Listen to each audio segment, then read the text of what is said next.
Tantor Audio, a division of Recorded Books, presents The Highlander's Unexpected Proposal by Heather McCollum, narrated by Timothy Campbell. Penned in the back of the Macquarie Clan Bible. Samhain, in the year of our Lord, 1422. Wild and wicked the gnarled crone spat before the large willow tree in the castle's bailey. A curse upon thee, Chief William Macquarie, and your land, for ripping my daughter Elspeth's heart in two, after getting her with child and not wedding her, killing her as if ye wrapped the noose around her neck yourself, until your clan ceases creating bastards, turning them out into the cruel world alone, until the day when your clan learns what love is, your land and all those upon it will be barren. Your crops and livestock will wither, illness will spread, and sorrow will prevail.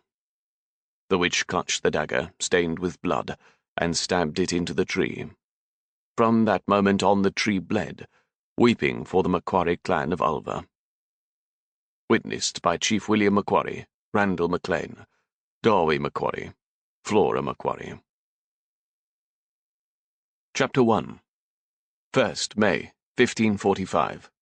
Glencoe, north of Loch Lomond, Scotland. Adam Macquarie walked around the edge of the contest field to see if he could spot anyone that might cause trouble at the Beltane festival he had chosen for his mission. Several men stood watching the caber toss. The large thrower grunted under the weight of the 150-pound log as he lifted it toward the sky, flipping it to land close to the true north position. Adam dodged tense, laughing children, and several young lads who pointed to his sheathed sword, whispering guesses about how many men it had slain. The morning sun slanted down into the valley, sheltered from the highland wind, and the shade of the small forest beckoned. It would grow hot, making him miss Wolf Isle off the west coast. He uncorked his leather flask and drank as he strode into the woods. The soaring trees and saplings had already unfurled their spring leaves, and the canopy muted the cheers, music, and laughter below, bringing peace. He inhaled the cool zest of pine, and took another drink before hiking a few more steps higher. A flash of blue on the ground caught his gaze. A lady's shoe sat on top of the leaf litter, below a thick, branched tree. He nudged it with his boot and glanced upward, spying the match balanced on a limb high above. The lass's other foot was bare, her toes curled to hold her in place. Blue skirts were rucked upward, twisted around her legs. Adam moved side to side to see past the leaves. Dark lashes framed wide-set eyes in a heart-shaped face. Reddish hair hung to one side in a thick braid. "Her father says he will not take her home, so she has to wed tonight." A man's voice broke the stillness of the wood. "She has no choice but to wed me." "I've asked for her too," came another man's reply. "Perhaps we could share her," he said with a bark of laughter, hitting the other man's arm. "She will not wed either of us if we can't find her," the first said. "She could say no to us both."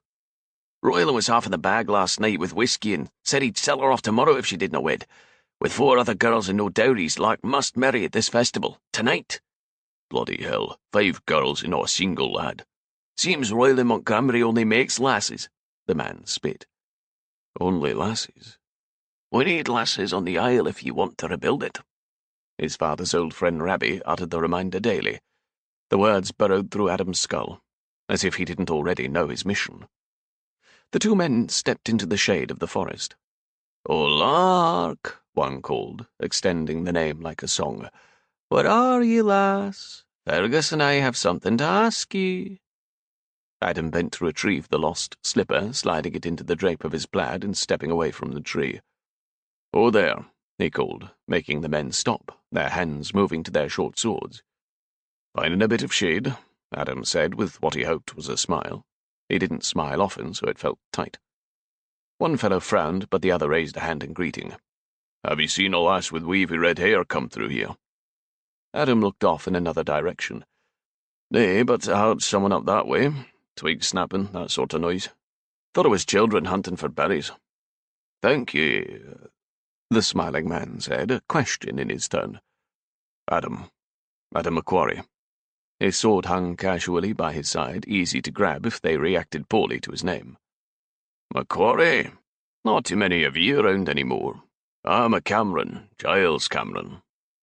The other man spit on the ground and didn't bother to introduce himself. They hiked off in the direction Adam had indicated. After a long minute, he leaned back against the tree. "Would you like assistance?" he asked, without looking up. "Go away," she said, her words in a forceful whisper. Adam pushed away from the tree. He would not press up on a reluctant lass, even one from a family that only produced females. His brother Beck would find a bride elsewhere. "Blast," the woman whispered. Perhaps she was too stubborn to ask for help. Stubborn determination was something Adam knew well. It was what kept people alive, kept them moving forward when all seemed lost. The leaves shook as the woman moved in the boughs of the tree. Adam walked under the branch where bare toes reached down, flexing and pointing as she felt around blindly. Her toes were tiny appendages, the nails neat and without dirt. The lass's skirts billowed out as she squatted.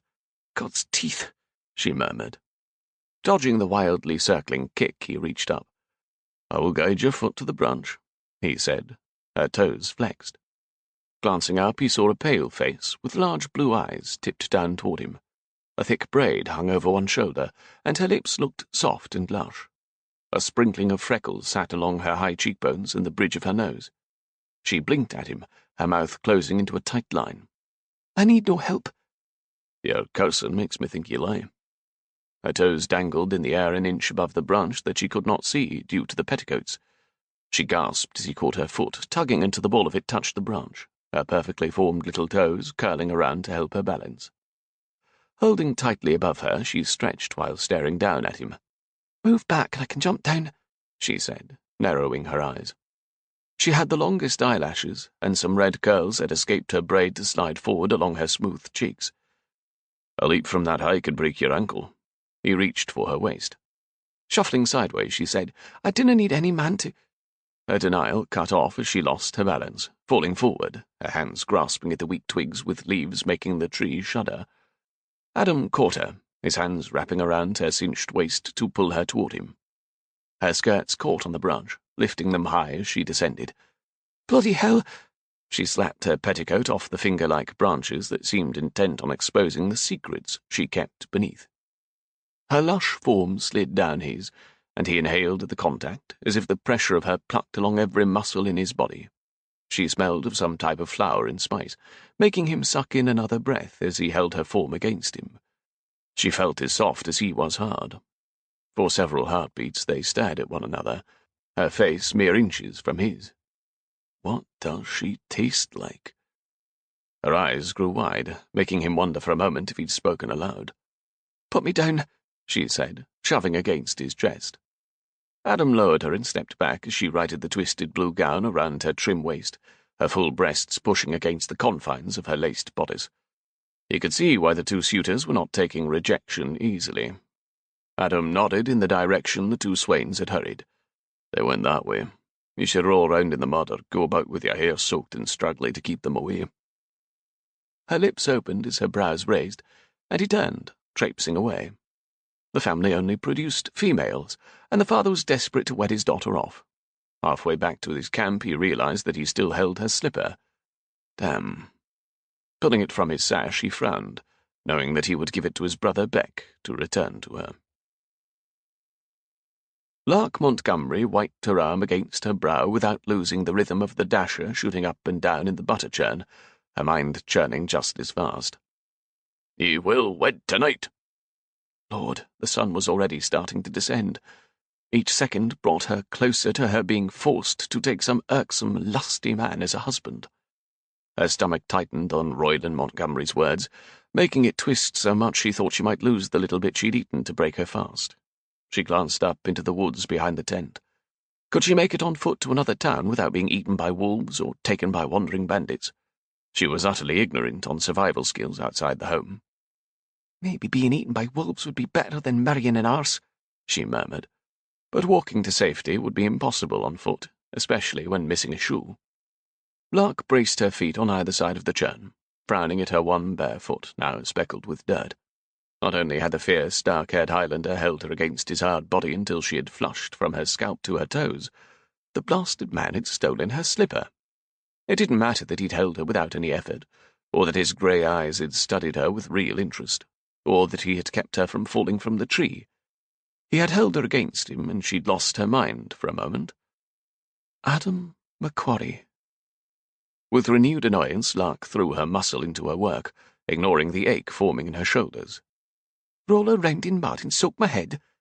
Would that be enough to deter a man? Talking to yourself? Anna asked as she brought up a bucket of spring water. Her pretty golden hair was tied up high, and she wore one of their mother's dresses that Lark had hemmed for her. She lifted out a wooden bowl and offered it to Lark. With the way you were working that dasher, you have probably finished the butter.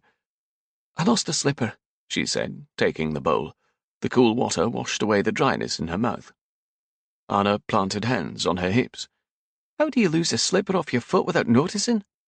It dropped off when I was climbing a tree to escape Giles and Fergus, those foolhardy jackanapes. Then some bloody Highlander stole it. A mistake, one which I'm now remedying. The deep voice cut through Lark's breath as she faced Anna's wide eyes. It took all Lark's will not to smooth her hair and wipe the moisture from her brow before turning, but nothing could stop the blush from catching her cheeks on fire. Adam Macquarie seemed even larger, standing between her family's two tents, but his size did not make her feel small. The wind blew, and for a moment his presence seemed to block her worry, allowing her to breathe in fully. Broad shoulders led to bare bronzed arms that had held her without demanding anything from her. She noticed a scar along his jawline, near his ear. Had it been earned in battle? Dark hair caught in the breeze, moving haphazardly around a strong, smooth jaw, which had been covered with dark stubble before. He stepped closer, and grey eyes stared intently into her own. I have no need for a lady's slipper. I picked it up so those jackanapes didna find it, and I forgot I held it. You shaved, she said, and nearly bit her tongue. His empty hand rubbed his chin without releasing her gaze. Aye. There was such depth to his grey eyes, like he'd seen the world but decided he'd rather look at her. The man who'd walked with him strode forward, taking the shoe from Adam's hand. Shall I place it back where it belongs? He asked, a full grin on his face. There was a resemblance between them, but he was fairer in colouring and smiled easily with practised charm. He looked like a scoundrel. No, Lark said, snatching the shoe. Anna came forward. I'm Annabella Montgomery, and this is my older sister Lark. She bobbed in greeting, as their mother had taught them when they were young girls, trying to prove their worth. Lark had finally given up when she realised that nothing but hard work would prove her worth. Lark worked her toes into the grass to get off as much dirt as she could. She slipped the shoe back onto her foot, wishing once again for boots. Beckett Macquarie, the man said, thumping his chest. Although I go by Beck. And this is my older brother Adam, the chief of the Macquarie clan. Chief? Anna asked. Aye, Beck slapped a hand on his shoulder. He is the eldest by a year, and definitely the most serious. Perfect to be the new chief to our small clan on Alba Isle off the west coast. He smiled at Anna and turned back to Lark. And ye are the eldest Montgomery, Beck said, tilting his head. Will you be at the Beltane fires tonight? I will, Anna chimed in. Lark doesn't like going, but her father will make her this year. She must choose a suitor and marry this very night. Holy Mother Mary, Lark whispered. Anna gave out unnecessary information as much as their father did when he was drinking. Beck looked between the two of them. You're not being married off tonight, then? He asked Anna. She giggled. No, Anna said. Only Lark. Beck shifted closer to her sister. We happen to be looking for brides, he said. Oh, Anna said, the word coming out more like a gasp. We're a small clan that needs to grow, he added quickly. Lark glanced at Adam. Where his brother was all smiles and teasing good looks, the leader of their clan was fierce and serious, with that scar and lowered brows, as if he would be more comfortable slashing foes on a battlefield than discussing brides. Anna clasped her hands before her and nodded her way. Lark's the eldest, well past time to wed, so Da is focused on marrying her off at this festival. Anna, Lark snapped. Although, Anna continued, that has been rather daunting. Lark kicked Anna through the long folds of her dress, making her sister frown. "'Tis true," Anna said. "You dinna like anyone." "I certainly dinna like you right now," Lark said, and busied herself by looking inside the churn at the clumps of butter in the clear liquid. You dinna wish to marry? Adam asked, his deep voice teasing a shiver through her. It beckoned her like the waves she had seen crashing on the shore during their journey there, powerful and rugged, yet bound by the reality of the rocks surrounding them. She could refuse the whole institution of marriage, but the thought of staying in Royland Montgomery's house made her stomach twist just as hard as considering Giles and Fergus.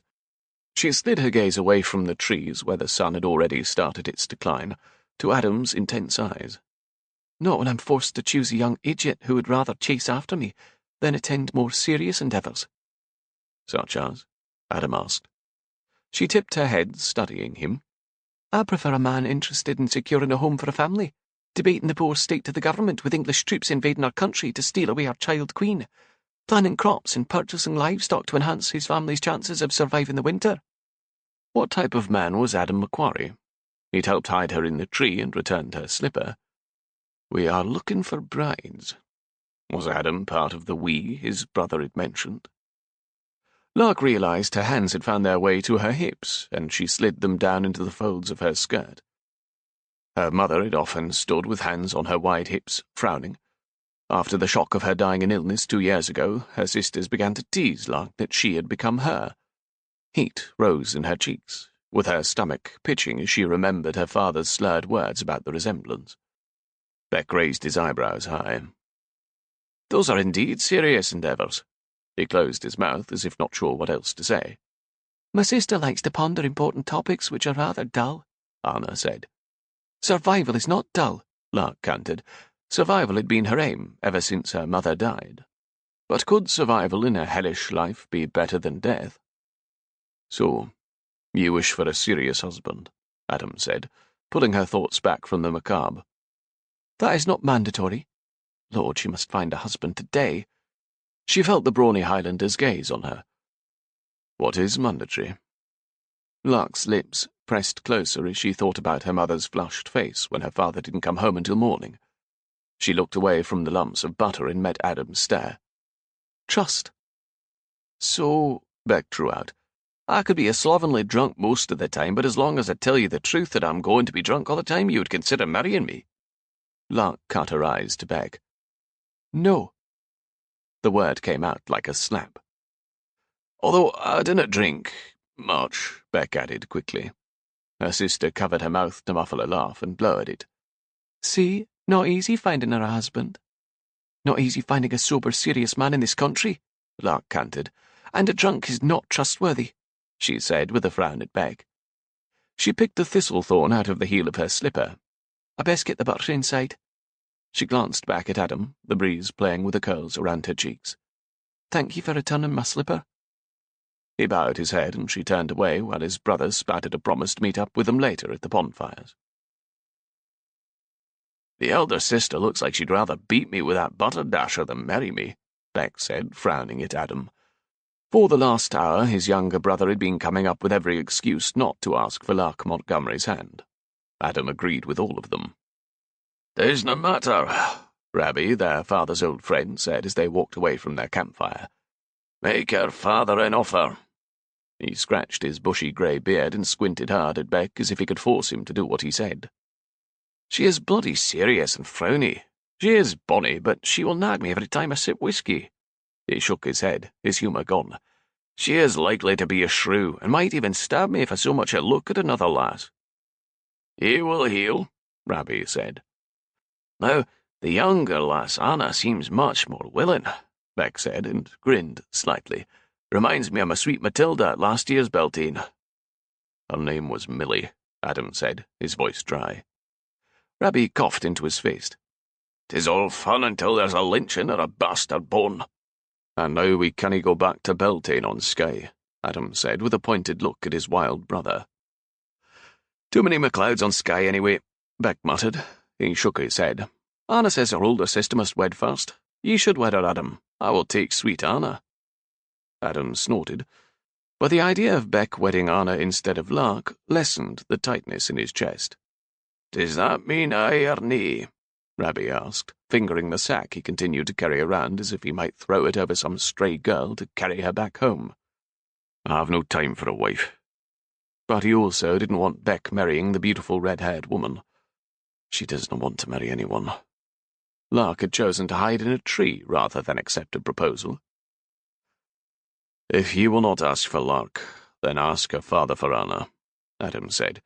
"He has 5 daughters and no wife from what I've heard. He would likely appreciate one less mouth to feed." Rabbie walked even with him. "He will need to marry 2 for the good of the clan." "The good of the clan needs me focused on building it back from the ashes. For now I will leave the daughter making to the rest of my brothers." Adam shifted the weight of his father's sword on his shoulder, its weight reminding him of the huge responsibilities he bore. "Do everything and anything to bring our clan back." His father's words were never far from Adam's mind. The 3 strode through the temporary village of tents toward the 2 smoking Beltane bonfires at the far end. A fiddle broke through the murmur of excited festival-goers, adding to the lively tune. Boys with switches spurred cattle and sheep between the 2 fires to bless them. Adam stopped at the far end with Beck and Rabbie and scanned those gathered, but Lark wasn't there. "Go talk to those lasses over there," Rabbie said to Beck, pointing to a group whispering together. "See if you can find one who can birth lasses and ask her to wed." "That is a difficult trait to spot, don't you think?" Beck said, dipping his head. "Pardon me, lass, your hips look wide enough to pass bairns, but do you happen to know if they will be wee lasses, not lads?" Rabbie snorted, and Beck continued to walk with them. At the end of the song, a middle-aged man with a full dark beard strode up between the fires to stop before the crowd of men, women, and children. He raised his clenched hands high and tipped his face to the darkening sky, bringing a rapid hush amongst the people. "We ask for blessings this Beltane." The man's voice filled the space, his arms open as if addressing the sky. "Blessings for our animals, blessings for our children, and blessings for our Beltane brides." Adam's gaze snapped to a line of lasses who walked out from a tent as if they'd been waiting for the word to set them moving. He counted them as they emerged. 1, 2. They smiled brightly. 3, 4, 5 looked straight ahead but still smiled. The 6th one made his gut clench. Lark Montgomery had not escaped her father's order to wed. She was dressed in her blue dress, half her glorious hair bound up in ribbons while the rest fell down her back in waves. Her beautiful features were dull with acceptance, as if she walked to a scaffold. Adam inhaled fully through his nose. "Ready the horses," he said low to Beck. "They are always ready," Beck answered. "Looks like Lark Montgomery chose one of her suitors." The line of brides stopped before the fires, where a tall man in the brown robes of a priest walked up next to the bearded man. Adam studied Lark's heart-shaped face, his muscles flooding with restless energy. Bloody hell. Worry sat in the roundness of her eyes. Was she afraid? The thought tossed like a rotten turnip in his gut. "You have that sack?" Adam asked Rabbie. "Eh? You plan to use it?" Beck's eyes widened. "Adam, are we going to be welcome back to Glencoe Beltane next year? Because I have a desire to see Anna Montgomery again." The woman lined up between the fires, and the bearded man beckoned the tall priest. The clergyman's hair was cropped, and the skin of his forehead and nose was dark, as if he spent hours in the sun. His chin was pale, showing he'd recently sheared a full beard. He clutched a Bible while his sharp gaze scanned the crowd, stopping on Adam. Adam tried to relax the tension in his face. His brother said he wore his anger as if he could strike people down with a glance. Rabbie handed Adam the sack while Beck cursed under his breath and grabbed the back of his neck. "Damn, Adam," Beck said. "I was having a bloody good time here." "Dinna be fathering any bastards," Rabbie said. "It will be the end of Clan Macquarie." "I know," Beck said, his voice low with frustration. "Dad told us every day from the time we first noticed that lasses smelled better than us. Spill your seed outside a lass," Beck mumbled their father's repeated saying. "We should have put it on his grave marker." "And a bairn made on Beltane shall prosper and always find luck," the bearded man pronounced, which made the cleric's mouth turn up in a lecherous grin. Lark's 2 suitors argued good-naturedly, Giles Cameron punching the other in the arm as he adjusted his cod through his kilt. Had Lark picked him? It didn't matter. The woman had hidden away from both of those fools, risking her neck climbing into a tree. She sure as hell didn't want to marry either one of them. "Get the horses," Adam said. "Shite," Beck murmured, and jogged away while Rabbie chuckled. The first lass stepped before the priest with her father. The old man handed her off to a young man who smiled like the whole bloody world was his. Within minutes the two were wed, and bride number 2 stood before the cleric. Even the anxious lasses followed their father's orders. Lark moved up in line, her eyes cast straight ahead. Beck ran up. "They're loosely tethered by the tree line. Damn, she does not look happy." Lark Montgomery's mouth squeezed tight, her eyes belligerent. She held her hands clasped before her, and Adam wouldn't be surprised if her nails dug so far into the backs of her hands as to bloody the skin. "Lark Montgomery," the bearded man intoned, "you must choose from your suitors." She hadn't chosen yet. Adam released his breath. Stopping before the cleric, the bearded man came to stand by her side. Was he her father? "You will choose now," he said, loud enough for everyone to hear. The two swains stepped closer, as did Adam, the bag in his hands. He'd be damned if he would watch her be forced to marry. He'd steal her away and release her wherever she wished. Adam stepped closer, making Giles and the other man frown his way. Lark followed their gazes. Her lips parted as if she were surprised to see him. Without thought, he took several more steps toward her, his hands clutching the sack. "Who will it be?" the cleric asked again, his accent odd, as if he'd travelled far to do his preaching. He leaned in toward her until she lightly smelled his breath. "Unless ye wish to take holy vows." He laid a hand on her shoulder. "Ye may escape a union by going with me tonight." His appreciative gaze made Adam's hand tighten into a fist. Lark Montgomery stood tall, and the mutinous apathy faded from her face as she extended her finger. Everyone turned to follow her gesture, the entire crowd looking toward him. Her voice came loud and clear.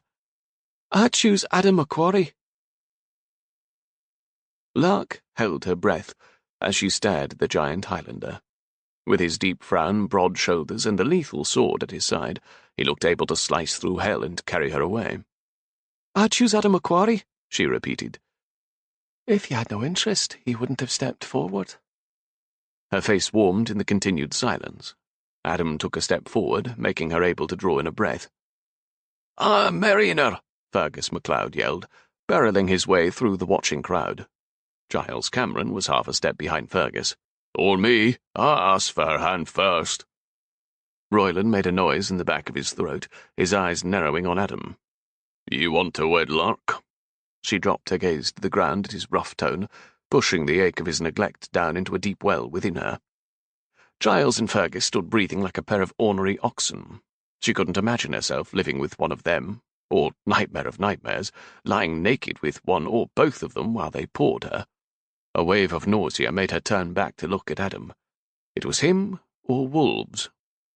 "He is looking for a bride," she said, trying to ignore all the watching eyes and whispers broken only by the crackle of the flames. She would be talked about for years after this. The townspeople already had enough to gossip about with Royland's drunken spouting off about his sins, but life on Adam's Isle would be private. No one there would know her at all. None of her new neighbours would have lifted Royland out of a ditch or complained that he'd fouled their doorstep, or would come by to warn her that he'd talked endlessly about her looking like her mother. "I would speak to Lark alone," Adam said, his warm hand wrapping around her clutched fist. It was solid but not rough. "You're not taking her anywhere," Fergus MacLeod said, pulling his sword. Adam's brother and an older man appeared, their swords drawn and their faces just as lethal as the glinting blades. Adam looked to Royland. "Unless you wish for your Beltane festival and all these other weddings to be tainted with a spilling of human blood, I suggest you let me talk to Lark alone."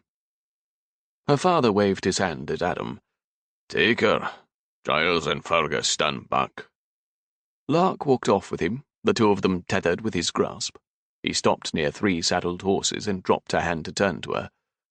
"Lass," he said, searching her face, "I'm a stranger to ye." "You said you need a wife. Well, your brother did." She stared up into his darkly handsome face. His closed expression told her nothing of his thoughts. She inhaled. "And I am in need of an escape, one that is legal and binding." Adam grasped the back of his neck like he might have a pain there. "You need to know where I live was ill-used and needs hard work to make it fresh and thriving again." "I was raised on hard work." Law knew she was a servant more than a daughter all these years, even with her mother's protection. "The Isle has few people on it," he said, glancing past her. She looked over her shoulder where Adam's brother was having some heated words with Giles and Cameron. Time was moving quickly, and those two idiots might decide they would rather start a war than give up their prize. "Privacy would be a pleasure," she said, looking back to him. "And I have brothers who—" "I'm used to large families." She took a step closer, desperation making her bold. Her hands curled into his tunic as she looked up at him. She watched the lines of his face and the tilt of his lips. "Will you beat me?" she asked. He blinked, frowning deeper. "Never." "Do you get drunk most nights?" "Hey." She paused, searching his face for hesitation or lies, but she saw none. "Are you an honourable man?" "I try to be." He didn't sound like a liar, someone who would boast about their integrity. "And you need a wife?" He paused, watching her closely, and then glanced over toward his brother. "Aye." Lark yanked on his tunic, making him look back at her. "Then marry me, Adam Macquarie, and get me the hell out of here." Chapter 2. Until death do us part. Adam repeated the vow Lark had recited. He did not sound joyful, but she did not need joy. She needed to be free. And Adam was certainly better than either Giles or Fergus. At least, she hoped so. "You may kiss your bride," the priest said, although the grin he wore made him look like he did not take his celibacy oath seriously. Lark frowned at him, using the judgmental stare that made her sisters behave properly. She turned her eyes to the Highland chief she had moments ago pledged to be with before God and 100 witnesses. Adam Macquarie wore a serious look as he stepped closer to her, his large body stiff and his gaze taking in the people around them as if he expected an attack. From who? Giles and Fergus? They'd be fools. Just looking at the thickness of her new husband's arms, the strength evident in his stance, made Lark's knees feel slightly weak. She took a full breath and startled as his hand touched her back. Lord, her heart felt like it might burst from her chest, and she pressed a hand against it. Wouldn't that make the Beltane festival even more memorable? Beltane bride's heart flies from her chest, fall on the ground before her, as she dies in her groom's brawny arms. Bards would sing about it for generations. Adam's large hand rose, and Lark made herself remain still as it came closer to her face. Even her breath stilled. The back of Adam's finger slid across her cheek to brush a strand of her hair, tucking it behind her ear. The touch was soft despite the roughness of his skin, his gentleness capturing her shallow breath. He leaned forward, and his hand moved behind her head, keeping it there as his lips pressed against hers. The kiss was warm and soft, completely opposite of the man himself. Her eyes closed as the kiss deepened. Heat and sensation washed through Lark, keeping her heart racing. Without an anchor, the world tilted, and she clung to him so she wouldn't fall. The kiss ended quickly, but her new husband didn't move away.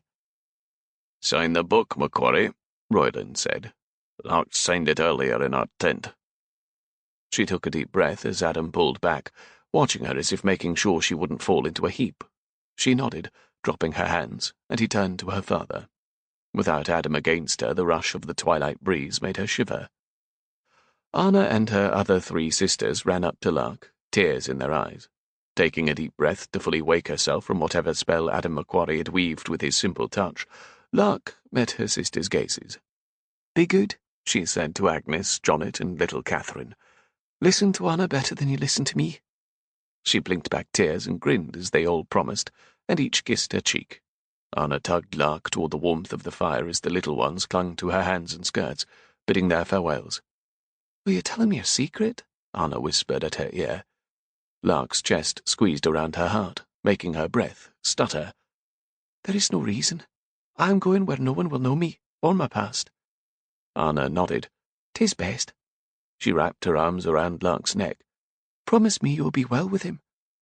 Hugging back, Lark's gaze cut over Anna's shoulder through the shadows that grew as the sun sank below the tree line. Her husband stood taller than any of the men around her father. She watched him shake Royland's hand as if watching someone else's bizarre life. "God willing," Lark said, and slowly rubbed her lips together, remembering the feel of him pressed there. the heat that had leaped within her. She raised her hand to her cheek where he had touched her so softly despite the harshness of the night and the anger, surprise, and whispers around them. It was as if the kiss had branded her. She took in a long breath to straighten her spine. What have I gotten myself into? Adam was no boy, and his kiss had ignited something within Lark, something new and molten, and she'd pledged her life to him. But what type of life would that be? He had brothers, and they would surely visit, but there would be no ribbons to tie for her sisters, no hair to comb and weave, no petticoats to press and waspish tongues to curve, and more importantly, no shadows to avoid. This is the right choice. Anna pressed a white handkerchief, which had been their mother's, into Lark's hand. For your tears, if it ends up being horrible. Lark narrowed her eyes. What's a lovely sentiment? The look on Anna's face showed she truly worried, and she threw herself back into Lark's arms, the two of them clinging. Despite her flighty ramblings, Anna was Lark's best friend. I will miss your delicious tarts, Lark said close to her ear, and heard Anna sniff, which made tears gather in her own eyes. Lark pulled back, a forced smile on her lips. No wiping your nose in my hair, sister. She kissed Anna's cheek. Each of her little sisters pressed small bunches of heather, marigold, and purple milkwort flowers into Lark's hand and ran off. Once I'm settled and the littles are growing some, Lark said to Anna, I will send for you. Perhaps you can start that bakery you've always wanted. Adam is the clan chief, so surely we can find a vacant cottage for you. Where will you be? How will I get there? Lark's stomach tightened. Where was Ulva Isle? She squeezed her sister's hand. I will have answers once I discover them, and I will write to you. Their mother had taught them how to read and write despite their father's irritation about educating women. Lark smiled and hoped it reached her eyes. It will be a year or two before Agnes will be old enough to run the house. Or, her smile faded, bring them with you if things get bad. We can find a place for all of you on the Macquarie's Isle. Anna nodded, her words coming in a whisper. He does not bother any of us like you. I know, but come if that changes. Lark whispered at Anna's ear as she hugged her tight one more time. We're right now. Lark jumped at Adam's voice beside her. Tonight? His hard face was outlined by shadows and shards of firelight. He gazed across the fires where Giles and Fergus spoke to a group of men. "'Twould be bad luck if I must kill a man or two on our wedding night," he said. I suppose it would. Lark wrung her hands, turning the band of iron Adam had produced from his satchel. Apparently he had truly been looking for a bride. Would he have asked someone else if she hadn't chosen him before the crowd? An ache started in the back of her head. "Best to get moving," her father said, his voice booming. Royland Montgomery was not a man for sentiments. His only two emotions were gruff and foolish with liquor. Her mother had been the only one who could gentle him, and now that she was gone he rarely even smiled. Yes, father, she said. He came up, meeting her gaze. At least his eyes weren't floating around. He was sober, so he would remember her leaving. "Be a good wife, like your mother, bless her soul." He gave one more nod and traipsed back to the fires as her sisters ran forward with even more picked wildflowers to press into her hands. She exhaled the breath she'd been holding and watched him walk away with a tightness in her throat. Looking down, she gathered the flowers and hugged her little sisters once more. "Love you all," she said, and turned to put one foot in front of the other. Anna looped her arm through hers as they walked toward the waiting horses. Lark squeezed her. "Make sure the girls get fed, and father doesn't ride when he's into his cups.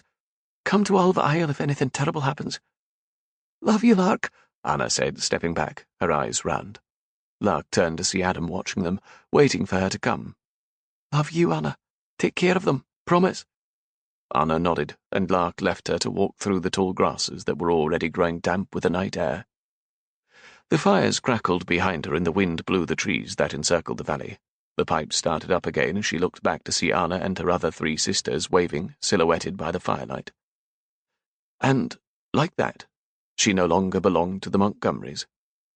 "You will ride with me," Adam said, which was good, since she did not even own a horse to bring as a dowry. He clasped her waist, and the warmth from his hands penetrated the cloth, making her realize how cold it was without the heat of the fires. She never would have survived by herself on foot. Adam lifted her onto a large dark horse who shifted and sniffed at the breeze. With hardly an effort, Adam swung up behind her, settling her between his spread thighs. Holy Mary, he was large. If he wanted to, his whole body could swallow her until there was nothing left. She fought the slight tremble in her flower-clutching hands by taking deep breaths, inhaling the faint smell of clean man, leather, and horse. He shook out the length of wool that covered his chest, throwing it over to tuck around her body without touching her as a husband might. Perhaps he truly was honourable. They rode, breaking quickly into a canter that pushed her father between his spread legs. Adam led the way, skirting the tents to the far end where the path rose out of the Glencoe basin. The incline pushed her back even more, and she leaned into him, her heart beating wildly as his body heat penetrated her, bringing a flush to her face that the shadows hid. The moon rose high into the starry sky, the wind still tinged by the bite of winter, blowing against her cheeks. "Eer to hochkeer, lasser," Adam said in the burbled notes of Gaelic, pulling back on the reins, and the horse broke from its run into a walk. His brother pulled up beside him. "We will ride into the forest some ways before stopping," Adam said. Lark shifted under the wool sash, watching Beck ride ahead. "Sleep, I wonna let you fall," Adam said. How could she, with his strong arms around her? She shut her eyes for several long minutes, but her mind whirled over the events of the day leading up to her new predicament. "I'm sorry," she whispered. She felt Adam's chin brush her hair as if he looked down on her head, and her heart thumped harder. "What sins have you committed?" he asked. "Too many." She pulled out a hand from the woolen cloth and scratched an itch along her nose. "Would you have picked another woman at the festival if I hadn't chosen you before everyone?" she asked, keeping her breathing even. Adam didn't say anything for a moment, making her chest squeezed. Beck looked back over his shoulder. "He was going to throw you in a sack and snatch you away," he chuckled. She tipped her chin up to see Adam, the top of her head sliding along his chest. "A sack?" She remembered he had something in his hands when he'd walked up. "I doubt I would have fit." Adam stared at Beck's back, a frown in place, and she levelled her gaze outward again. "That would not have been to cover all of you," the older man added as he rode up next to her. "Probably only down to your waist," he said, sizing her up. "I'm Rabbi MacDougall, adviser to the Macquarie clan." She gave him a small nod and looked back up at Adam's solemn face. Would he really have snatched her away? After a long pause, his gaze dropped to her eyes before looking back out at the night. "You didn't want to wed one of them. If I had taken you before they forced you to wed, I could have ridden you to safety and helped you find a different path than marrying." It was the maddest plan she'd ever heard. That he'd been willing to go to war to help her. It was also the kindest thing anyone had almost done for her. She smiled softly, feeling herself relax, and turned front again. "He is honourable. Thank you." He did not answer. "How far is your home?" she asked. "It will take 2 days," Adam said. "Perhaps 3 if the sea is rough." "Rough?" Panic tensed her stomach. "Do you live far across the sea?" "Not too far," he answered. He leaned in, his warm breath on her exposed ear. "I will not let you drown." "How about vomit? Will you let me vomit?" she asked, her voice riding up in pitch. She'd heard how long voyages could bring on nausea. "If you do, I will hold you over the side." "Very gallant," she whispered, and felt the rumble of laughter deep within Adam's chest. But when she turned to look up into his face, illuminated by the rising moon, she only saw the stern, haunted face of a determined warrior. Adam leaned against the rocky outcropping, waiting for Lark to return from washing at the stream where they had camped. It was just past dawn, and Rabbie walked slowly toward a bucket of water. "Your brittle bones snapping is almost as loud as your snoring," Beck muttered, keeping an arm thrown over his eyes. "He was an ornery arse in the mornings." Lark stepped back around the boulder, combing fingers through the snarls of her long hair. It fell in coppery waves down to her cinched waist. He knew it was silky and fragrant from holding her before him on the journey the night before. "Are they rising?" she asked. "Nay," Beck called. "Aye," Rabbie said at the same time. "We will ride soon," Adam said. She had finally relaxed into him while they rode, her softness seeming to fit against him perfectly. Aye, he was more than ready to hold her against him again. Beck cursed and rolled onto his stomach, where his kilt came dangerously close to rising past the underside of his arse. Adam walked over and used his boot to push the wool length down, earning him a one-eyed glare from his brother. Lark pulled the tarp from the thick tree limb that he'd set up for her to sleep under last eve. With her stiffness when they dismounted, it was best he slept apart, despite Rabbie calling it their wedding night. Lark manoeuvred around their horses' saddles to Rabbie. Do your joints pain you? Only in the morning and night, and when— He tapered off and pushed his lips out. Aye. I have some paste I made from willow bark that could help. The old man eyed her suspiciously. He a healer or a witch? Lark stared at him for a moment. Neither, she said slowly, although I made cures for my sisters. I would like to help my new clan in that way. Lark retrieved one of her bags and began rooting around in it. Is there a herb garden where we are going? Beck snorted. Aye, but you would need to work miracles to get anything from it. What he means to say, Rabbie said quickly, is that they need some tending, but I am certain you can get it up and growing again. Lark didn't seem concerned as she brought over a clay pot to Rabbie. She had no idea where she was going to live. Adam had tried to warn her about this isle, but there hadn't been time to make her truly understand. Was her life before so difficult that she thought it could not be worse? Rub this on your knees and anywhere else that pops and aches, she said. You didn't mind hard work, Adam said. Lark shrugged. I've been working hard my whole life. 'Tis what one does, I suppose. Although it will be nice not to have to take care of a brood of 5 now. Beck choked on an inhale and coughed into his fist where he sat on a half-rotted log. She glanced his way, her brows lowering in concern, but Beck waved it away. Choking on air, he managed to mumble between coughs. It is too thick at dawn. You mean your sisters? Adam asked, crossing his arms over his chest. Yes, 4 sisters and a father who needed as much tending as an unbreeched lad. I love my sisters, but they need a lot of tending. So, yes, you have rescued me from drudgery taking care of a large family.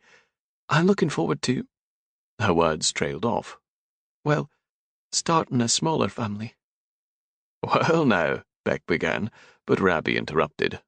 Aye, 'tis a good thing you wed our chief, then, Rabbie said, cutting a sharp look at Beck and then at Adam. I wouldn't mind having a large family of my own, she added quickly, glancing toward Adam. Slowly, perhaps. I like people in general, which is why I learned healing from my mother. Living out in the country hasn't given me a chance to practice much. She smiled broadly. Joining your clan will give me ample opportunity to help lots of people in your town. Town? Beck asked. Aye, Rabbie said over top of him and handed the clay jar back to her. Thank you. Lark's bonny face was open with happiness, and her blue eyes seemed to sparkle. I saw some sorrel over there. If the herb garden is not well tended, I should cut some. It might keep a few days. She hurried past Adam, and all 3 of them watched her go. Rabbie flapped his hand to bring Adam over to him as he hobbled quickly to Beck. Beck looked up from the stump. You didn't tell her what the isle was like, or Guyling Castle. There wasn't enough time. You could tell her now, Beck said. Bloody hell no, Rabbie said, his eyes wide enough to make them look like they could fall out of his weathered face. She doesn't need to know where we live until we get her on the isle. She isn't a prisoner, Beck said. She is a wife. Same difference if she's not happy about it. Her oath is the lock. Rabbie made a twisting motion with his hand. You should make that marriage complete before we get there, and she demands an annulment. He nodded quickly. Beck and I will give you all the privacy you need. Beck's mouth dropped open. Adam frowned. I'm not going to tuck my bride in the dirt. There is a lot you can do standing up, Rabbie said. Make it a game of all hid and find her. Some lasses like the spot to be in chased. Catch her and consummate the union. What kind of woman are ye, Toppin? Beck asked Rabbie, his grin returning. The widow gun does not seem like the type of woman who would let you run her down in the woods. A wonderful idea, Lark said, making all 3 men pivot toward her. She walked into the clearing, a bunch of plants caught in her hand. Beck stood. What is a wonderful idea? He asked, his voice a bit choked, and he looked at Adam. She paused, eyeing them.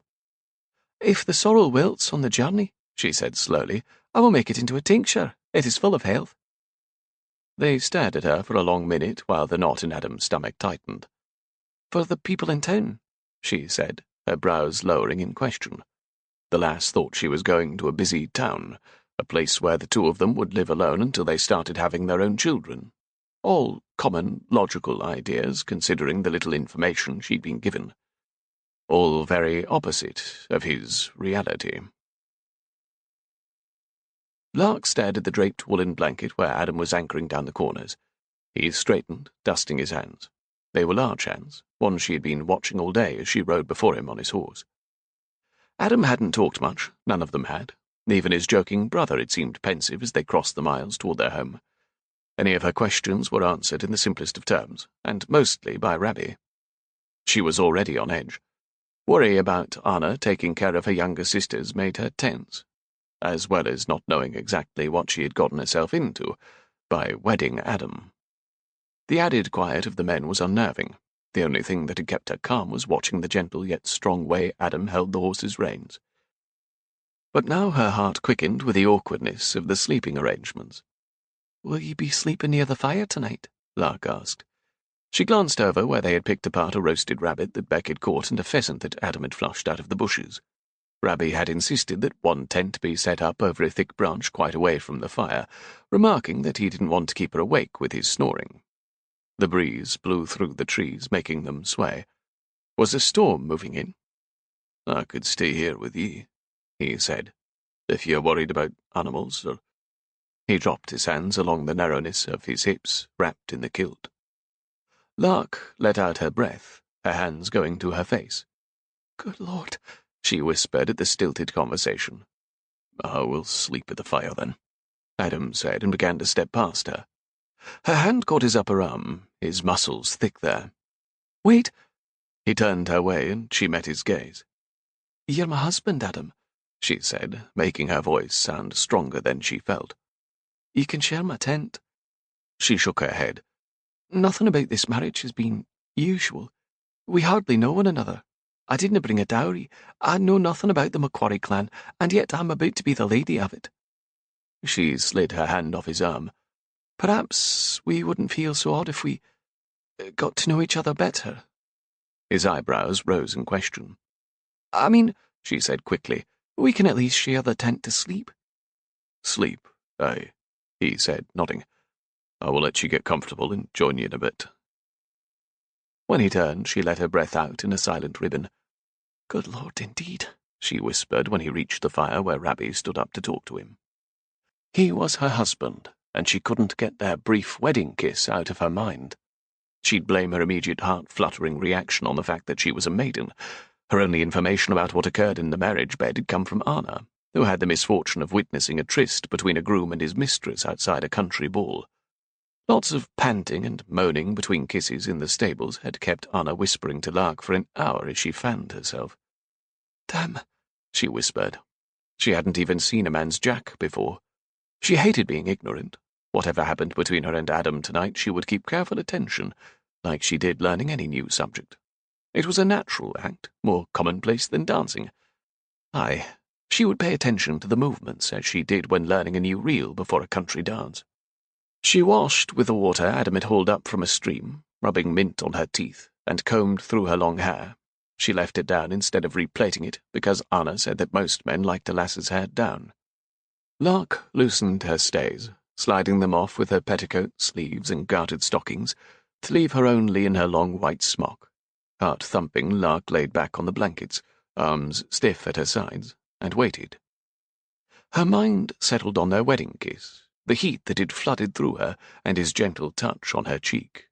His strong arms had encircled her all day as they rode, powerful, protective arms. She'd never felt so safe before. Was it too soon to trust a man she'd only met 2 days ago? Yes. She wanted trust more than anything, the elusive feeling she'd never known but had seen in loving couples in her town. Even if it was too soon, she was certain trust could grow between them. She felt her body relax as she remembered the feel of Adam holding her. A branch snapped and she sucked in a quick breath. "Lark," Adam said. "Yes," she said, her heart thumping. "Can I come in?" A mix of worry and want made her legs shift, and she sat up in the dark, swallowing past her ridiculous concerns. For trust to grow between them, she must open up to Adam, let him touch her. He was her husband. She drew a full inhale. Yes. Chapter 3. Go plant a wee lass in her womb. Rabbie's harsh whispers when he'd walked out to the fire weighed on Adam's shoulders as much as his responsibility to raise his clan from the ashes. She's not fighting ye off. Go do your duty, man. Rabbie could certainly take the fire out of Tupping. Begg come to Adam's defence, but hearing his brother extolling Adam's prowess with women hadn't helped him relax. Sod it. He'd been bedding lasses since he was 17, but this was different. Lark was a virgin, and she was his wife, a wife who might leave him when she found out where she would be living. Darkness from the cloudy night made seeing Lark nearly impossible, but he could tell that she wore her long white smock where she sat on the blanket. He'd already pulled off his tunic, hanging it outside on a branch, but had kept his kilt wrapped around his hips. "'Tis hard to see," he said. "I'm right here." She thumped the ground next to her. "There is room for you." Her voice was a rushed whisper. Was she nervous? Adam knelt onto the blanket. "Lark." "Yes." "I willna touch ye if ye dinna want to be touched." "Oh." He watched her pull her legs up to cross under her. "I'm fairly sure I already knew that." "Good," he said, sitting down on the blanket. An awkward silence made the pinch in the back of his neck even tighter. "Sleeping next to a man," she started, her voice seeming loud in the silence, and she lowered it. "It's something I've never done. My maidenhead is the only dowry I bring, then. I'm sorry about that." "Your father gave me a barrel of fine Montgomery whiskey," he said, tis tied to the back of Rabbie's horse. "I suppose I bring spirit to the marriage, then," she said, but the jest fell flat with the nervousness in her voice. She sighed. "Maybe I should have a gulp of that fine Montgomery whiskey." "Oh. Lark, do you know what happens between a man and a woman in the marriage bed?" "I've been told how things work." Her toes brushed his leg, and he could feel that they were bare. He remembered their perfection as she clung to the branch to hide from the two asses hunting her. Adam grasped the back of his neck. "There is a whole range of things that can happen." He stopped, looking closer at her. "Good things that didn't have to lead to full-on tupping." "Then you need to tell me about these things, because I despise being ignorant." Her words came out in a rush, like she'd been holding her breath. "You will realise that fact once you get to know me. If I didn't know how to fix an illness or bake a certain bread or throw a skiing dough to hit its mark, I go out and learn it." "Ye throw skiing doughs?" "Yes, quite accurately." "Are ye armed now?" he asked. "This is something a bridegroom should know." A small laugh came from her, and he felt the tension across his shoulders lessen. "No, since you didn't try to paw my breasts or ruck up my skirts while riding here, I left it in the satchel tied to your saddle." Her voice lowered, and he could tell her smile had faded. "Although I suppose since you're my husband you're allowed to do such things, and I'm not allowed to gut you." Adam leaned forward in the darkness until he was on level with her face. It was pale in the darkness, her eyes wide, and her hair down around her shoulders like a shawl that he knew was red and gold. "I dinna know what type of husbands you've met before, and I've never been one, but pawing and rucking are not something I would do unless ye ask, wife or not." She watched him for several heartbeats. Her mouth opened and she whispered, "Ask with words? Or with a kiss? Or a touch?" The timid encouragement that tinged her tone shot heat through him, making him harden immediately. His Jack was ignoring his intent to remain a gentleman despite Rabbie's insistence that Adam climb upon his bride like a randy stallion. He exhaled. "Lark, lass, ye could write it out in the dirt, or whisper it in my ear, or even sing it at the top of your voice." "Rabbie might take exception to my loud singing about tupping," she said, the smile back in her tone. "Highly doubtful," Adam murmured. He lowered to his side, straightening his legs, his boots still on as he faced her in the dark.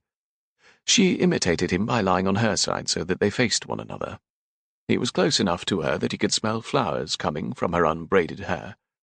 Her toes were a distraction where they curled, slightly brushing his skin. "So, "Ye have no personal experience with men?" he asked.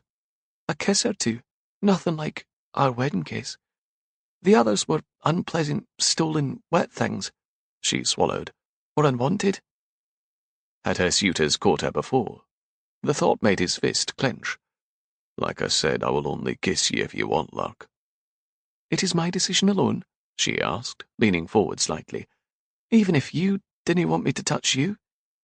A grin crept onto his face. He leaned in toward her the same amount. "Lark, lass, ye have my permission to touch me whenever ye wish." She narrowed the separation to inches. Even when I've been rolling in mud or dancing in the rain? "Do you dance in the rain often?" No, only when it is raining," she answered. He snorted. "Aye, even then." The shadows were thick, shrouding them, making it easier to talk freely. Maybe he should give her more information about Ulva Isle and the condition of Guyden Castle and Ormek village behind it. Before he could utter a word, she crossed the shadowed gap. His words deserted him as her hand slid up to cup the side of his face, and she pressed her lips to his. Instead of the tentative touch of their wedding kiss, Lark immediately melted into him, tilting her face and sliding closer. Her soft body molded against the muscles of his chest and torso, her leg hitching up to slide over his hip. She tasted of mint, and the hesitant touch of her tongue cracked like a hammered chisel through his restraint. Lark's hand slid up his chest, her palm skimming along as if exploring. "Your skin is so warm," she murmured, and stroked up over the expanse to his shoulder. Lush breasts pressed against him as if they were begging for attention, and her leg hooked up higher onto his hip, bringing the juncture of her legs closer to his aching jack. He caressed a trail up the linen of her smock to cup her breast through it, and he felt her nipple harden. She made a soft mewling sound as he lifted and squeezed it, his fingers rolling her sensitive flesh. She rocked into him, her pelvis rubbing and the rest of his restraint shattered. Adam's fingers tangled into her silky hair as he pushed her onto her back. Their kiss became wild, slanting and breathy as his fingers edged up her smock. He moved slowly, seeing if she would stiffen or pull away, but she only pressed further into him. Skin soft and smooth spanned across her hip as he stroked upward along her thigh and the bared curve of her waist. She moaned against his mouth, kissing him and arching her back. Her breast was soft and heavy in his hand. "Lord, lass," he murmured, "you're made of carbs and softness everywhere." He moved to the second breast, loving it like the first. Lark stroked a hand down his chest in the small crevice separating their bodies. "And ye hard everywhere," she whispered as her hand pressed flat against his rigid jack through his kilt. She slid along it as if testing the length and thickness. Her bare feet stroked up his shins, and her fingers began to pull up the length of his kilt. If she went much further, he might be taking Lark there in the dirt with Rabbie and Beck not too far off. The silence around them was no cover to the moaning he wanted to tease out of her. "Lass," he said against her mouth, but then lost himself again as she manoeuvred one of her feet under his kilt to rest on his naked arse. Kissing Lark was like submerging into warm water, where all his thoughts dissolved except her. Without the gawking people at the festival, alone here in the tent, Adam felt as if he could drown in her sweetness and little noises. His hand slid from her breast, stroking a path between them to her stomach, and lower, brushing against her mound at the juncture of her legs. "I ache," she whispered, pressing upward into his hand. He touched her heat, sinking his finger into the proof of her pleasure. She moaned into his mouth as he caught the sound with a heated kiss. "Where is she?" The rough voice, coming from the clearing, jarred Adam, dousing him in ice. He jerked his hand from Lark's willing body, breaking their kiss. "Where is who?" Beck asked, loudly, for Adam to hear. Adam slid his mouth to Lark's ear. "Stay still and silent." Lark's hitched foot slipped back to the blanket beneath them. She lay flat, her breath coming fast but quiet, and she stared upward at him.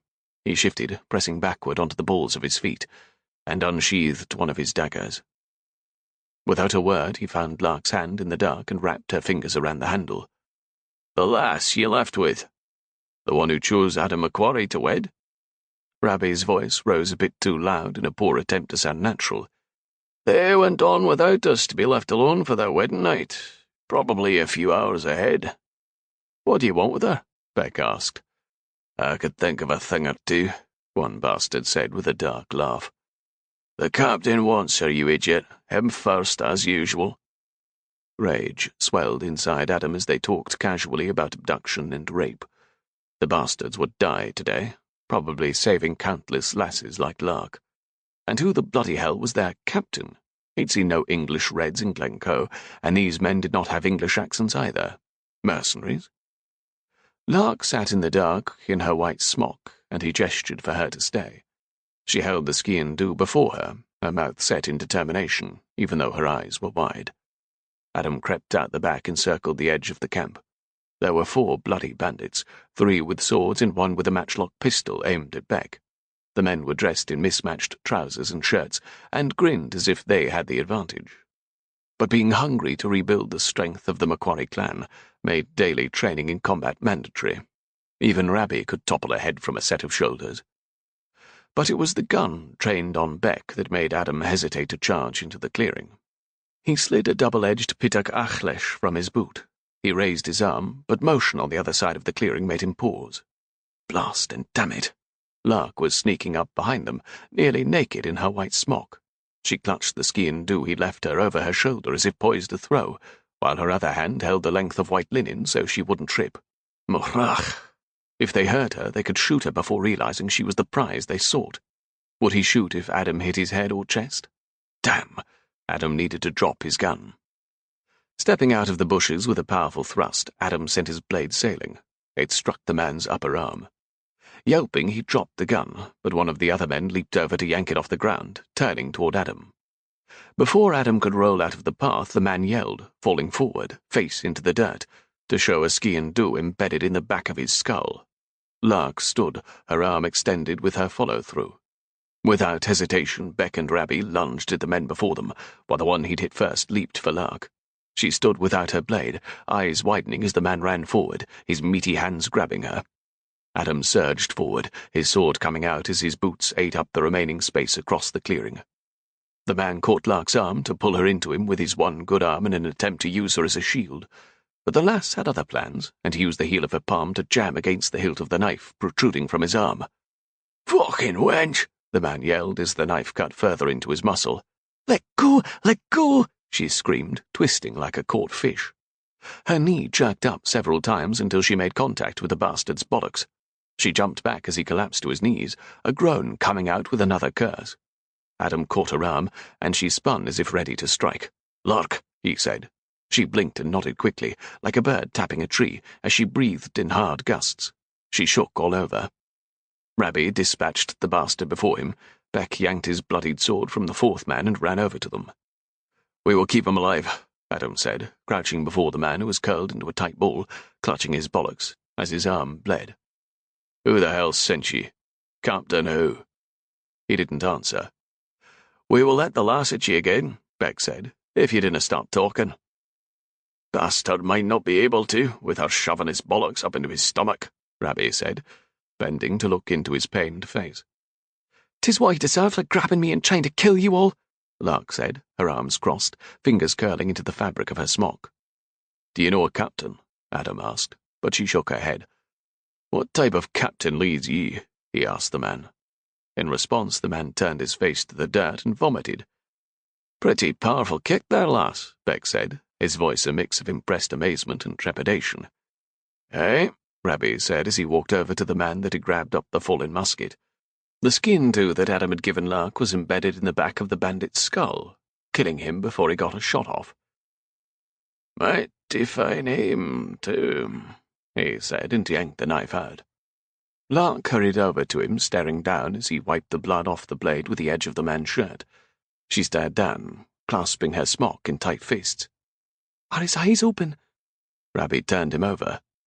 "Seems to be." "Should we close them?" she asked, looking up at him. She blinked, her lips tightening in a frown. "Or will leaving them open let the birds peck them out?" "Peck them?" Rabbie asked. She stood straight. "He deserves the worst.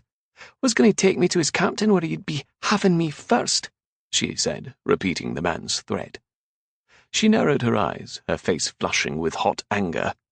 "Why is it that wicked men always want to steal away women to rape and enslave us? She threw her arms out. Men they just kill off. I would rather be killed, but women must endure vile cruelty and terror before eventual death. She strode over to the man she'd kicked. He'd stopped vomiting but still clutched himself on the ground. Tell me, who the hell is this captain of yours? He spit toward her but didn't say anything.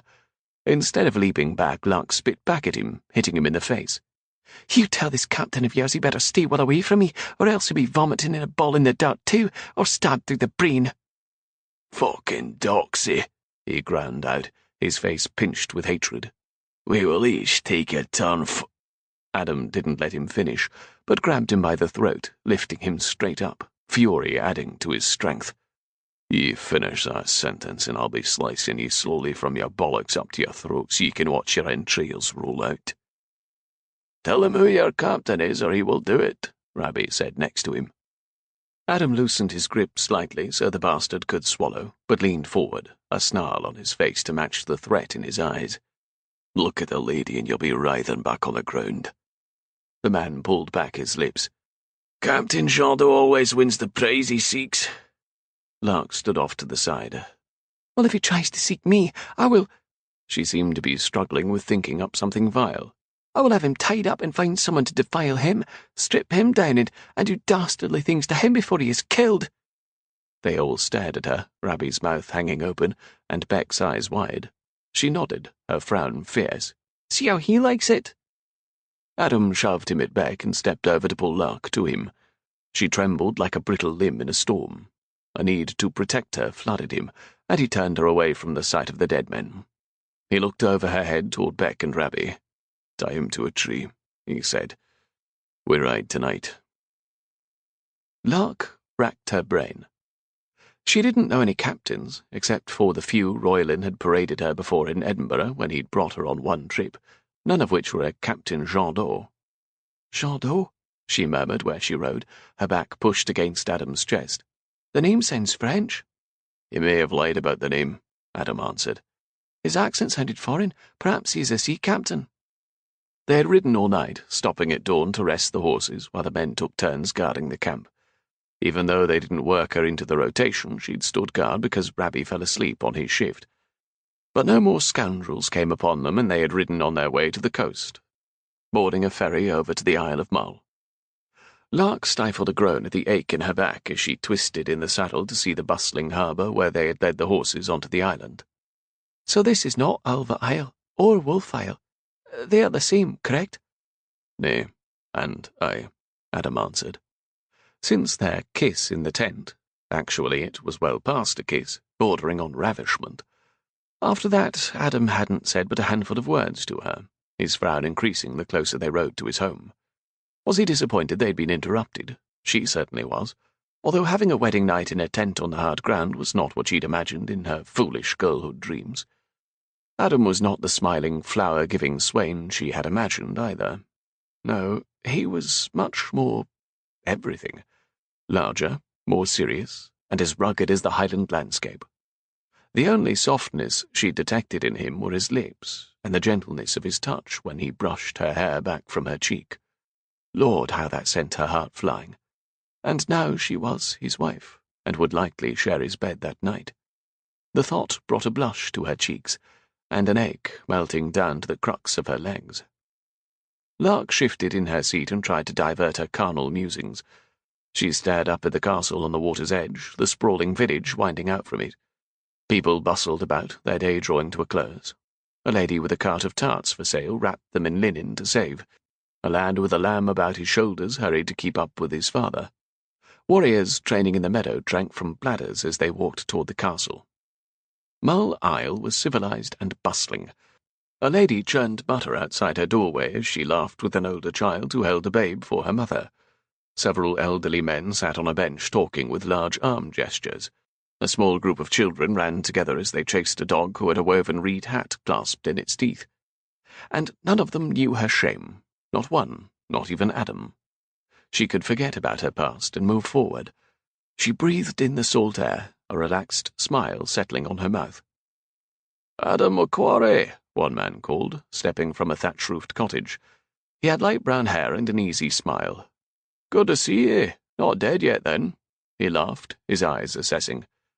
"Macquaries are made of tougher stuff," Beck called out, a large grin in place. "We will see you at Julia's wedding next week." "I didn't expect you back so soon. Did you get run off from Glencoe Beltane like Skye last year?" Her smile faltered somewhat.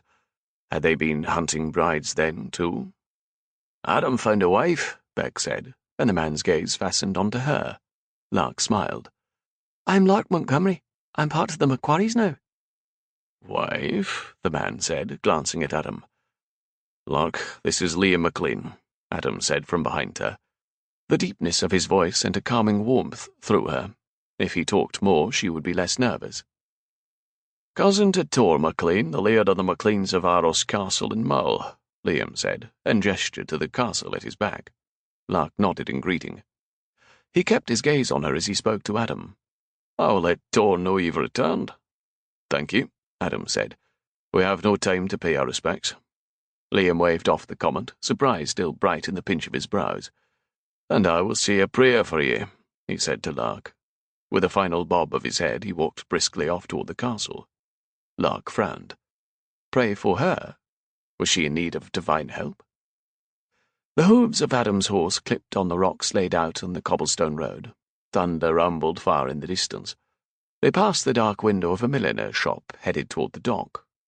"We are not staying here for the night?" Lark asked. "An inn, perhaps, with dinner, a bath, and a bed?" Lord, how she wanted a bath. "And I will need to purchase a few things, unless your village has an apothecary and milliner. My mother left me some coin to use once I wed." "We will stop to eat in the tavern," Adam said. "You can make a list for Beck of the things you need, and we will go on to Alva this eve. Beck can return tomorrow." Disappointment added to the slight nausea that still plagued her from the first crossing.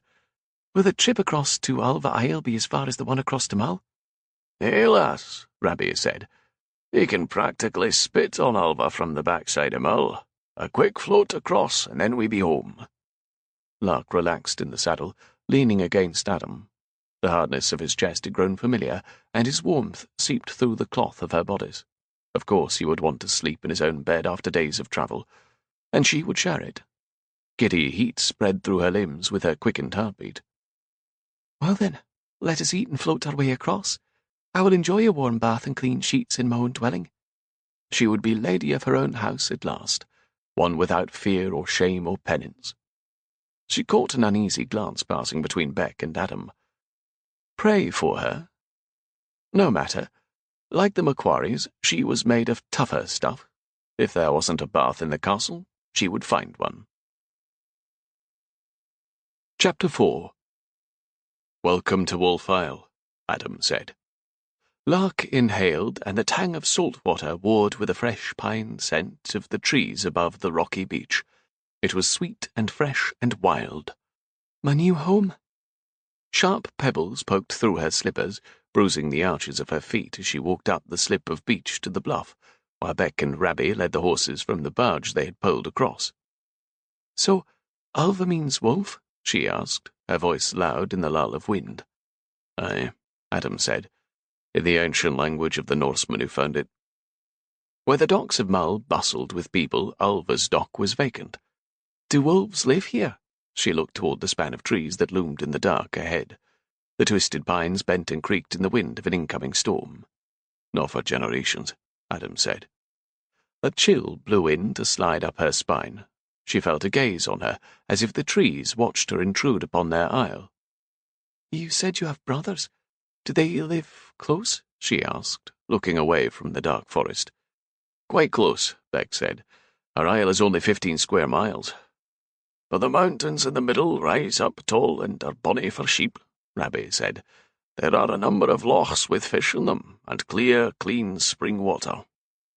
They trudged toward a path that led into the forest, the horses behind them. "How far away is your home?" she asked, tipping her face up to look at the nearly full moon. Clouds raced fast, covering it. "A bit up the coastline," Adam said. Beck came up beside them. "Castle Guylan overlooks the strait we just crossed." He pointed up the strand. A large mass perched farther up, looking like a mythical dragon, staring out toward Mull. As thick clouds rushed to cover the moon, it became a dark shadow. "There are no torches lighting it," she said, squinting. The McQuarrie brothers dinna need to waste candles and oil when they dinna know we are returning tonight. Of course. She wrapped her shawl closer about her neck. Lark startled, jumping forward when Adam touched her lower back. Sorry, she murmured.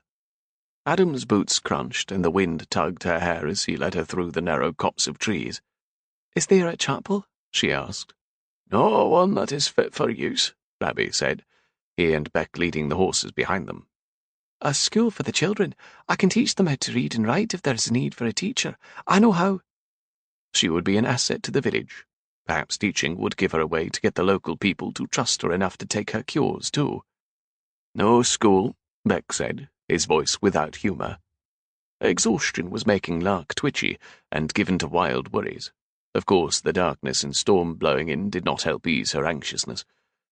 I can always hold school in a vacant cottage. Are there any about? Rabbi marched up next to them and yanked at his fuzzy beard. A good number of vacant cottages, lass. You can do with them as you like. We can make one into a church and another into a school, she said. They would need to find a priest to visit, one from Mull, perhaps. Hopefully he was nothing like Father Lauder at the Beltane festival, his judgmental gaze following her around. If she was going to confess to a priest, he must be someone with a kind heart. Adam led them across the narrow moor of tall grasses and easily found a path that led toward the castle. Lark turned her head this way and that, but she couldn't see anything in the darkness. They broke through another narrow copse of trees onto a cliff above the strait. The moon was a hazy glow behind the clouds as thunder rumbled closer. Thank the Lord they weren't still on the barge tossing on the angry sea. The wind whipped against her, making her clutch the shawl even tighter. The outline of Guyland Castle sat on the highest point ahead of them. Where is the village? She asked. Ormug sits behind the castle, Adam said near her ear, the words battling against the rushing sound of the newly unfurled leaves above. I smell no hearth fires blowing this way, she said, twisting to meet Adam's gaze. Where is everyone? She asked. Most likely up at the castle, Beck said. The wind is blowing the other way, Rabbi said on top of him. Their quick answers sent another trickle of apprehension through Lark. She didn't bother to hide the questions on her face as she studied Adam. Let us get out to the storm, he said, and I will explain everything. Explain everything? What was there to explain? She knew the castle and town needed work to right it. She would use the skills that her mother taught her to benefit her new clan, and she would be trusted and renowned for her compassion and wisdom. She would create a place of safety and comfort for her family and herself. Her heart squeezed in warning, holding tightly to her hopes, as if the gusts of wind might snatch them away. As they approached the closed portcullis, Adam released her hand to cup both of his around his mouth. "McQuarrie's return," he yelled out, making her jump. "Machrach," she murmured. Lark looked past the fortress to the dark outline of the tops of cottages beyond, but she saw no glow of hearth fires. Was everyone already abed? "Oh, there," someone called from the watchtower. "I was about to go inside." A dark figure leaned over the low wall. "Bloody hell, you brought back a woman." "She is a bride," Adam said. "And she is standing next to ye, Adam." "She is my bride," he said.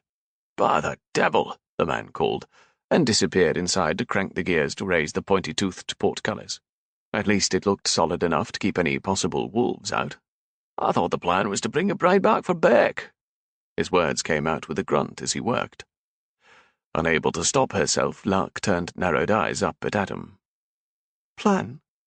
"We mentioned we were looking for brides," Beck said, leading his and Adam's horses forward. "A man must make plans if he is to create a family." "A family in the eyes of God, no bastards here," Rabbi added. Lark's face snapped toward the old man who led his horse behind him, but Adam's hand clasped hers, tugging her along. She faced front as he led her toward the rising bars, dodging one of the points in his haste to enter. The bailey was a circle of packed dirt and was completely dark, like the rest of what she'd seen of Ulva Isle. The silhouette of a tree stood in the middle, its twisted trunk seeming to cling to the rocky ground like a talon. Lightning splintered across the sky, revealing bare tendrils of branches tossing like whips. A willow tree. Thunder rumbled like the angry voice of God, making Lark's shoulders rise higher as she stared at the leafless, snapping limbs. "Is that tree dead?" she asked. We have hopes it will come back. Adam took the lead rope that was hooked to his horse's bridle. Fat drops of rain began to pelt them. We need to shelter the horses, Adam said. Lark raised her skirts, glancing once more over her shoulder at the willow, and followed the three men to a set of stables along the side of the castle. The smell of freshly hewn wood mixed with the sweet tang of the incoming rain. She heard more animals shifting in the dark stalls. Can you even see what you're doing? She asked, looking around for a torch that could be lit. Aye, Beck said. We could untack and tie up our mounts blind, but the lightning helps. Crack! Thunder split the sound of the wind and rain with a close lightning strike. Lark pressed against a stall where a horse neighed. Its large head moved over the door, brushing against her hair. Lark shot forward, away from its mouth, that had been ready to lip at her hair. She knew nothing of horses. Surely if the creature were a biter, Adam would have warned her. She swallowed hard. Wouldn't he? The tapping of rain increased on the roof. At least it's dry in here, Beck said. Let's hope the castle is too. Every word out of their mouths made Lark's stomach tighten more. Pray for her? No fires? Why would it not be dry inside a stone fortification? Questions mounded up so high within her that she began to feel buried under their weight. Questions to which Adam had the answers he kept silent about over the last 2 days of travel. Lark gasped softly as a man appeared in the open entry, lightning illuminating him like an unholy presence. But she realized it was the guard from the gate tower. "'Tis blasted wet out." He walked up to Lark, but in the dark it was hard to see much more than that he was as tall as Adam and Beck. A flash of lightning showed a lopsided grin set under a straight nose and surrounded by a close-cropped beard. "I'm McCollum, Adam's brother." "Greetings," she managed to say. "I'm Lark." "Like the bird?" "Yes." Callum came closer to her in the dark to run a hand down the nose of the horse that had nearly eaten her hair. Lark took an involuntary step into Adam's side. 4 large men, surrounded by lightning and snorting horses, soaked through with darkness. Lark pressed a hand against the pocket where she had wrapped the ski-and-do Adam had given her, wiped clean. "Can we go inside where there is some light?"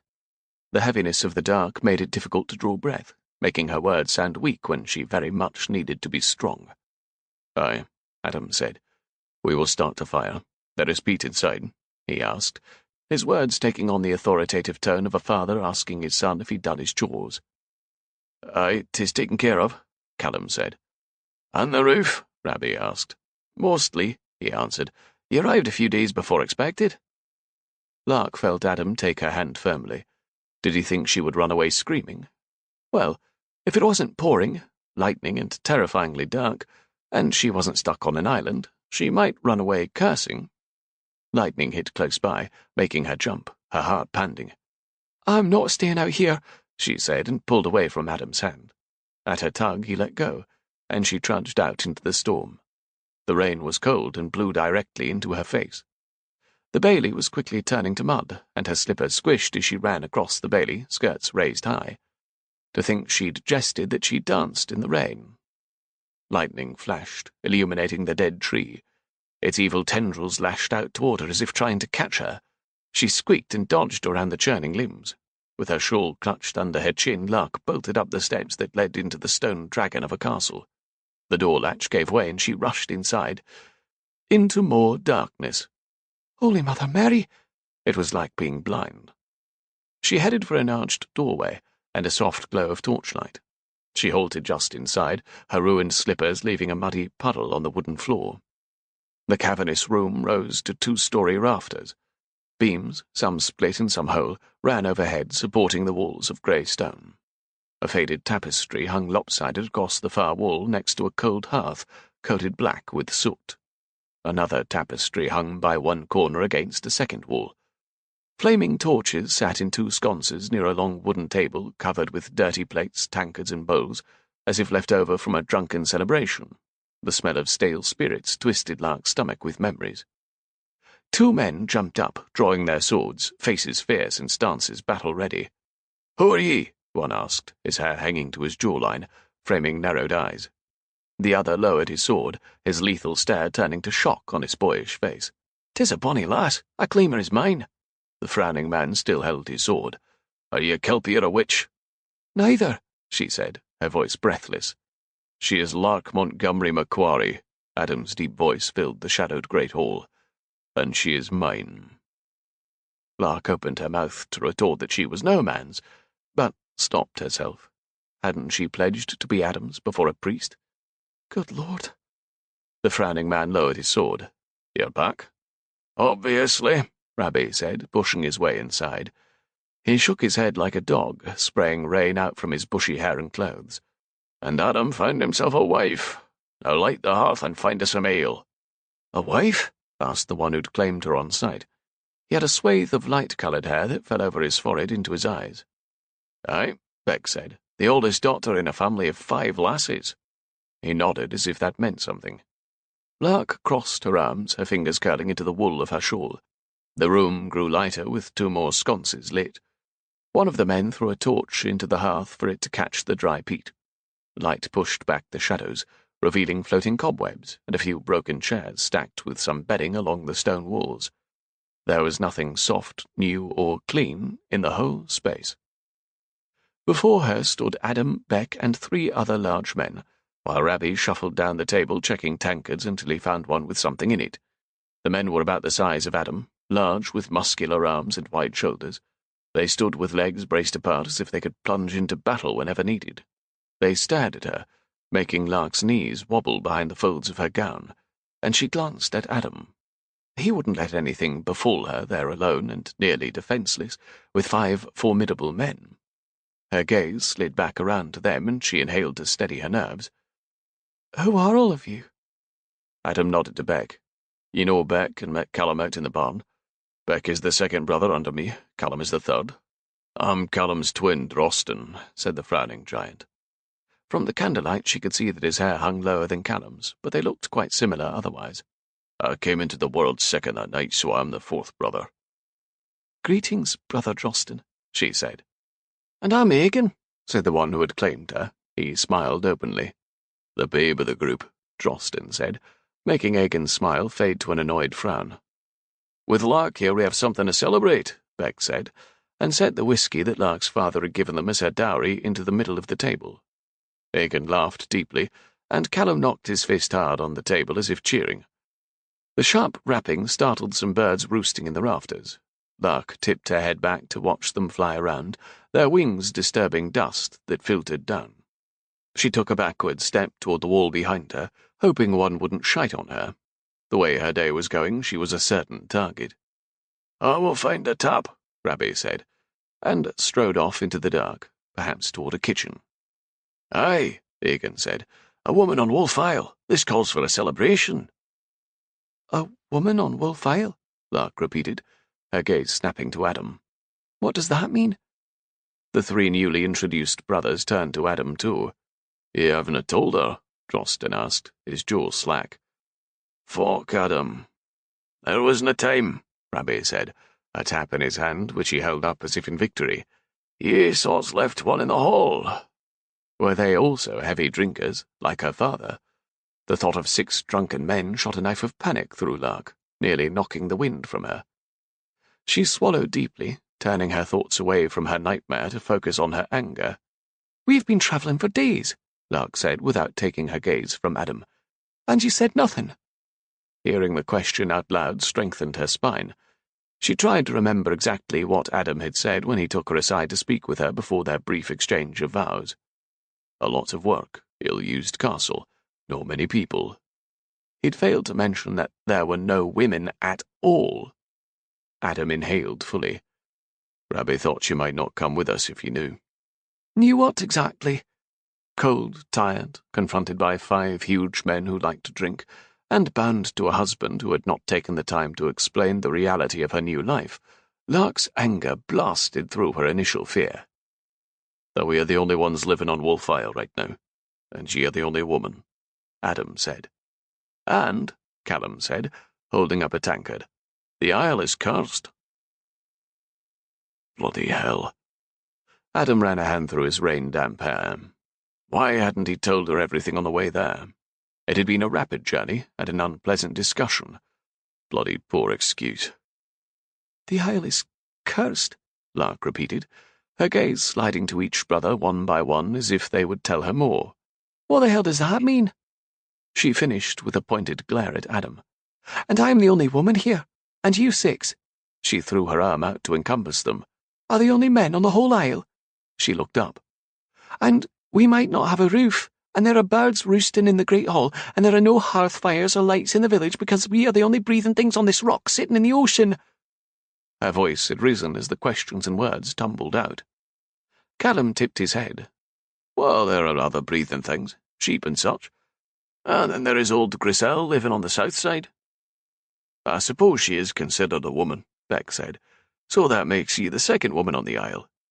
Griselle is a witch, not a woman, Egan said, crossing his large arms. We would run her off, but she does no harm. He shrugged. And she might put another curse on us if we tried. A witch is a woman, Drosten said. A woman who worships Satan. Lark stared at them, her lush mouth dropped open, her delicately arched brows raised high, as she turned back to him. I am second to a witch on an uninhabited isle that is cursed. Her gaze moved to the barrel of spirits. And you all love to drink whiskey?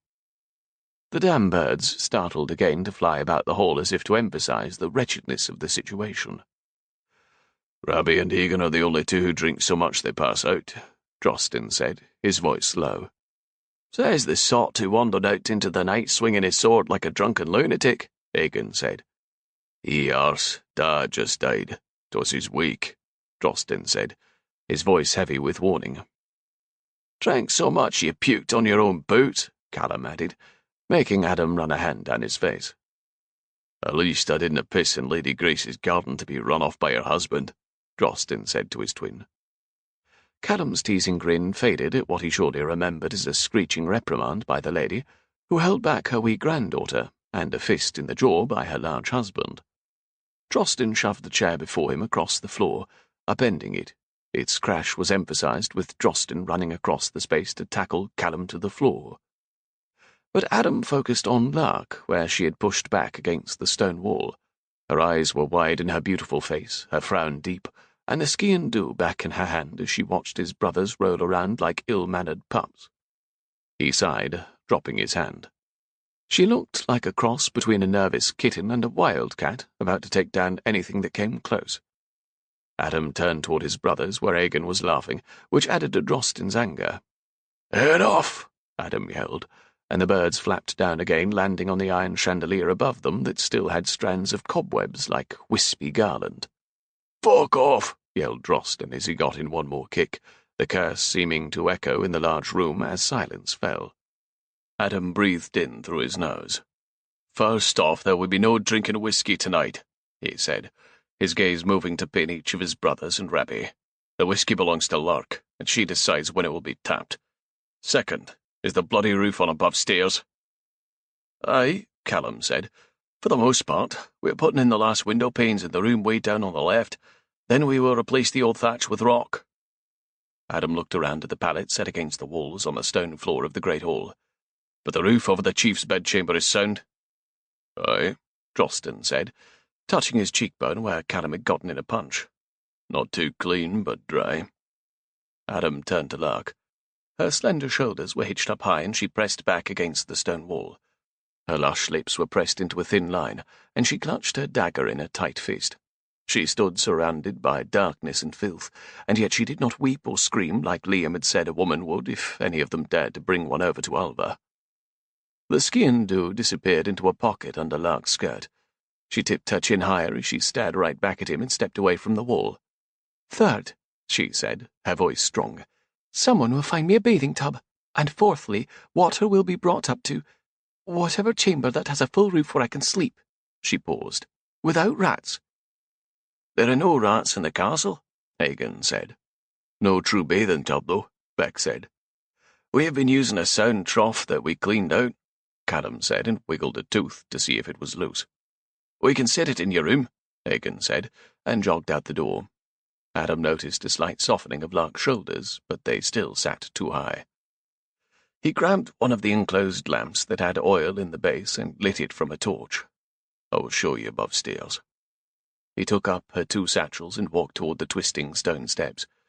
The workmanship on them had been perfectly stacked, so it had survived with little damage through the ages. Thank God for the meticulousness of the early Macquaries.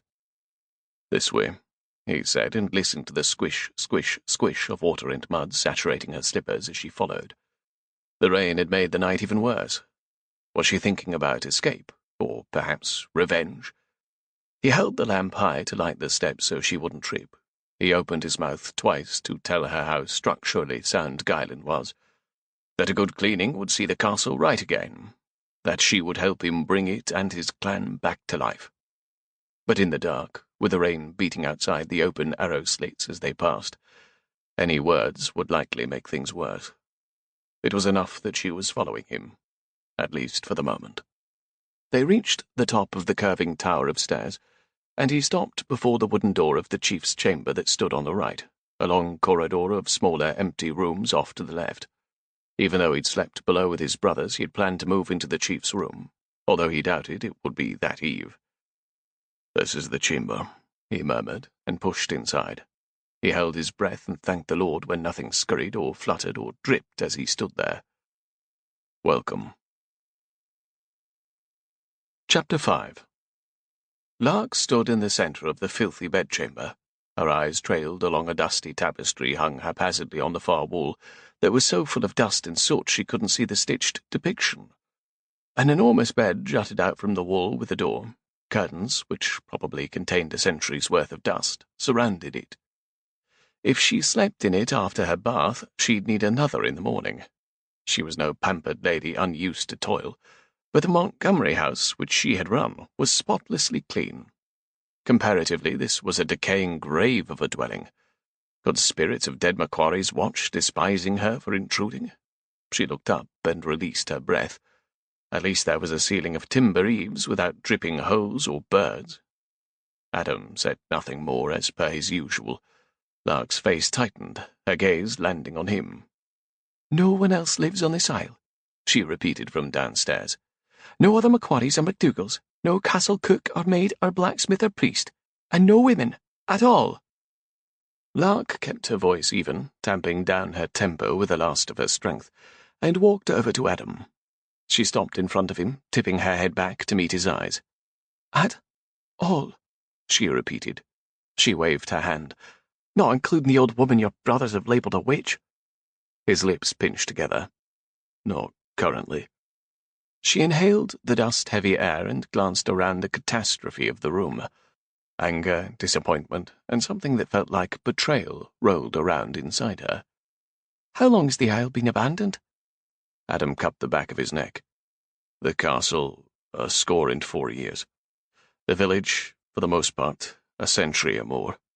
The town was abandoned because of superstitions, forcing the Macquaries to live on Mull under the hospitality of the MacLeans." His words came slow. When silence stretched out, he dropped his arms by his sides and continued. "Many Macquaries married into the MacLean clan, leaving only a few of us left. My father was the last chief. He tried to retake the isle 2 decades ago. We lived on it for a few years, but then my mother died, birthing Hagan. Da moved us back to Mull because my aunt convinced him it was unsafe for his sons." Lark looked toward the once grand bed. Did his mother die in it? Had anyone cleaned away the birthing, or had they all packed up and left that day? She shivered at the thought. Adam cleared his throat. "Slowly my father's desire to re-strengthen the Macquarie clan grew stronger than his grief for his wife and worry about us. He raised the 5 of us to one day come back here to rebuild." His words grew firmer. "Rabbi MacDougall was his friend and stayed on with us when Da died last winter. The 5 of us swore to bring the isle back to life when we buried Da here, so he began as soon as the snow melted." Lark watched the lines of shadow across Adam's face. He looked tired. For several long seconds, silence sat between them as her numb mind pieced the bits she'd learned together into a picture. "And then you went in search of a wife," she whispered, "like you said at the festival." "'Tis time for Wolf Isle to be re-established, and the Macquarie clan to grow in number and strength again," Adam said, his hands fisting against his kilted thighs. Determination hardened his face, cut by shadows and firelight from the lamp. "So, you got yourself a woman?" Her gaze slid to a large armoire. If she opened it, would his mother's old clothes still be in there, undisturbed from the night she died? Did her spirit haunt the castle? Cold slid up Lark's spine, and she turned in a tight circle, her arms wrapped tightly around herself. Not just any woman, Adam said, making her gaze stop on him. A woman with strength, an instinct for family, someone who can help build a home. You know nothing about me. How could he, when he'd only met her 3.5 days ago? He took a step closer and she braced herself, not to back up. You bravely handled the bandits, he said. You took care of 4 sisters after your mother died, and you ran her home. That all speaks to your abilities and talents, lass. He stopped before her, and the rest I will learn in time. Oh, Anna. She missed her and her little sisters even more in the shadow of such disappointment. Lark looked up, meeting his gaze. And what have I learned about you, Adam, over these 2 days of silence? She asked, trying to keep her words firm and strong. I've brought the tub, Callum said with a grunt, but Lark held Adam's gaze. Behind him his brother pushed an animal trough in through the bedchamber door. Callum set it before the hearth and strode over to where they still stared at each other. He stopped to look between them. Well, I will leave you two to keep looking at each other like there may be a murder tonight. He dipped down slightly, his gaze shifting between them. Adam, from what I see, he whispered, your bride is winning. Get out, Adam said, breaking the stare to glare at Callum. We have the water, Justin said as he, Egan and Beck marched in with 3 large buckets of water. Lark turned to the tub. It looked damp from what she hoped was a fresh scrubbing. There is a heating cauldron in the trough, Callum called. Come on. He waved his brothers to follow him out, the floor creaking with each step. Let us leave the newly married couple to themselves. The door shut behind the last of them, and Lark could hear them stomping down the stairs. Did they think this was humorous? This trickery to bring a woman to the aisle? You demanded that he marry you. She closed her eyes on the painful truth. Her head dipped and she let her face rest in her hands, letting out an audible sigh. Adam strode over to crouch before the hearth, and she turned her face to watch him. His shoulders were broad, the muscles in his biceps pressing against the confines of the rain-dampened tunic he wore. Even performing a menial task of starting a fire, the man was brawny. Her cheeks warmed as she remembered the way they had touched each other the night before. Would being stranded with no one but him be all that bad? Right then, exhausted and angry, she could not decide. It took him long minutes to get the damp peat started, but he didn't curse, just kept working until he had results. Adam stood, turning toward her, the growing fire behind him casting him in darkness. It should heat the room and the water. She walked toward him to reach the fire and held her hand out to the growing flames. Adam. Aye. Where will ye be sleeping? She asked, turning to look at him across the room. The light cast him in dim gold. He looked pained as he met her gaze. I hope one thing you've learned about me, Lark, is that I will not touch you unless you wish it. She met his gaze. You could have warned me, Adam, on the ride while we ate at the fire, before we kissed in the tent. He knocked his fists together, one on top of the other. Rabbi thought it best not to tell you anything more, in case that made you run away from us on the journey here. And she thought listening to Rabbi was the wisest course of action? She asked, her voice rising despite her wish to remain calm and uncaring. Nay, he said, and dropped his hands. His gaze penetrated her own. Will you leave here now that you know? Seek an annulment. Leave there? How exactly could she? I'm surrounded by water. She flung her hand out toward the dark window flanked by heavy curtain. Where would I go? If you wish, I will take you back to your father, he said. Her heart sped and she swallowed against the terror wedging itself into her throat. She would never return to Royland's house, and her neighbours would not take her in after what he had spouted while drunk. They would say that Adam had turned her out, that she'd begged him to wed her, and then he'd turned her away when he discovered her past. Adam's face was grim. Could she ask him to help her find a safe place to live on her own? Even prostitutes live in houses with other ladies. No Montgomery lass is living alone. Royland's words twisted inside her. I could speak with Torn McLean about finding you a place at a cloister, or perhaps my aunt could take you in, he said. They stared at one another, Adam waiting for her next words, and Lark waiting to figure out what they should be. She had said she was used to hard work, vowed to be his wife until death, and begged him to marry her. She drew a deep breath. I will stay until I can figure out what to do. And see how big an omission Adam had made. Rap, rap. They both turned to the door, which slowly opened. Lark? It was Beck. His gaze went from her to the tub, touching briefly on Adam. Callum forgot to ask. Any you could have asked, came a voice from behind. She and Adam were having a conversation, said another. They were not even talking when I walked in. It sounded like Egan. There was a silent, staring, frowning conversation. You see, Beck said, raising his voice over the others in the hall. We usually take a bath in the order oldest to youngest. Of course he can go first, not that we think you're older than Adam, he finished quickly. Not that Adam is old, one of the brothers called. He's the perfect age for a husband. Lark saw Adam's eyes go to the ceiling like he was beseeching help from the angels. The brothers, her brothers now, thought to use the bath like her sisters did, one at a time to wash in the same water. The difference here, though, was that instead of her bathing last because of her servant status in Royland's house, she was afforded warm, unmuddied water. She sighed and glanced at the rafters above. No angels sat amongst the cobwebs. Whoever said things looked better in the morning had never visited Wolf Isle. Lark finished plaiting her still damp hair as she looked out at the heavy clouds over the white-capped ocean. The wavy glass panes in the window kept out the wind and rain, but not the feeling of isolation and imprisonment. She was on an isle, surrounded by angry sea, trapped with 6 men. And one witch, she whispered. Restless sleep in a room in the very same bed where a woman had died made the weight of the morning feel even greater. She rubbed her hands down her face. I can laugh or I can weep, or I can stab someone, she said to the empty room. With the dawn, she'd crawled from the heavy blankets. They were relatively clean, considering the 25 years of neglect coating the rest of the chamber, and there had been no evidence of birthing, thank the good Lord. She walked to the hearth that she'd stirred back to life, and ran a finger along the intricately carved mantel. The line through the dust revealed a deep polished oak, with vines and flowers carved within it. She sighed. What beauty lies beneath all this dirt? Her gaze drifted about the room.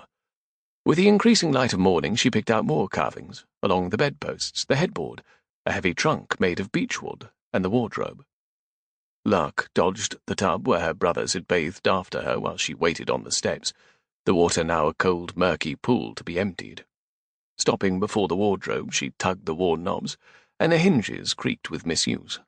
Several gowns hung there, likely Adam's mother's. She could alter one to use. Lark had hemmed and cinched her own mother's gowns for her sisters. But the item that brought a smile to her face, the first one since setting foot on Alva, was a pair of boots tucked in the corner.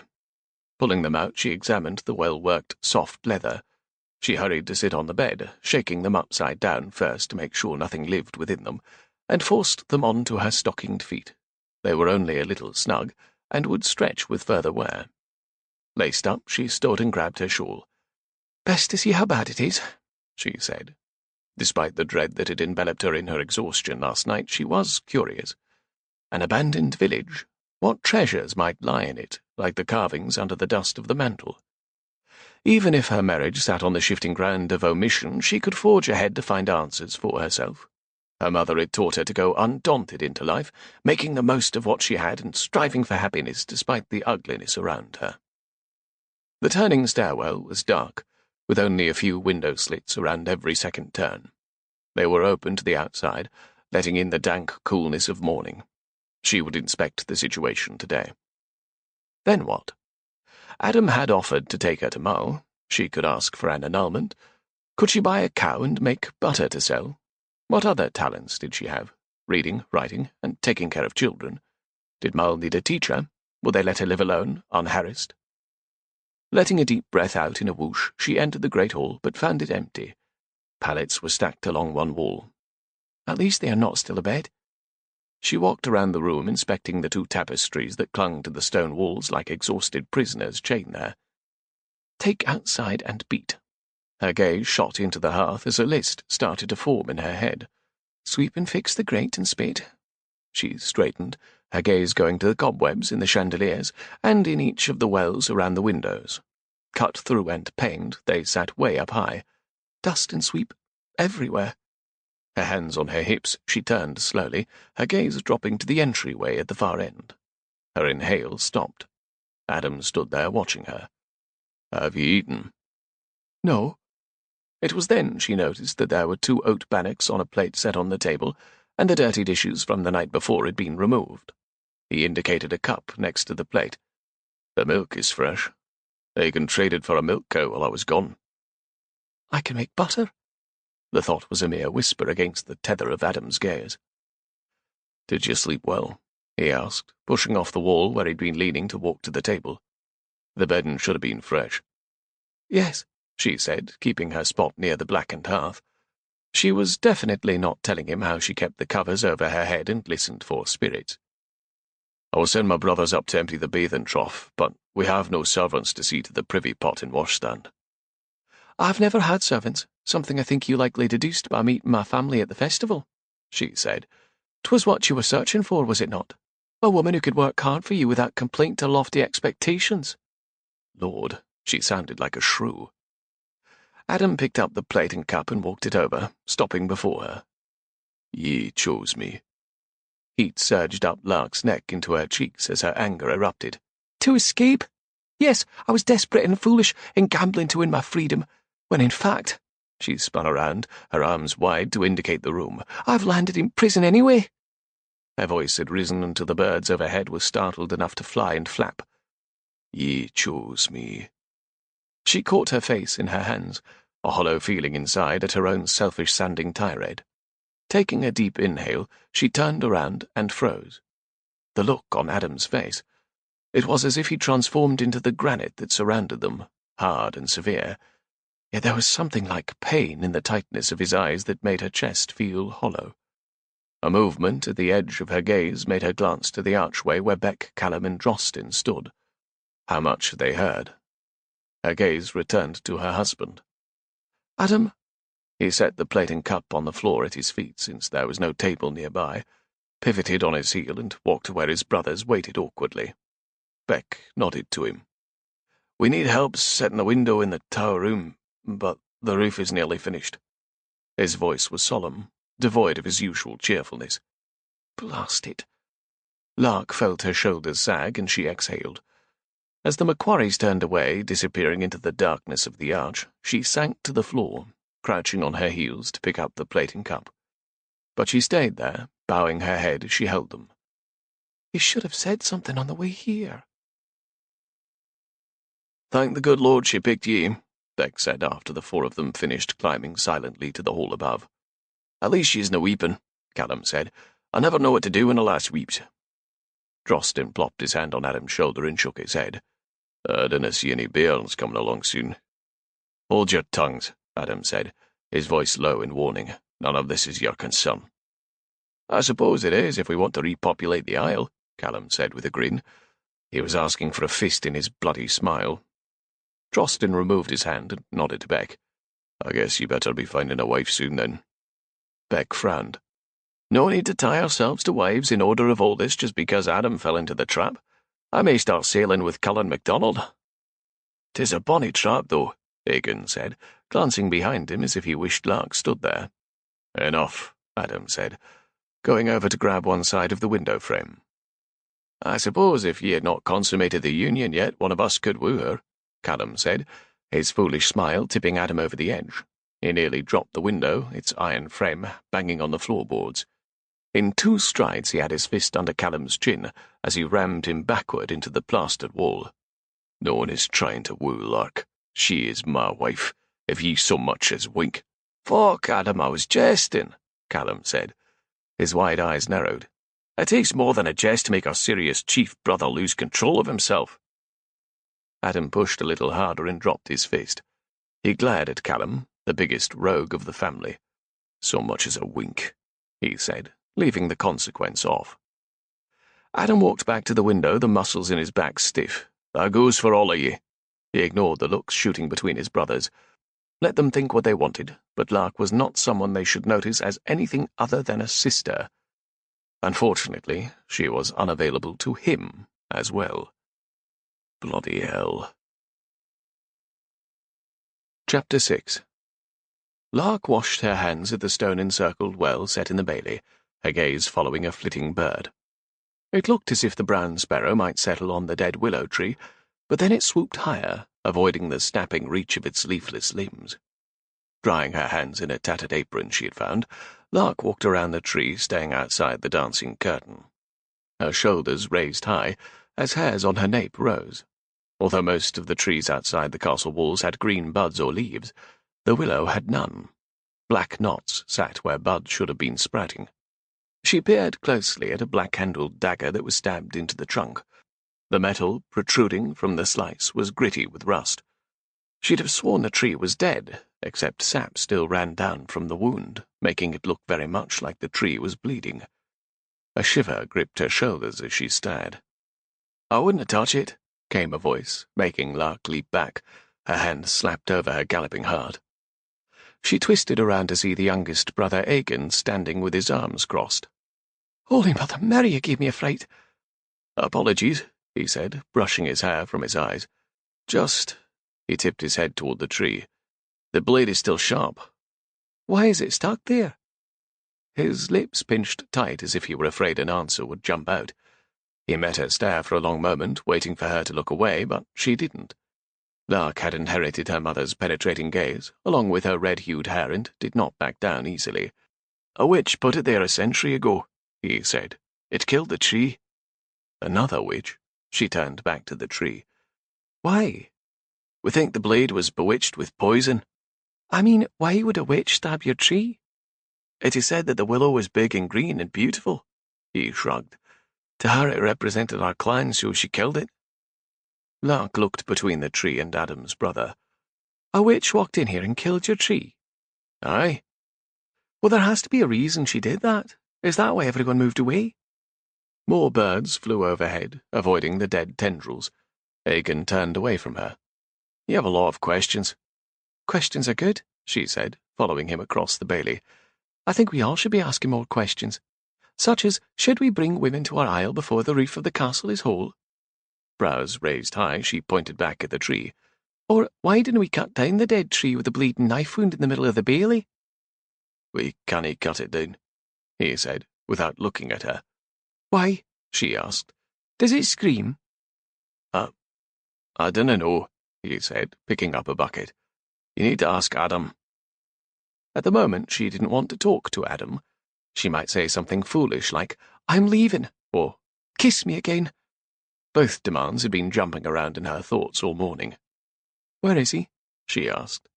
"Finishing up the roof in the last room." "Good." Lark traipsed to a door set into the wall. It was only big enough for a man to go through. A heavy wooden bar sat across it, but she put her weight into heaving it across to drop on the ground, and yanked the door open. "Where are you going?" Aegon called. "You can't answer my question, so I can't answer yours." Yes, she was being spiteful, but her irritation at the lack of explanations was making her into a shrew. "Robbie and Callum hid the rowboat," Aegon yelled down, "and the barge is too heavy for a lass to push." More anger licked up inside Lark as she traipsed down the path. "'Tis a good thing I know how to swim." So, Adam did not expect her to keep her wedding vows. Blasted man. He thought she would run away without a word. Clutching her skirt high as she marched toward the village behind the castle, she calmed herself enough to appreciate the way the recently found boots gripped the pebbles and damp boulders. "Thank you, Lady Macquarie." Lark glanced over her shoulder several times to see if anyone followed. So far, the path through the grass was deserted. Highlander Castle rose high, perching on the edge of the sea. Even with years of neglect, it was impressive, a formidable defense against— who? There was no one here. She huffed and continued, swinging her arms to help propel her up the rise. Stopping at the top, Lark surveyed the sprawling village below. Air left her lungs slowly as her gaze scanned the remains of nearly 40 dwellings nestled in the shallow valley along the winding pebble road. Thatching remained on a few, but most were missing their roofs, except for a handful she could see that had stone covers. There must be things to salvage, she said to herself, clutching her shawl around her shoulders. At least she could pick out the chapel, its simple cross still in place on the apex over the open door. Perhaps she could find a cottage for Anna's bakery. Maybe she and her sisters could come right away and live in the village. Would Royland let them go? Pressure in her chest made it hard to swallow. I miss you, Anna. The first rows of time-worn cottages loomed up on either side of the path, hiding the rest of the town from view as she walked cautiously. The wind blew between them, scattering last winter's decay in small gusts. The loneliness of the empty village made her miss her sisters even more. She stopped, blinking back tears. I'll write Anna a letter today. A whistle made Lark jerk around. The wind, she whispered, her voice sounding odd in the hauntingly vacant place. She straightened her spine and peeked inside a roofed cottage at the wooden floors, some of them yanked up along the back wall. The dark hearth looked sound enough. Leaves lay scattered inside, and one of the window panes was broken. Was it a happy home at one time? Laughter and smiles, the aroma of fresh tarts baking, and a Dar bouncing a wee one on his knee before the fire. She stared wistfully, bringing forth the old fantasy she used to create in her head. She closed the heavy door of the cottage to walk on. 3 more dwellings flanked her, their empty windows like eye-holes in skulls. Something banged with a gust of wind, making her jump. A broken shutter, she whispered.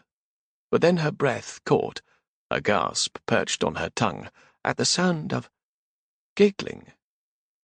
Lark's gaze shifted, her wide eyes scanning the broken cottages. "Who is there?" she called, but her voice in the wind-washed silence just added to the tickle of unease teasing her nape. It had sounded like a child's laugh. But what child would live out here amongst cottage bones? Could it be Griselle, the witch? "Come out," she called.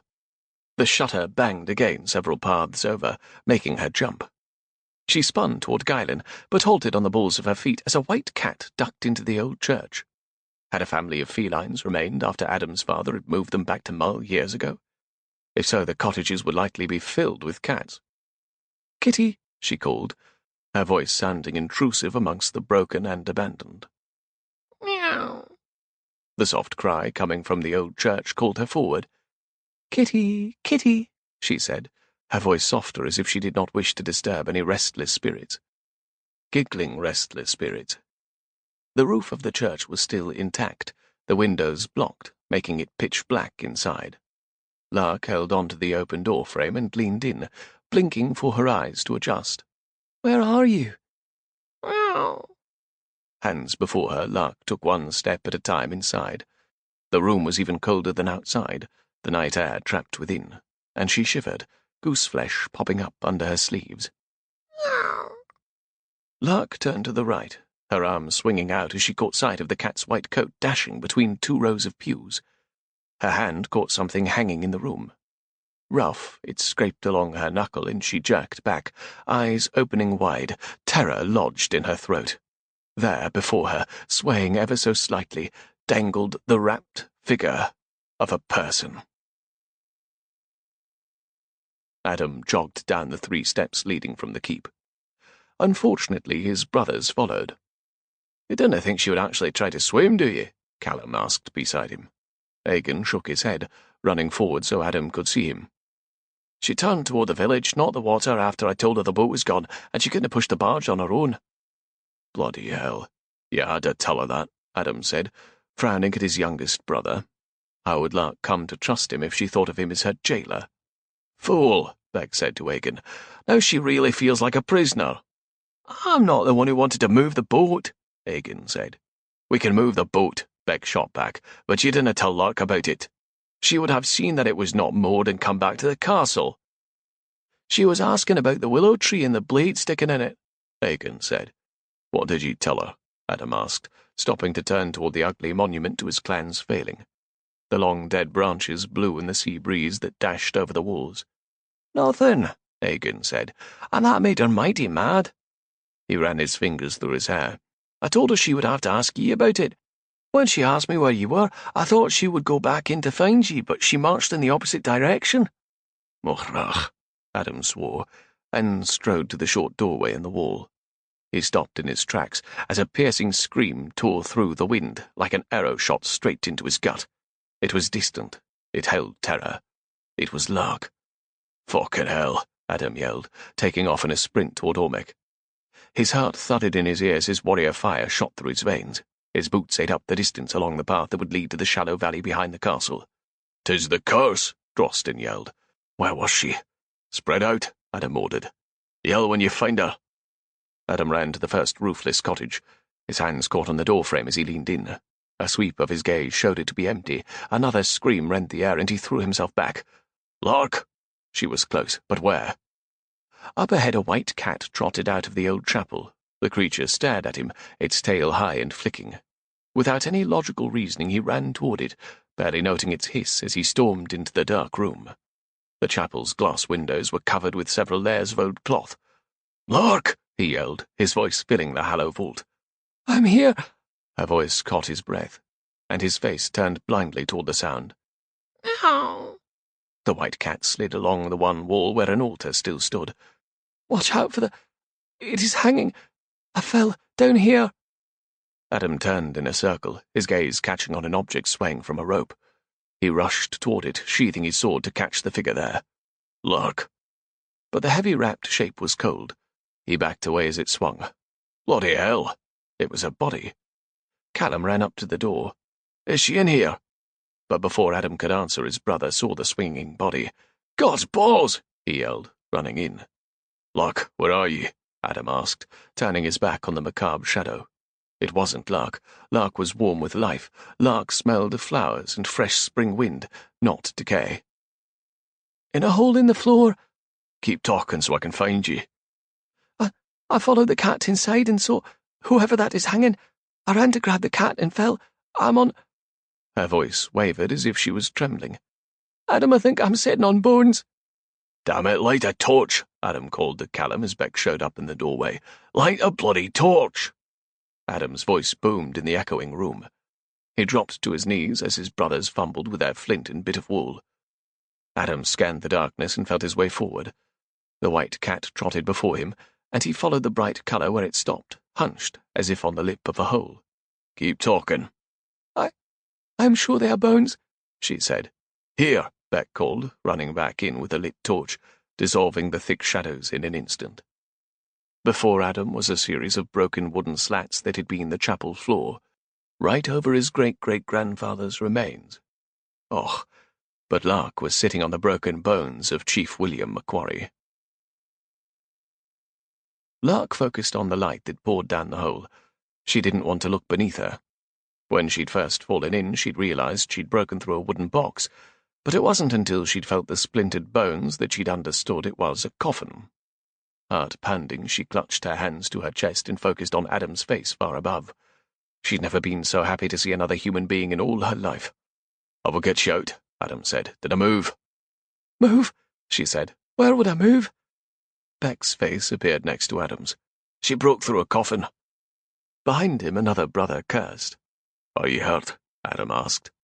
"Your mother saved me," she said, watching Beck's frown grow to match Adam's, as if they wondered if she'd lost her mind. "Her boots? Well, I'm assuming the boots I found were hers. I hit feet first, and the boots took the brunt of the fall. I will be sore." And she would be taking another bath after sitting on someone's century-old bones. Although fresh bones would have been more gruesome. "Please get me out of here," she called. Adam leaped upright. Behind him, something heavy hit the floor. Lark swallowed hard as Adam looked over his shoulder. "Who is it?" she called, but the sound of something being dragged outside likely explained why no one answered. "Use the rope," another brother said, making her shiver.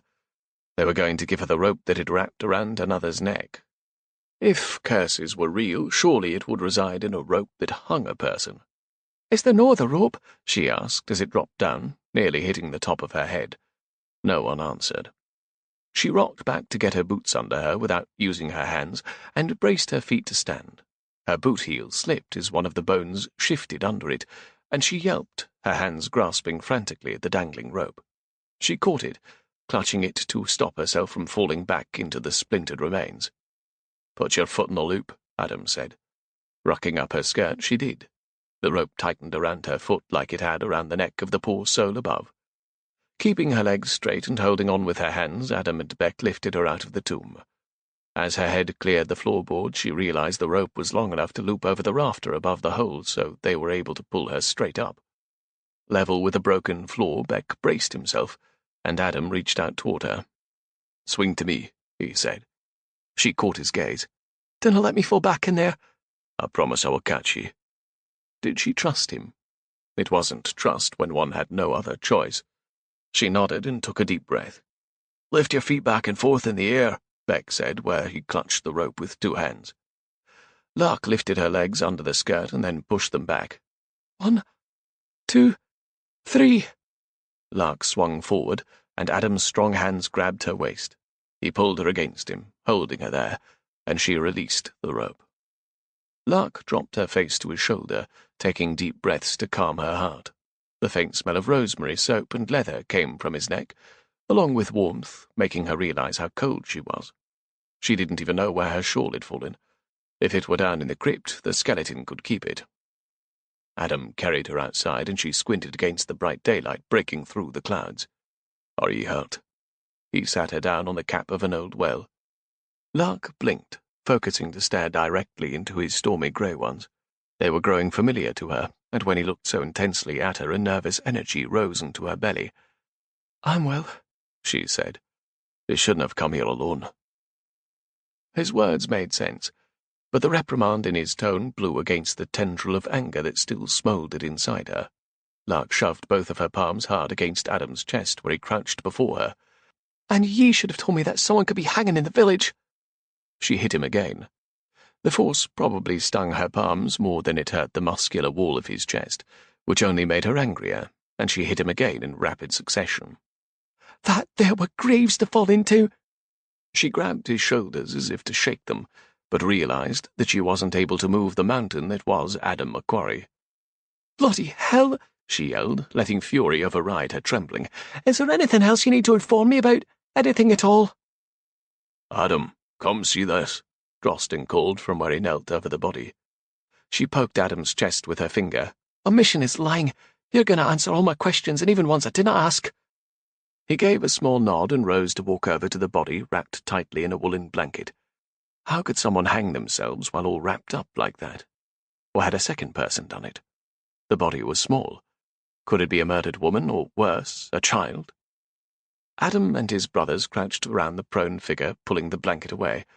Beck stood looking down.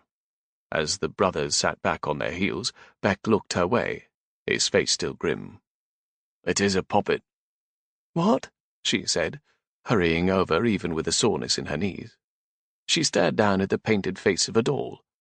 The blanket lay open, exposing sticks and clumps of peat tied together in the shape of arms and legs. Stones sat inside the blanket, giving it the weight of a human body. Grasses were braided to look like hair, and tied to tanned leather that was painted to look like a face. Even though it was not a person, the figure was gruesome, and goose flesh rose again on Lark's arms. "Why would someone do this?" Callum asked, staring down at the doll. "A better question is," Lark lifted her gaze to Adam, "who would do this?" Chapter 7. "You should take her back to Mull," Callum said, where he ate across from Adam in the Great Hall. "That was definitely a warning against women being on the Isle. Grisel must have heard that we are settling the village and castle again, looking for wives." Adam glanced toward the stairs where Lark had gone after he'd walked back from the village. She'd been above for 2 hours. "We are 6 strong Scotsmen," he said, "and yet we would let one insane old woman stop us from rebuilding our clan." "Damn, Adam," Callum cursed and looked back down at his plate. "It was bloody creepy." "And she pulled up the floorboards of the church to find William Macquarie's grave?" Beck asked. "How? It was built under the church so the witch couldn't desecrate it. 'Tis consecrated ground." "We found other holes dug throughout the village," Drosten said, like she was looking for him even though his marker was in the church. "How the hell could an old woman dig holes or get that thing tied up in the chapel?" Callum asked. "Help from the devil?" Egan asked, but a slight grin made it more of a jest. Callum's brows rose. "'Tis a possibility. We should have a priest come here to bless the isle and village." Rabbie passed the sign of the cross before him. "We need to carry Grisel off this isle." "And what?" Adam asked. "Burn her to keep her from coming back?" "If she is a witch," Rabbie said, "we can find a witch hunter to check her." "They accuse and doom anyone who is different to the flames of water," Adam said. "I will not rebuild our clan on the blood of an old woman." He let his gaze slide to each of his brothers and Rabbie, looking for a challenge. Only Rabbie looked obstinate. "We will find out why and how Grisel did this, then reason with her or exile her." Rabbie stared at the brothers.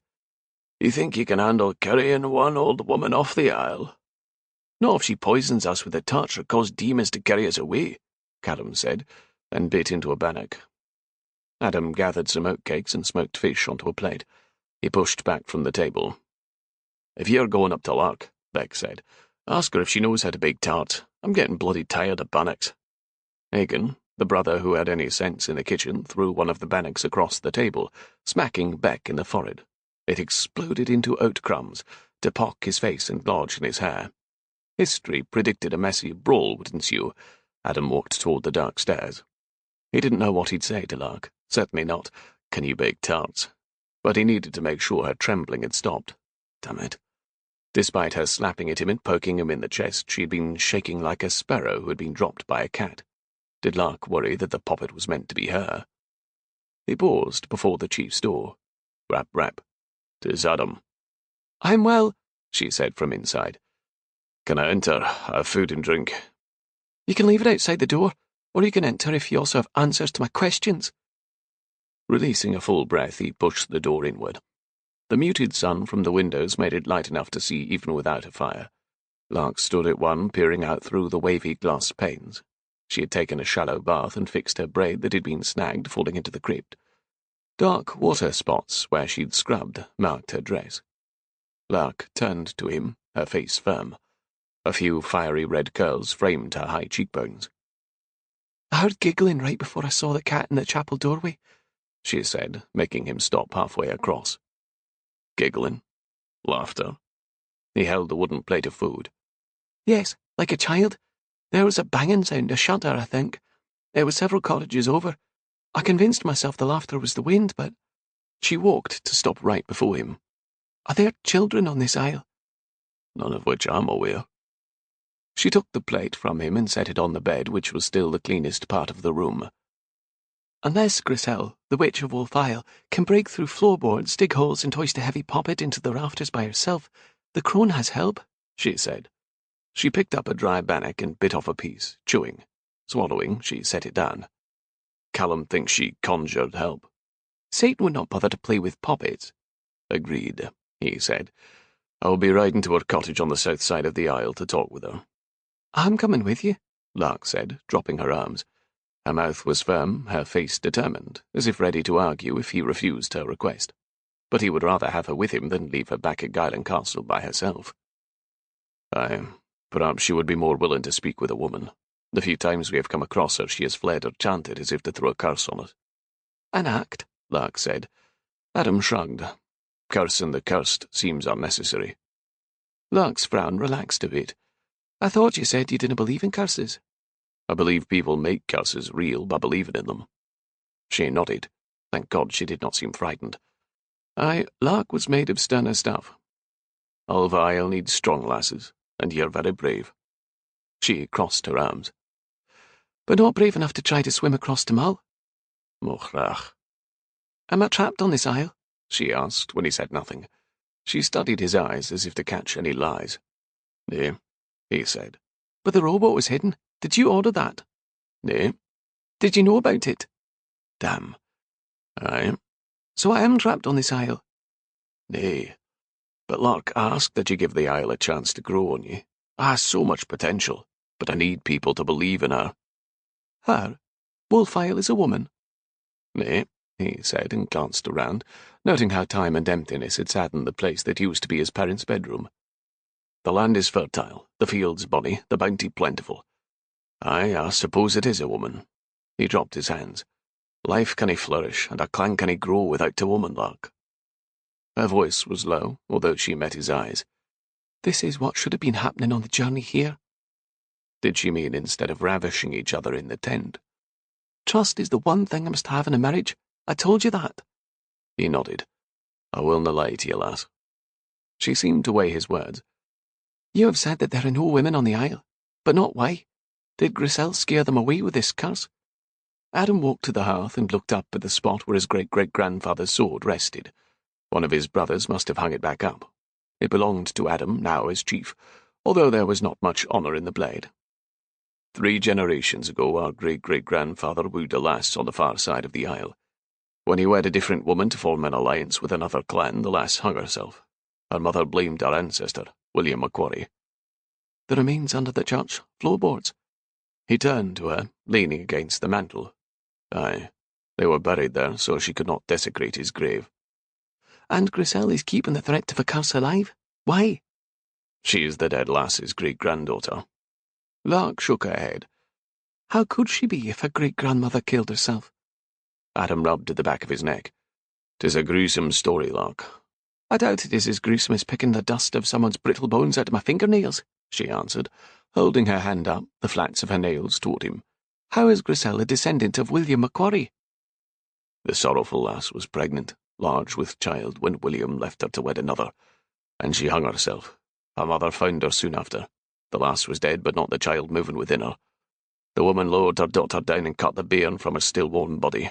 She raised the wee lass to hate the Macquaries, the same with every generation since. As far as we know, Grisel is the last one.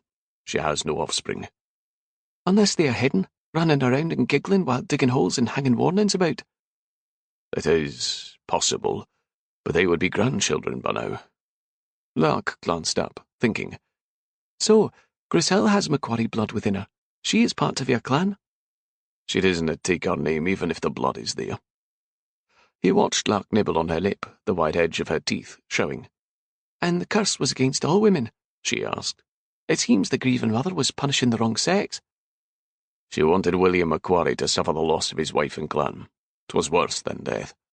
The people believed the curse when William's wife and daughter died in childbirth within the year.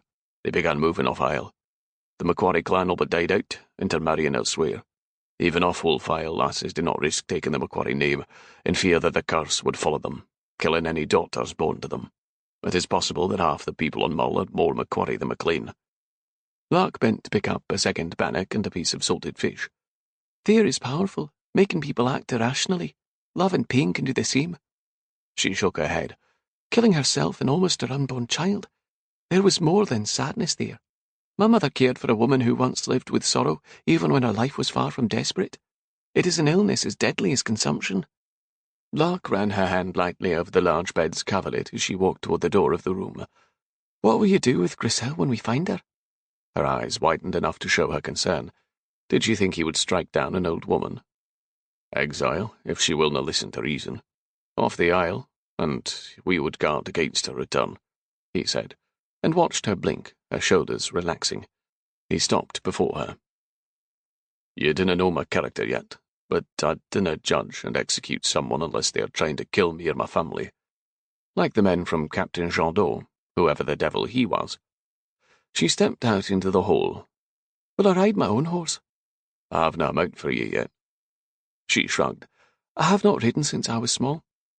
She stepped lightly down the turning staircase. So, what is your favourite colour? How old are you? And do you like having cats about? She turned to look up at him as he followed. Adam breathed deeply, his shoulders relaxing. Blue, nearly a score in 10. And no. She said, turning forward again. That will have to change. Very well, he said. Green. The light, brief chuckle he heard from her opened his chest and relaxed his tight mouth more than any cup of whiskey. Such a small sound, but within it sat something so powerful. Hope. Lark felt every shift and brush of Adam's body behind her as they rode across the open field of spring grasses. Even though he'd slept elsewhere, he'd touched every part of her in her dreams, leaving her achy when she awoke. In her sheltered life, Lark had only ever known men to try to take things from her, a kiss, a fumbling touch, her hand in marriage. Adam had taken her away when she'd asked, and he'd given her a taste of passion that now tormented her. But he had kept so much from her.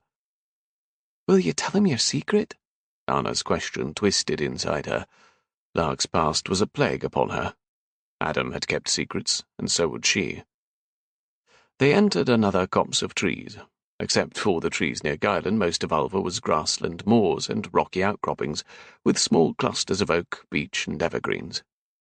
I see no other willow trees on Alva, she said, her words caught in the wind that shifted and swirled about them. Adam let his horse wind among the tree trunks, his hand slowing its gait, letting his brothers ride farther ahead. It is said that William's grandfather brought the small willow tree from the mainland when he built Guyland. William's father nurtured it, as did William. The long green foliage that the wind caught reminded the clan of the waves of the sea surrounding the isle. The Macquarries felt they were more of the sea than of earth. The tree reminded them of their freedom from the quarrels of France, Spain, England, and Scotland. And then it was stabbed and died, Lark said softly. She twisted in her seat to look at him. Egan said it can't be cut down. His gaze raised over her head. William tried to chop it down when his wife and daughter died, then many Macquarries after him.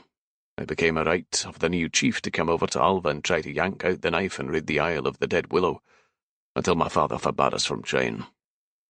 Why? Lark couldn't imagine Adam, with his huge biceps and strong back, not being able to chop down a dead tree. His gaze met hers. Each person who tried ended up not being able to father a single child, lad or lass. Our grandfather tried to chop it down when my father was 5 years old. He never had another child. Each time the axe would pitch chunks of wood out from the cut, but the chopper could never reach the middle of the trunk or push it over. It is said that by morning the cuts would be healed. Our father made us swear an oath not to touch the tree or dagger. How much of that story is mere legend born of retellings and exaggeration? She asked. He shrugged his broad shoulders and met her gaze directly. The tree is still standing, even though it is a hated reminder of the fall of our clan. If it could be felled, it would have by now. Yet something keeps it standing in our bailey. A curse you didn't believe? She watched the lowering of his brows. His eyes, in the light of day, were a deep grey colour that looked almost green as they rode under the spring leaves. She could get lost staring into their stormy depths of the flecks of blue like tiny shards of blue glass. Nay, but I believe in my oaths to my father, he said. I will not touch the tree or dagger until I have a brood of children. She watched him swallow, and he gazed back down at her. I promised my father I would resurrect our clan here, and I will do what I must to see it happen. Lark turned forward again, her gaze following the movement of a hare through the grass. Have you and your brothers fathered any bastards, or would you consider that?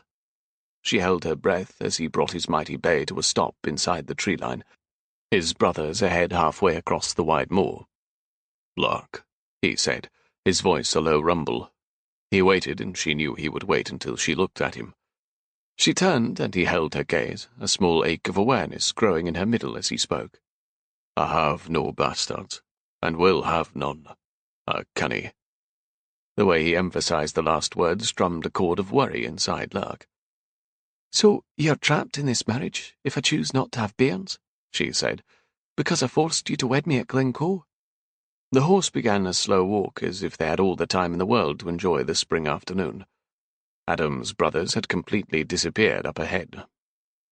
When I was a lad of 5, I decided to live in a tree, Adam said. Apparently he did not want to talk about her trapping him. I thought you couldn't touch the tree, she said. 'Twas another tree on Mull. I was angry at my ma for making me apologize to my aunt for telling her she was a mean old woman. Was she? Lark asked. She still is, and lives on Mull. Lark heard him inhale. I left home and climbed a tree. My dog told me to come down. So did my ma. A storm came up, and even Beck climbed up to try to pull me down when our ma said I would be struck dead by lightning.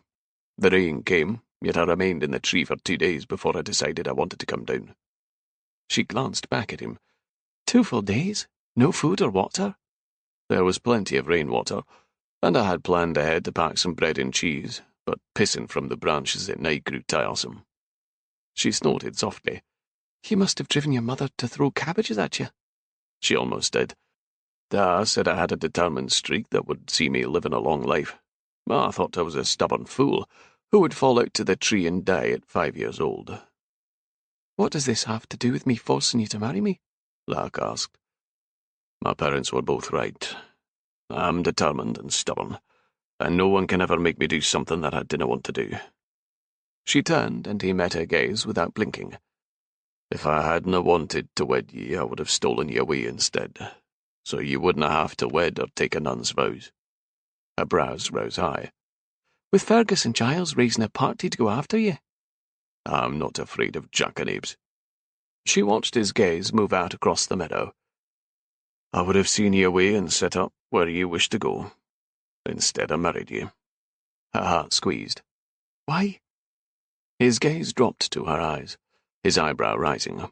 The look bordered on seductive, and it increased the warmth growing in her middle. I liked the way you churned butter, he said. She thought back to how she plunged the cream fast and hard, and a flush rose up her neck. He looked back out over her head. But if you wish to leave here, I will petition for an annulment. Despite the boat being hidden, ye are not trapped on Alva. Not trapped? She'd been trapped her whole life. What did it feel like to have choices? Callum called to them as his grey horse broke from the forest ahead. There is smoke rising from one of the stone cottages on the edge of the south shore. Grisel, Lark said, and leaned forward as Adam pressed his bay into a canter. Adam slowed them to a walk when they reached his brother's before the cottage. He circled it once and stopped near the front door. The dwelling had a curved stone roof that made it look like a giant mushroom. The front door was rounded to match, and remained shut, as if trying to keep out the world. A large, well-tended garden sat off to one side, where it would catch the southern sun. Flustered chickens hurried into the woods, flapping their useless wings. A milk cow and 2 sheep stood in pens, but there were no barns to be seen. I will talk to her, Adam said. And have her spit, chant, and disappear again, Lark said. 'Tis time to try something else. Adam dismounted and helped Lark down. Grisel, he called, come out to explain your actions against the Macquaries. His voice was like thunder, full of power and vengeful promise. Eventually the door opened inward. A hunched woman with a long white braid over her shoulder walked out using a carved tree limb as a crutch. She definitely looked like a witch, with her bent frame and weathered face, but it seemed she could barely lift herself, let alone a doll fashioned of rocks and peat. The woman's milky eyes fell on her. "Mighty brave, lass," she said, and smiled to show surprisingly intact teeth. "Coming to the cursed Isle of Wolves." There are no wolves here. Lark's arm swept out toward the cow and sheep. For your pens would do little to stop them from eating your animals. Adam stood beside Lark. And there is not a curse on this isle. What there is, however, is a woman who continues to hold a grudge over wrongs committed over a century ago, wrongs that have nothing to do with the current Macquarie clan. The woman met Adam's lethal frown with one of her own. Such bravery! She stood alone before 5 large Macquaries, and one fit MacDougall, without flinching, as if she had weathered much worse. "My great-grandmother's curse stands," she said, "until Macquaries learn the truth about love." "Witch!" Rabbit yelled. She smiled wickedly in reply. "What truth is that?" Lark asked. "There are many regarding love. Love is patient, love is kind, love gives instead of taking, love requires sacrifice and compromise and trust. I'm certain there are more." She felt the Macquaries looking at her, but she kept her gaze on Grisel. Which truth must they learn? Even Grisel looked unsure for several heartbeats, until her face relaxed into a toothy grin. "All of them for the curse to lift." Lark shook her head. "But how will you know if one is learned?" "I dinna lift the curse," Grisel said. "It lifts itself when the payment is met." Lark let her arms go wide and looked around the clearing. "So this curse, it hovers around and watches us to see if one of these descendants learns all these truths." Grisel frowned and waved her one free hand. "I dinna know how it works, but Macquaries will na have a strong clan again until these 5, the great-great-grandsons of William Macquarie, learn all the truths about love." "We should make a list then," Lark said, "so they can cross them off once completed." She looked at the brothers. I suppose you will all need to find women, then, in which to fall in love. To break the curse? Rabbie asked, his voice stilted. Lark nodded. It seems the logical plan. She pointed at Rabbie. Lucky for you that you're MacDougall. The old man's eyes blinked shut for a moment, as if relief robbed him of his Scots strength. Lark turned back to the woman. The Macquaries want to build a strong clan, but canny with a curse scaring people away. She flipped a hand toward the brothers. Mistress Griselle says the curse will lift once all 5 of you learn about love, and it is not going to happen with just me on the Isle. So, yes, wives would be a start. She frowned, glancing between each of the large brothers. Unless any of you want to take the holy vows of a priest, then your love would be only for God. She looked back at Griselle. It should exclude him, would it not? They all stared at Lark. Aegon cleared his throat. I dunna want to be a priest. Nor I, Callum said. Drosten and Beck shook their heads, pinched expressions in place. Lark smiled. Then wives for all, and you, Mistress Griselle, will stop trying to frighten people away from Wolf Isle. Lark looked at Adam. Maybe you should stop calling it Wolf Isle. I've done nothing to frighten anyone away, Griselle said, her gaze steady as she met Lark's. Lark's eyebrow rose.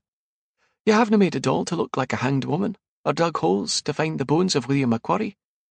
Griselle lifted her chin. I can barely tend my chickens, or walk away from my bit of isle. I would see inside your cottage, Adam said. Griselle turned to the side. Do as you wish. Lark followed Adam to the doorway. Small windows with 4 panes each were open, allowing in light under a freshly thatched roof.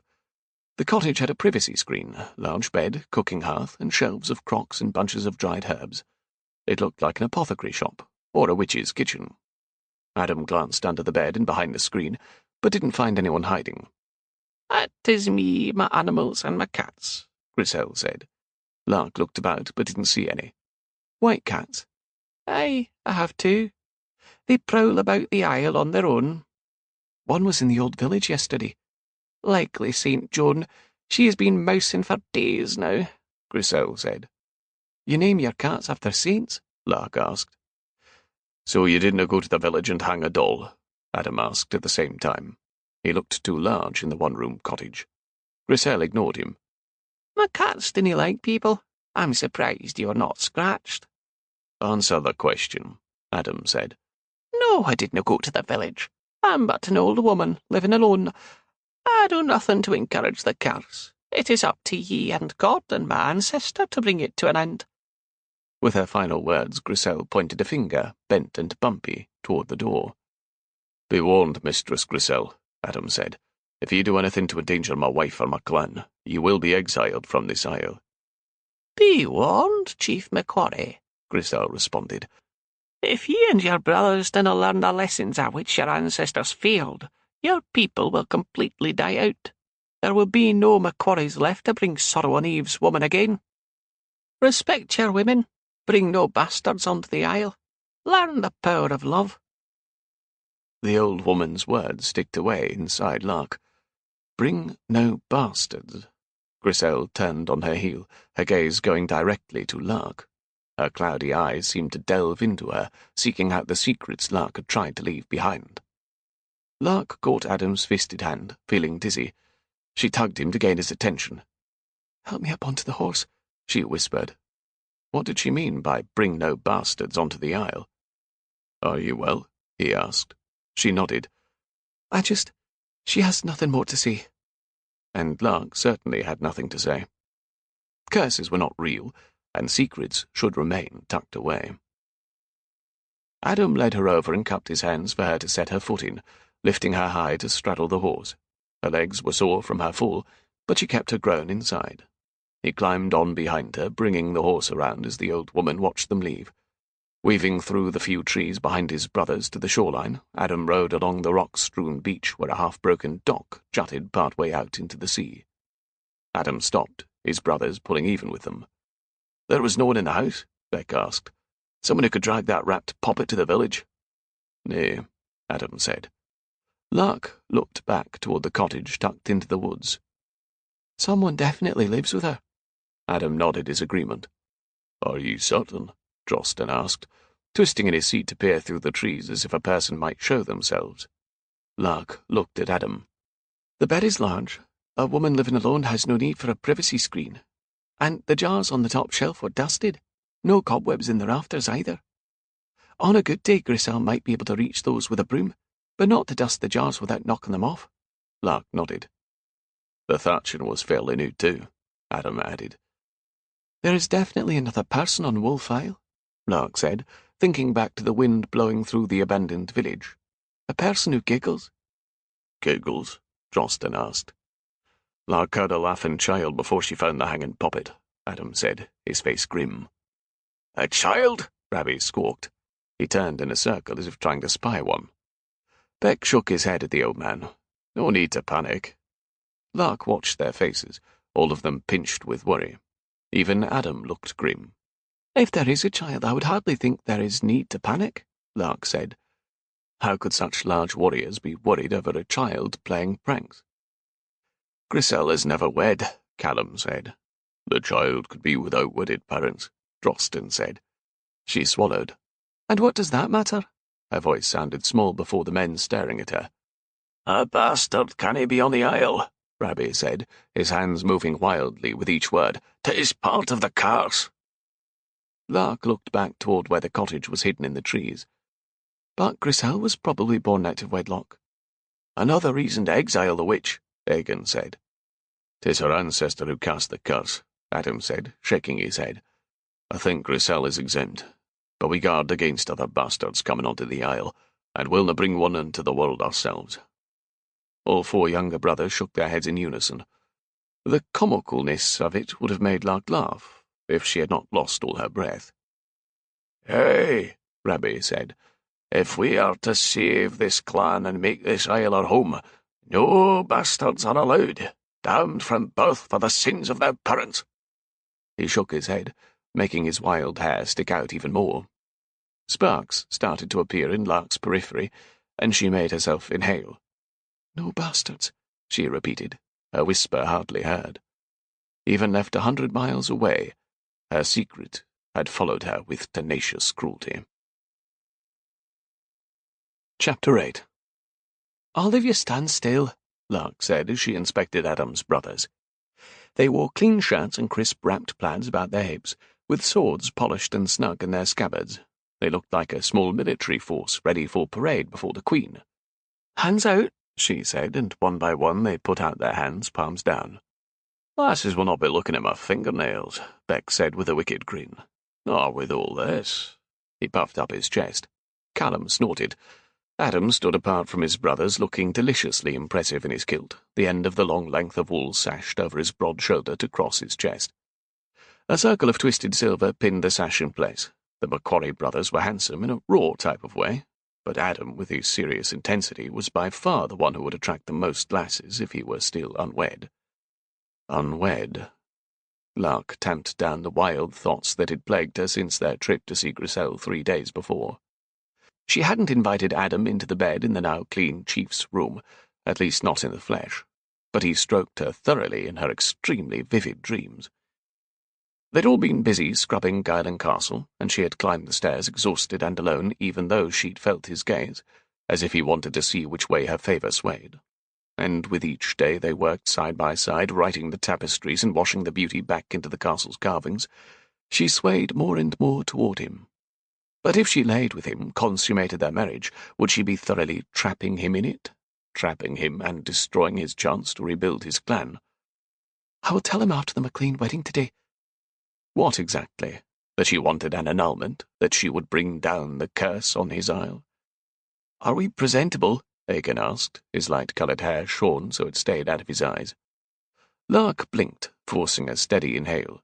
One last check, she said, and walked along the line, checking their hands and shirts for dirt. We aren't going to a festival, but a wedding. Cleanliness is important, and if you want to find wives, you don't want anything to frighten them off. Like a secret that could destroy their lives. I dunna believe in curses. Adam's words seemed so distant now. Drosten huffed softly. If the curse doesn't keep them away, I doubt a bit of doubt will. Lark held up a finger.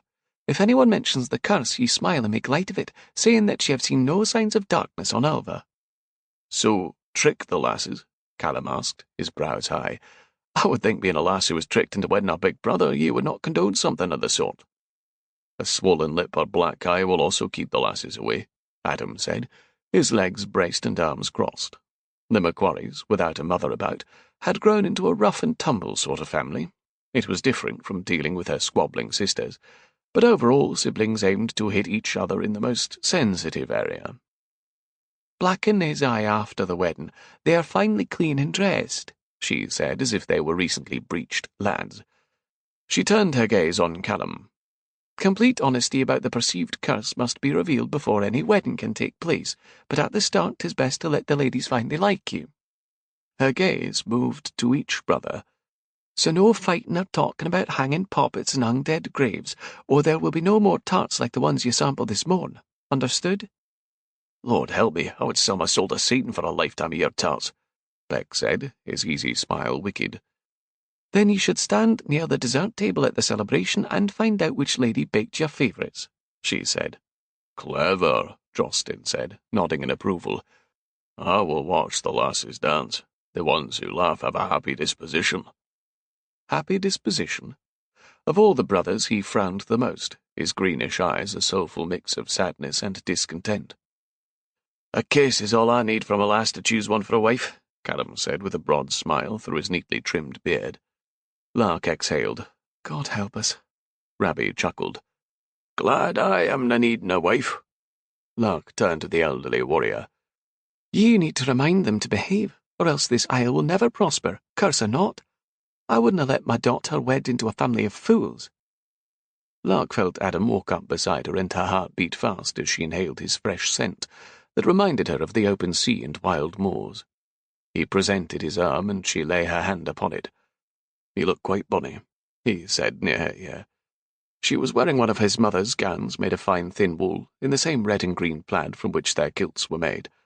For good or for bad, they would certainly stand out as Macquaries. The tarts, Lark said, and Adam grabbed the large basket she had packed with the raspberry, honey, and blaeberry tarts, which she'd been baking over the last 2 days.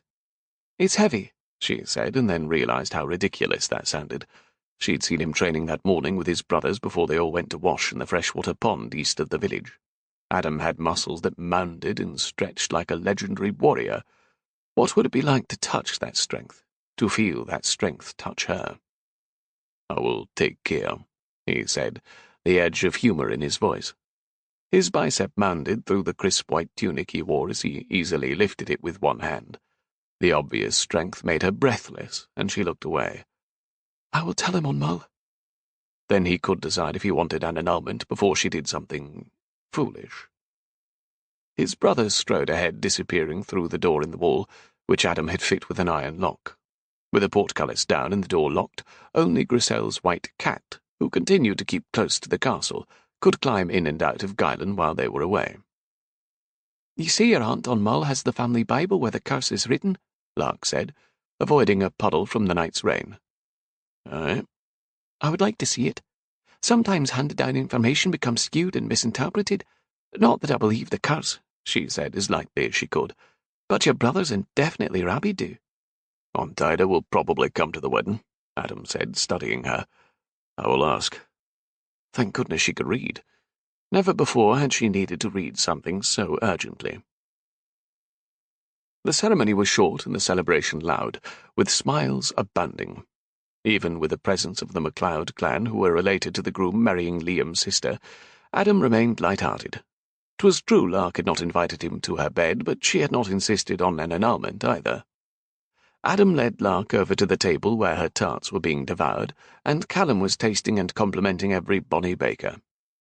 Chief Tor MacLean and his wife, Lady Ava, stood to one side, chatting with her daughter Meg MacLean, who was of marriageable age. She had beauty and wisdom from both her father and mother. But would the chief let his daughter marry into a family considered cursed? Meg hurried off when the bride waved to her, and Adam came before them.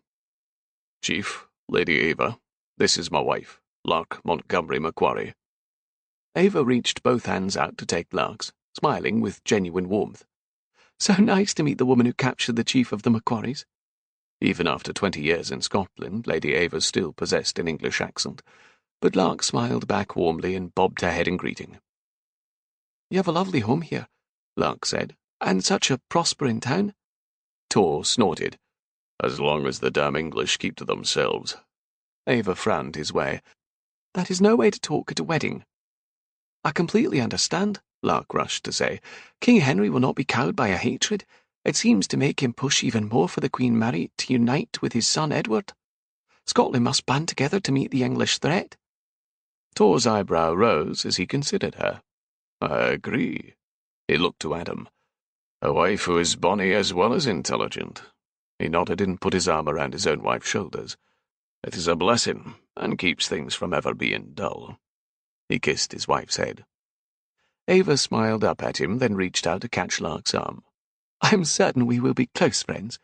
Here, let me introduce you to my sister Grace. Do not mind the ferocious look of her husband. Keir growls, but will not bite. Unless they threaten Grace. Oh, and Adam's aunt, Ida Macquarie, is over there, Ava said, and leaned in conspiratorially. Now that lady might bite. Adam watched Lark walk away. The gentle swing of her hips in the Macquarie plaid was like a beacon drawing his gaze. Her wavy red-gold hair dipped and curved down her back from the ribbons where she'd tied some up on top. Once you finish ogling your wife, Tor said, I need to talk with you. Adam turned in time to see Tor's smile fade. What about? Did the chief of the MacLeans have an issue with him moving his clan back to Alva? The MacLeans had used the Isle for grazing their sheep before, but otherwise they had left it alone. Cullen Duffy spotted a ship without colours sailing toward Alva a few weeks ago. He thinks it is the same ship that he has seen numerous times over the last 6 months. I sent a group of my men to my southeast shore, and they've seen the ship sailing toward Alva's southern shore, close enough for a landing party to row over.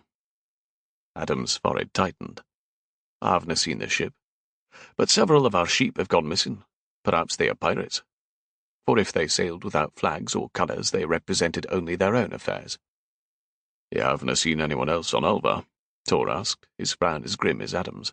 Perhaps French. They seek a base to attack England.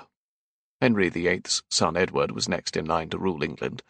Even though Scotland's Queen Mary was only 5 years old, the English king was determined to see her wed to Edward, unifying Scotland and England into one country.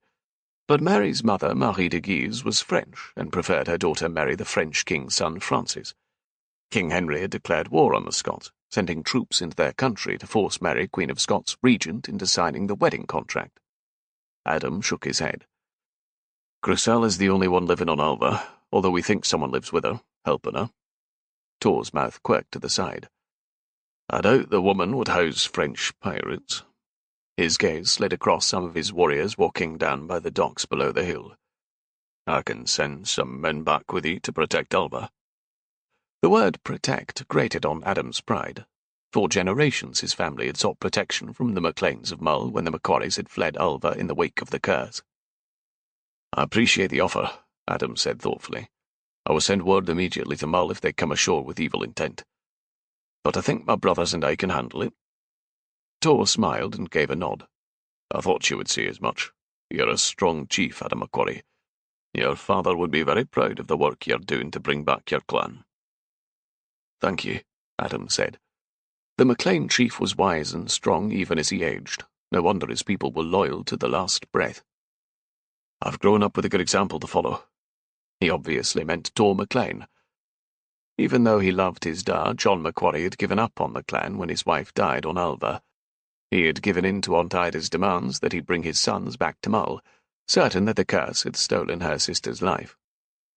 Adam watched Cullen Duffy, chief of Clan MacDonald, on the neighbouring Isle of Islay, walk up, his easy smile absent. He nodded to them both. He told him about this ship.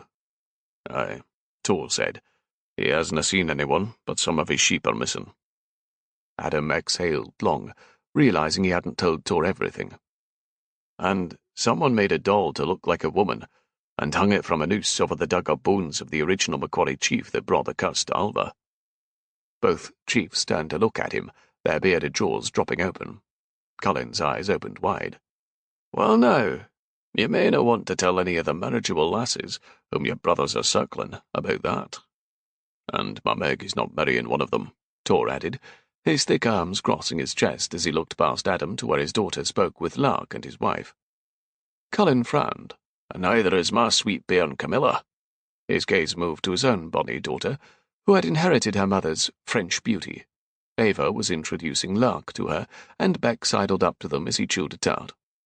"Excuse me," Cullen said, and strode directly toward them, Adar bent on chasing off a suitor from a cursed isle. Adam exhaled. "You didn't mention that part earlier," Tor said. "Sounds like you do need assistance over there." "I think it was Griselle trying to frighten us, with the help of whomever is living with her. Curses aren't real." "They are if people believe in them," Tor said. Hadn't he said the same? Adam gazed off toward the west, where his isle sat, lonely and waiting to be filled again with life. "Good thing I dinna." Chapter 9. No bastards can be born on the Isle. Ida Macquarie's words played through Lark's thoughts as she watched the fires being lit and sipped on honey mead. The woman had been sharp and frowning, her gaze judgmental, as Ava introduced Lark. It took only a handful of words from Ida to make Lark certain she could not live with Adam's aunt if they annulled their marriage. However, the words she remembered from the family Bible were encouraging. No Macquarie can father a bastard. It had nothing to do with permitting bastards on the Isle. Still, she would like to read the words herself, but it seemed no one had to know that Roylin Montgomery was not Lark's father, not even Adam. The mead caught in her throat. Trust. Honesty created trust, which was the one thing she told him that she must have in a marriage. A set of pipes played along with two fiddles, people gathered in small groups laughing and raising their cups for the happy couple as they made their way amongst them. Lark breathed deeply. No one here knew anything about her birth, about her life, about her shame. And she could keep it that way, not risk their judgment, if somehow it got out. The thought made her clutch her shawl tighter about her shoulders. If she kept her secrets to herself, forgot they even existed, she could stay wed, have legitimate children, and help rebuild Ormek, Guylan, and all of Wolf Isle at Adam's side. Her life could be full of purpose, and maybe even love. Her gaze drifted to Adam across the field where he spoke to Beck. Her husband was the perfect combination of intelligence, rugged good looks, and brawn, and yet he did not lord his position over people. And he had been patient and gentle with her. Could Adam give her acceptance, a true home, and maybe even love?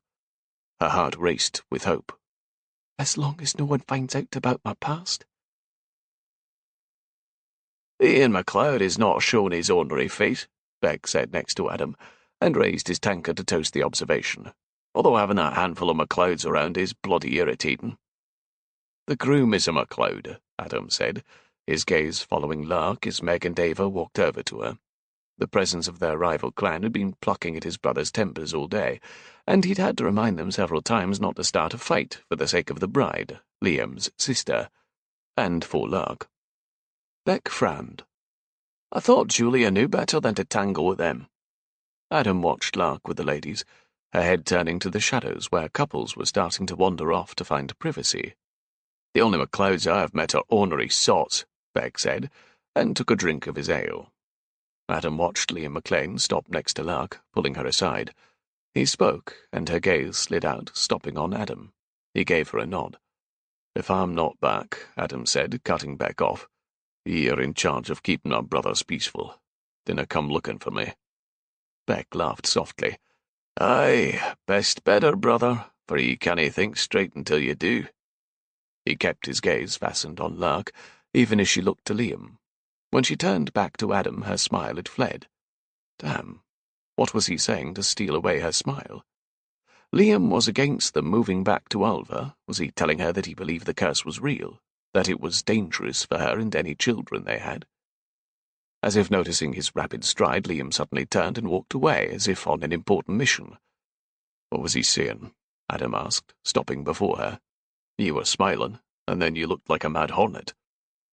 Well, he was telling me how the Isle is cursed, and that I could sway you to abandon it because you seem to like me more than all the lasses you've bedded before. Machrach, he cursed under his breath. He has never been in favour of us moving back. Maybe he likes your company here on Mull, she said, her gaze following another couple who walked off into the growing night, hands clasped. So, you have slept with a lot of women? Anyone walking around here that I should know about? Adam rubbed a hand over his short-cropped beard. God's teeth, Lark. Dinna listen to bloody Liam. He is an arse. Adam was going to make Liam listen to him when he caught up to him. Adam met Lark's hard stare as the silence between them lengthened and grew awkward. Was she jealous? The thought warmed him enough to stop him from walking off to pummel his long-time friend. He took hold of her shoulders. I know we are learning to trust one another, that it is the most important thing to ye in a marriage. I willna step out on ye, Lark. She studied him. Because you will not allow yourself to father bastards? He frowned. I've managed to do that without remaining celibate. She looked away. Mochrach, he huffed. I've no idea what you want me to say. Her shoulders seemed to sink, and she glanced up at him. What is the most important thing to you in a marriage?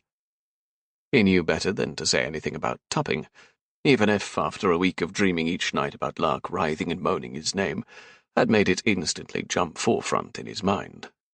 He looked up at the darkening blue that was quickly changing to black in the moonless night sky. I suppose trust, too. Honesty, so there is no need to worry about what the other one is thinking. He rubbed his chin. And being able to work together toward a goal.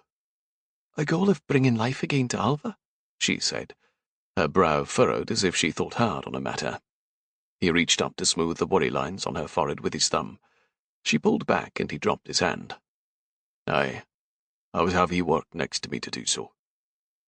She turned her face toward the flames. Adam breathed deeply. Even past the harsh tang of wood smoke, she smelled warm and sweet. And to be honest with you, lass, I would also have us lay next to each other like we did in the tent. Her face turned to his. You would? The softening in her face stirred him with hope. Aye, very much, lass. Beck was right. He couldn't think straight without taking Lark to bed. He slid his hand down her arm and captured her hand. Lark. I think several of the ladies would like to visit Alva, Ava said, walking back over with her daughter on her arm. Damn, there were too many people on Mull. Thank you for bringing it up with them, Lark answered, which was good since he was suddenly surly. Thank you, he repeated. His sudden impatience roughened his voice. It is getting late, so we are leaving soon, Adam said as Drosten walked up, his gaze on Meg. No, both Ava and Meg said at the same time. Ava smiled. We were hoping you would all stay for tomorrow. There will be contests between the clans, a small festival in honour of the wedding.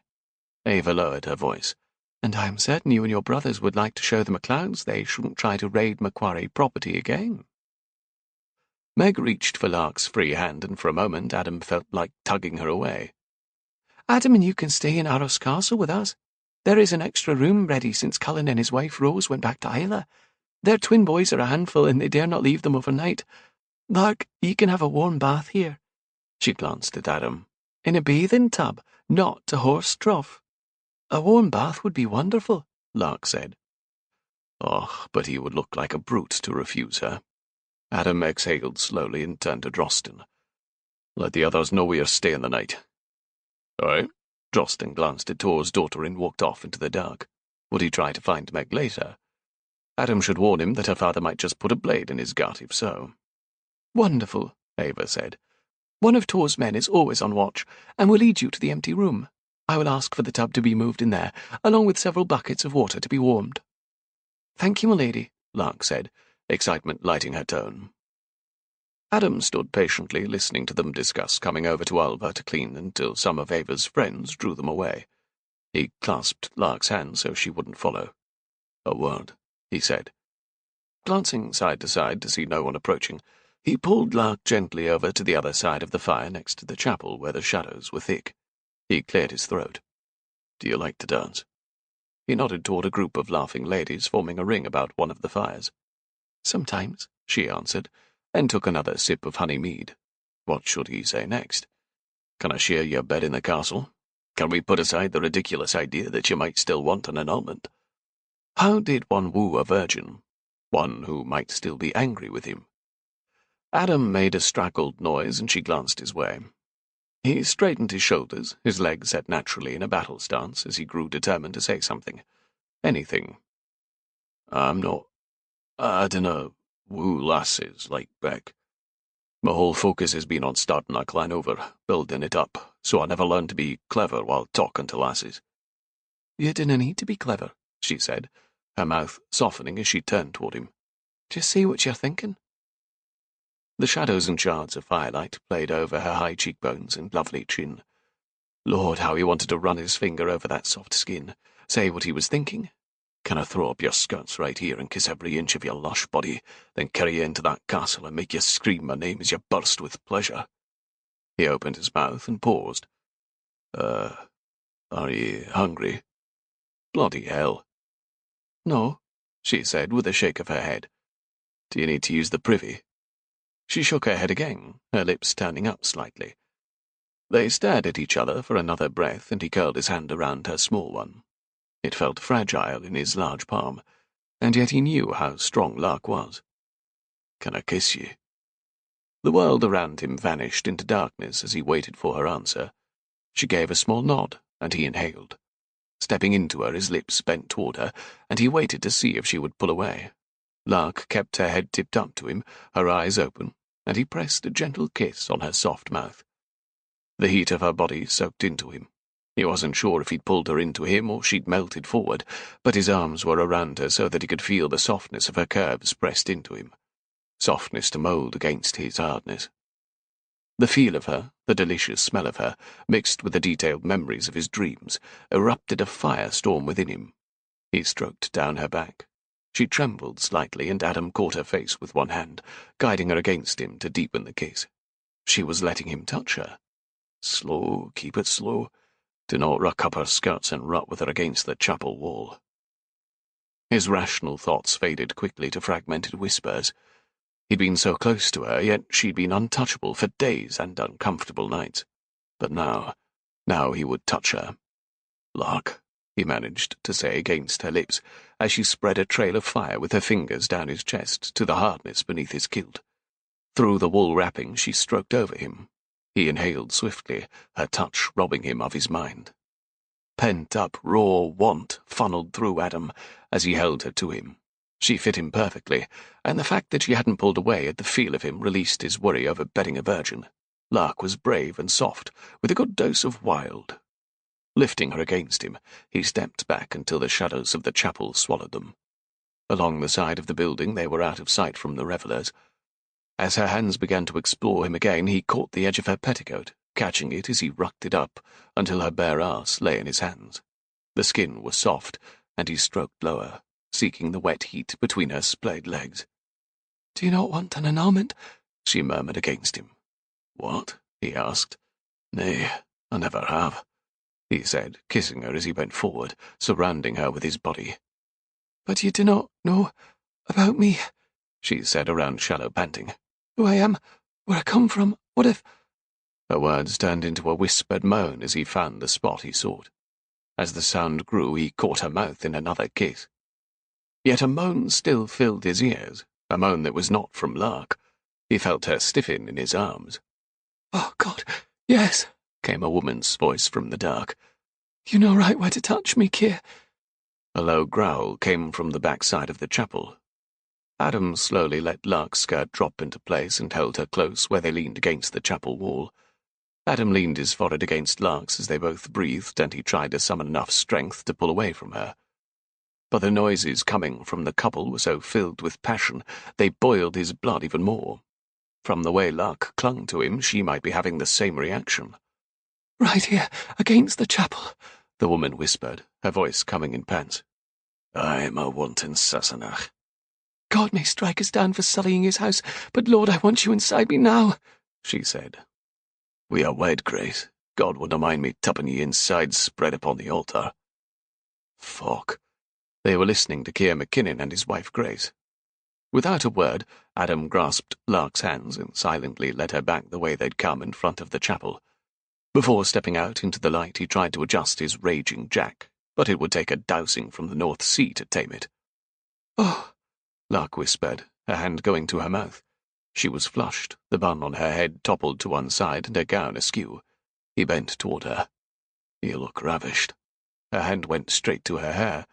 So do you, she whispered. Best we get you out to the light and up to the castle, he said, catching her chin for a lingering kiss. When he pulled away, she stared at him with a look of confusion and almost pain. Was she on fire inside like him? She opened her mouth. Adam, you need to come! Hagen jogged up to them, making Adam pull Lark slightly behind him to shield her rumpled appearance. I'm seeing Lark to the castle. She is tired. Bloody hell, Adam, I mean it. The MacLeods are starting trouble, and Beck and Drosten are about to begin a clan war with them. Damn it, Adam said. You need to go stop that, Lark said, her voice shaky. Only the threat of all-out war could tear him away from his warm wife, who seemed to have forgiven him.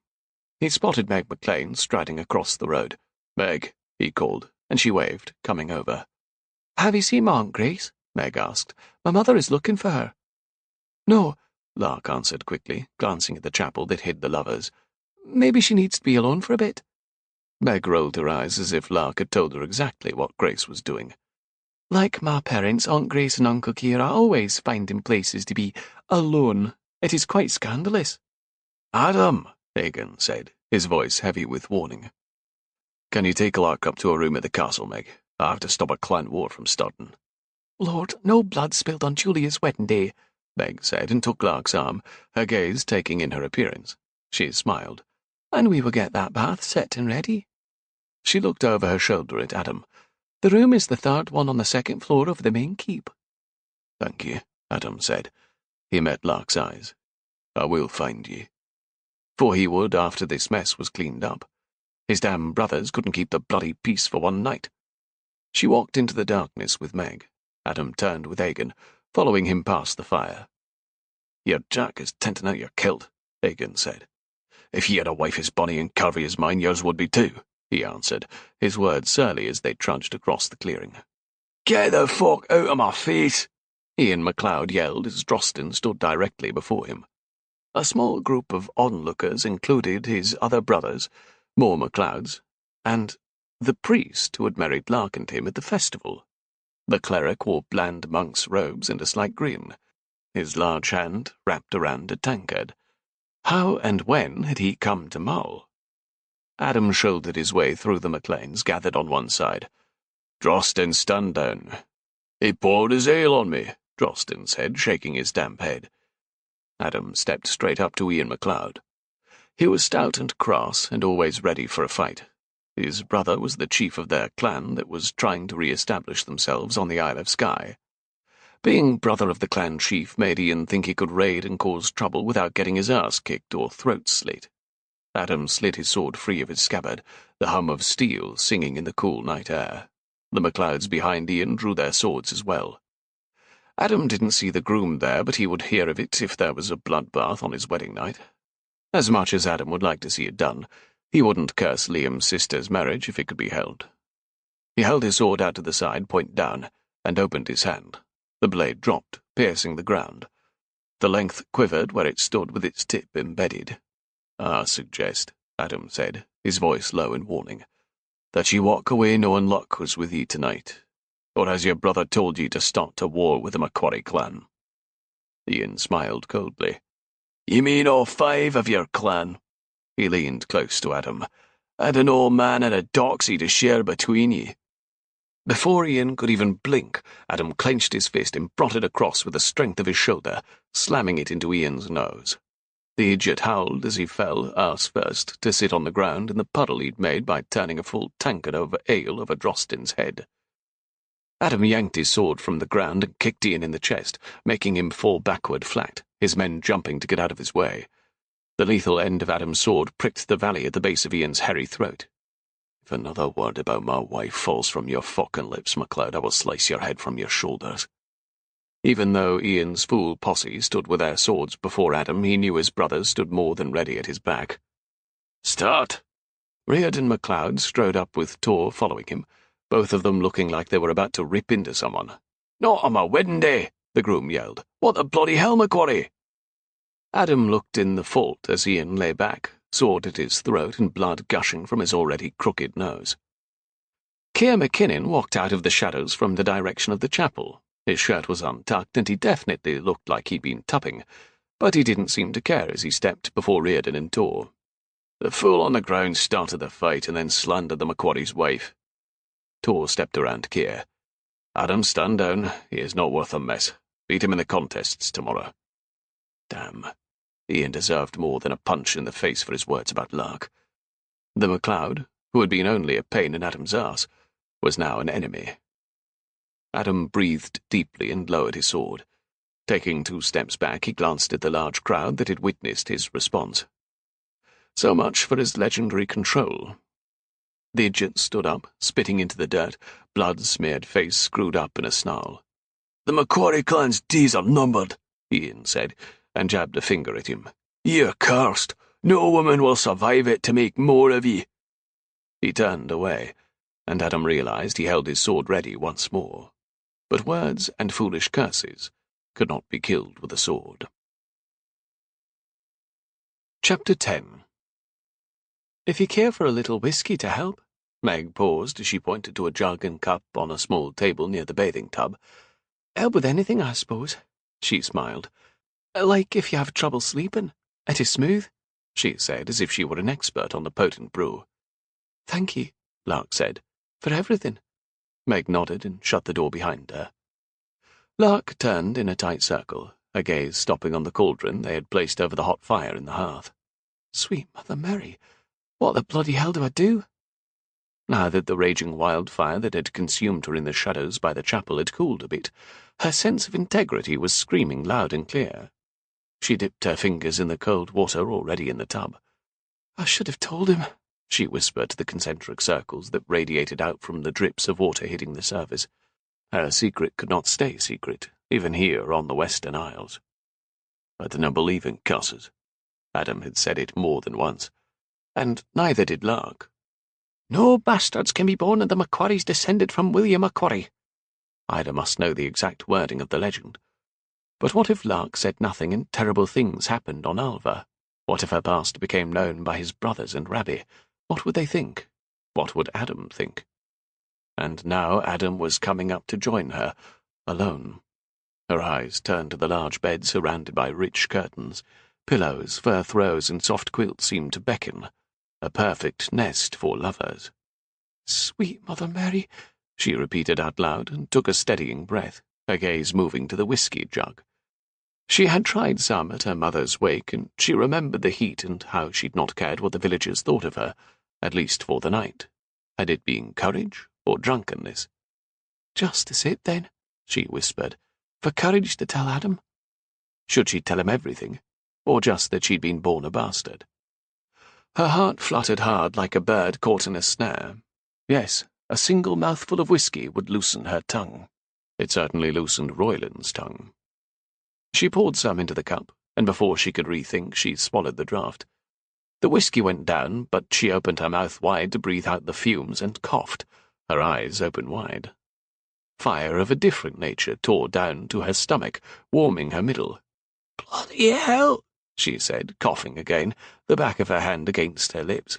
She rinsed her mouth and chewed some of the mint that Meg had left for her to clean her teeth.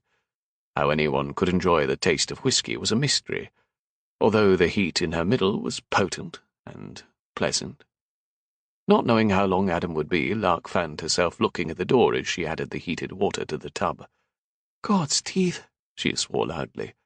She did not plan to give up her bath, but it would be best if she were not naked when he arrived. Meg had left a small mound of soap that smelled of summer strawberries, 2 bathing sheets, a hair comb, and a fresh smock to borrow. Aros Castle was filled with thick area rugs, clean water pitchers, and dust-free surfaces. It was sweet comfort after living in Guyland this past week. Lark worked the comb through her tangled hair quickly. Would smoke in doubt, she said in the empty room. Before they left the next day, she was going to find another bathing tub to take back with her. That was if she was welcome back. If she told Adam, would he tell Lady Ava and Meg why they annulled their marriage? Maybe they will not care. But the thought of losing her new friends twisted tightly inside her. Eyes pinned to the door and ears alert, Lark dropped her unlaced gown, shook it to hang over a chair, and yanked off her stays and smock. It was cold in the room, and she nearly leaped into the bathing tub, her breath catching at the warm water as she sank in, her skin puckering with sensation. The heat of the water seemed to meet with the heat from the whiskey. "Oh, yes," she sighed. If she bent her knees enough, she could submerge her breasts under water, her chilled nipples purling hard with sensation. She took up the strawberry soap, inhaling the summery smell, and ran it over her limbs, scrubbing it in with the small ball of wool Meg had pointed out. Legs, feet, toes, arms, back, neck, face. She dunked herself to rinse, inhaling when she rose. With her eyes closed, she could imagine herself in a sunny meadow, surrounded by strawberries. The luxury almost made her forget her troubles. Almost. Honesty and trust. They built the foundation of a solid marriage. But why bring trouble into it if no one could ever know? Lord, the whiskey wasn't helping her decide anything. Lark washed her breasts and then down between her thighs, her fingers moving across the ache that had been there since Adam's kiss. Worry had barely dampened it. Washing and touching herself was nothing new, but with the knowledge that Adam could be stroking her in her most intimate nooks made her breathing shallow. "Only if you keep your words to yourself."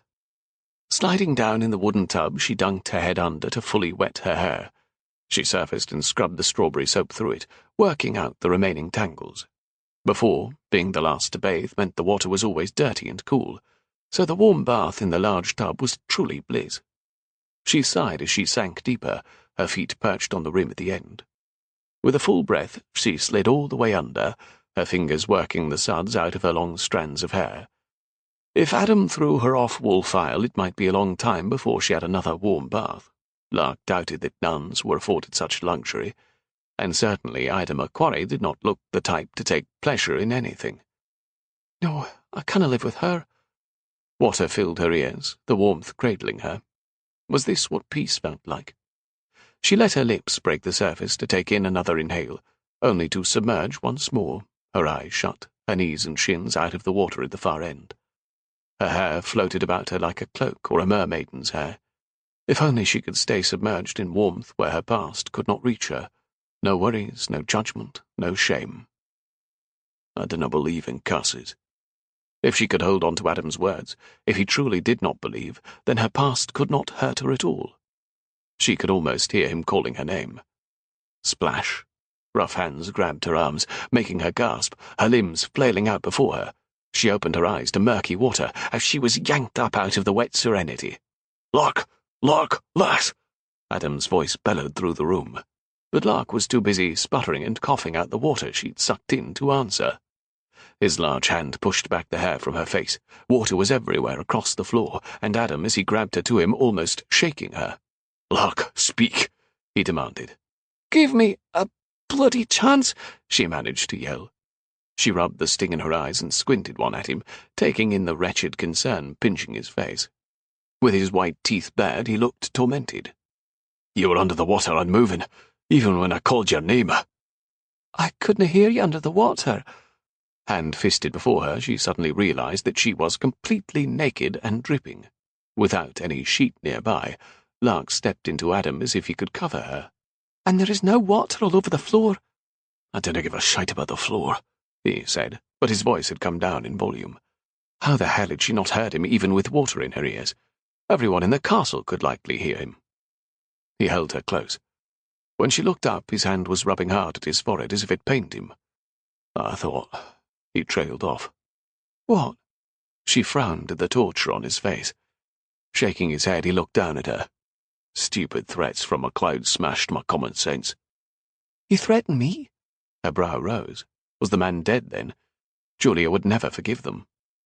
"Nay.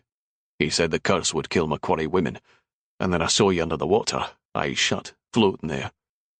She stared at him, feeling a weight grow along her limbs. "You do believe in the curse?" she whispered.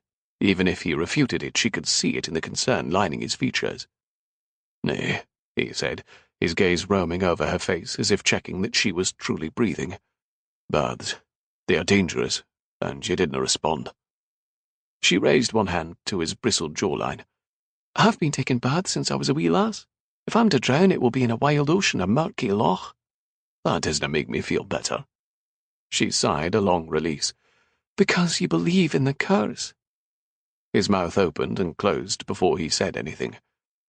Perhaps a part of me does, but not a large part. He was being honest, and so should she, but not while she was naked in his arms. She glanced toward the bathing sheet on the chair, very aware that she was pressed against him. The back of me is getting cold. His eyes slid past her face to the swell of her breasts, where huge watermarks darkened his shirt. She felt his gaze like a caress, and warmth from within pushed against the cold, penetrating her skin. Cock! She should have been out and dressed before he came. He began to pull away, but she held herself to him and stepped her bare feet onto his boots so he wouldn't stomp her toes. Walk me over? She wasn't ready for him to see her completely head-to-toe naked when she was wet and cold, with her hair like dripping seaweed. His tight mouth relaxed into a half-smile as he rocked back and forth as they moved forward. I was wrong, he said. She kept her eyes level with his chest. We agreed on that a week ago. When I said you should roll in mud or go around soaking to keep suitors away. She glanced up to see him shake his head, his gaze dipping along her hair and swell of breasts. A slow grin smoothed the worry from his face. Mud or dung, perhaps, but wet. He leaned into her hair. You look even more enticing. The warmth of his breath strummed through her, making the juncture of her legs clench in anticipation. She squeezed them shut. She started to say and stuttered. I need a moment, Adam. We need to talk. She felt slightly more relaxed than when she'd arrived in the room. Perhaps the whiskey was giving her courage. His face grew serious. Certainly. Do you want a bath? She asked as he released her and turned his back so she could dry and throw on the clean smock. Although most of the water is splashed out. I stopped to wash in the creek that runs next to Arrows Castle, he said. She watched the play of muscles in his back through the thinness of his shirt as he crossed his arms. The bottom edge of his wool wrap allowed her to see the well-turned cut of his calves above his boots, and his biceps bulged where he crossed them in front. Her mouth went dry with want. I'm sorry for having to leave you with Meg, he said, still turned away. Is everything all right? The MacLeods were trying to start a fight with Drosten. Keir McKinnon and Torg came to keep things calm. He ran his hands through his hair. Tomorrow will be a test of our patience during the games. Tomorrow. Just the thought of what could be happening the next day made her stomach flip. Rabbie could be yelling, Drosten shaking his head, Egan staring open-mouthed, Callum demanding she be exiled. And Adam? He might be finding a priest to start the annulment so he could send her back to her sisters, and Royal in Montgomery. I know what you're thinking, he said, making her breath stop. He glanced over his shoulder to see her dressed and turned around. You do? I will speak with my brothers about not fighting. Oh, yes. No fighting, she said. They stared at one another for a moment. Where to start? I spoke with your Aunt Ida, she said. I apologize for whatever she said. Lark's mouth relaxed. She did frown quite a bit, and I can see why you decided to live in a tree instead of saying your apology for calling her mean. A small chuckle escaped him. It is a wonder she was my mother's sister. I remember Ma being as sweet as Ida is sour. Ida has the Bible about the curse, Lark continued. Aye. And she reads it more often than you or Griselle? I suppose, he said, his brows furrowing as if he tried to decipher where she was going. She says the curse says no bastards may be born to Macquaries descended from William, not that no bastards can live on the Isle. He did not say anything, only stared at her. So what Griselle said about no bastards being allowed on the Isle under the curse isn't true? Adam stepped closer. We are wed officially by a priest, Lark. Our children will be born bastards. One hand clutching the drying sheet, Lark's other hand flipped around in the air. What I mean is, you didn't need to worry about a bastard moving to Alva. That is all. I would think it would be awkward to ask those coming to live there if their parents were wed. He took another step closer until she had to tip her head back to meet his gaze. I dinna believe in curses, he said again, tucking a soaking strand of her hair behind her ear. Except when you think I've drowned in my tub, she whispered. Holy Mary, he was close enough for her to smell the soap that he'd used to wash. His eyes closed momentarily with remorse, and she grimaced. I don't want to bring him pain or worry. Lark just wanted to bring that roguish smile back to his handsome face. She reached for him. I bring luck to your eye, she said, sliding her hands up his chest. The feel of his hard muscles under the thin linen sent a spiral of want through her already warm middle, straight down to the ache starting to grow again between her legs. For I must be lucky. Oh, he asked, his hand sliding down her back to rest in the curve above her buttocks. I lost the slipper just in time for you to find it to save me at Beltane. Perfect timing. I must be lucky then, she said. A hint of surprise showed in his eyes. I'm glad you see it that way. Lark realized that she did, and she smiled. Yes, I do. She stared up into his face. His kind eyes and lush mouth made her reach up on her bare toes to press her mouth to his. His hand came up to capture the back of her head, and she slanted easily against his lips, opening instantly to the slight pressure. Adam pulled back, and she blinked her eyes open to see a slight furrow along his forehead. She longed to rub it away. Have you been drinking whiskey? He asked. Her hand dropped back to her side. Would he stop kissing her if he thought she'd had more than a sip? The ache in her argued against the truth. Only a nip, she said. To wash my teeth, really. She shook her head. I dinna drink spirits. It was not a lie. She had a gulp, but to a big man like Adam that would be a nip, and many people used spirits to wash their teeth. I decided to use the mint instead. She made a face. Whiskey tastes terrible. Should I wash my mouth out with water? The furrow smoothed. He said. I like the taste of whiskey and mint. He leaned in closer. And ye. Her breath caught at the intensity in his stare. The heat within her grew, sending tendrils of sensation everywhere. Then taste me again, she whispered, if you wish. She wet her lips, and his gaze dropped to her mouth. Because I wish it. You're sure? He asked, his voice a rough whisper. She nodded, feeling the ache coiling in her abdomen. I've never been surer in my life, she whispered back, stepping into him. His muscled arms wrapped around her, and she could feel the hardness beneath his kilt press against her. A thrill vibrated through her. Lark, he said, drawing her name out. I'm going to taste every little strawberry-smelling inch of ye that makes ye shiver with pleasure. His voice was like the rumbling murmur of water over rocks, pushing out any other thoughts that swirled in her mind. She swallowed at the promise in the depth of it. His words added to the heat of the whiskey and her want, and she realized the words were indeed easier to say. Find every inch, she whispered, and pulled back from him, taking 2 steps. He let her go, watching her. Gazes locked, Lark lifted the edge of the smock she'd just donned. She felt the fabric slide along her already sensitive skin, tickling the tips of her nipples as she lifted it over her head. She let it float wherever it fell and lowered her arms to her sides. She was completely naked, the fire at her back to warm her where her wet hair still dripped along the skin of her buttocks. The sharp heat from the flames burning behind her was nothing compared to the heat in Adam's gaze as it travelled slowly down the length of her form. As if he were savouring the most delicious treat, anticipation was evident in the tightness of his muscles and the hunger in his look. His hands clenched into fists at his sides as if stopping himself from grabbing her roughly to him. The idea caught her breath and sent another wave of tingles across her skin. Her nipples were pearled, her breasts felt heavy, aching to be touched. Perhaps whiskey did give one courage, for she felt none of the silly shyness that she imagined feeling as a virgin. She lifted slowly under her breasts, running her thumbs across their peaks. As if she were a landscape, his gaze travelled down from them to her curved belly and hips to the juncture of her legs, where he paused. She clenched inside as if he'd touched her there, and her knees felt wobbly. She pushed them tighter together and let her arms lower. His gaze teased her, sending her blood racing. What would his touch do? Oh, but ye are absolutely beautiful, he said, his voice raw with honesty. His hand opened, coming up to slide slowly down her arm from her shoulder. She closed her eyes as the touch sent more sensation coursing just under her skin, like a gentle kind of lightning teasing her body.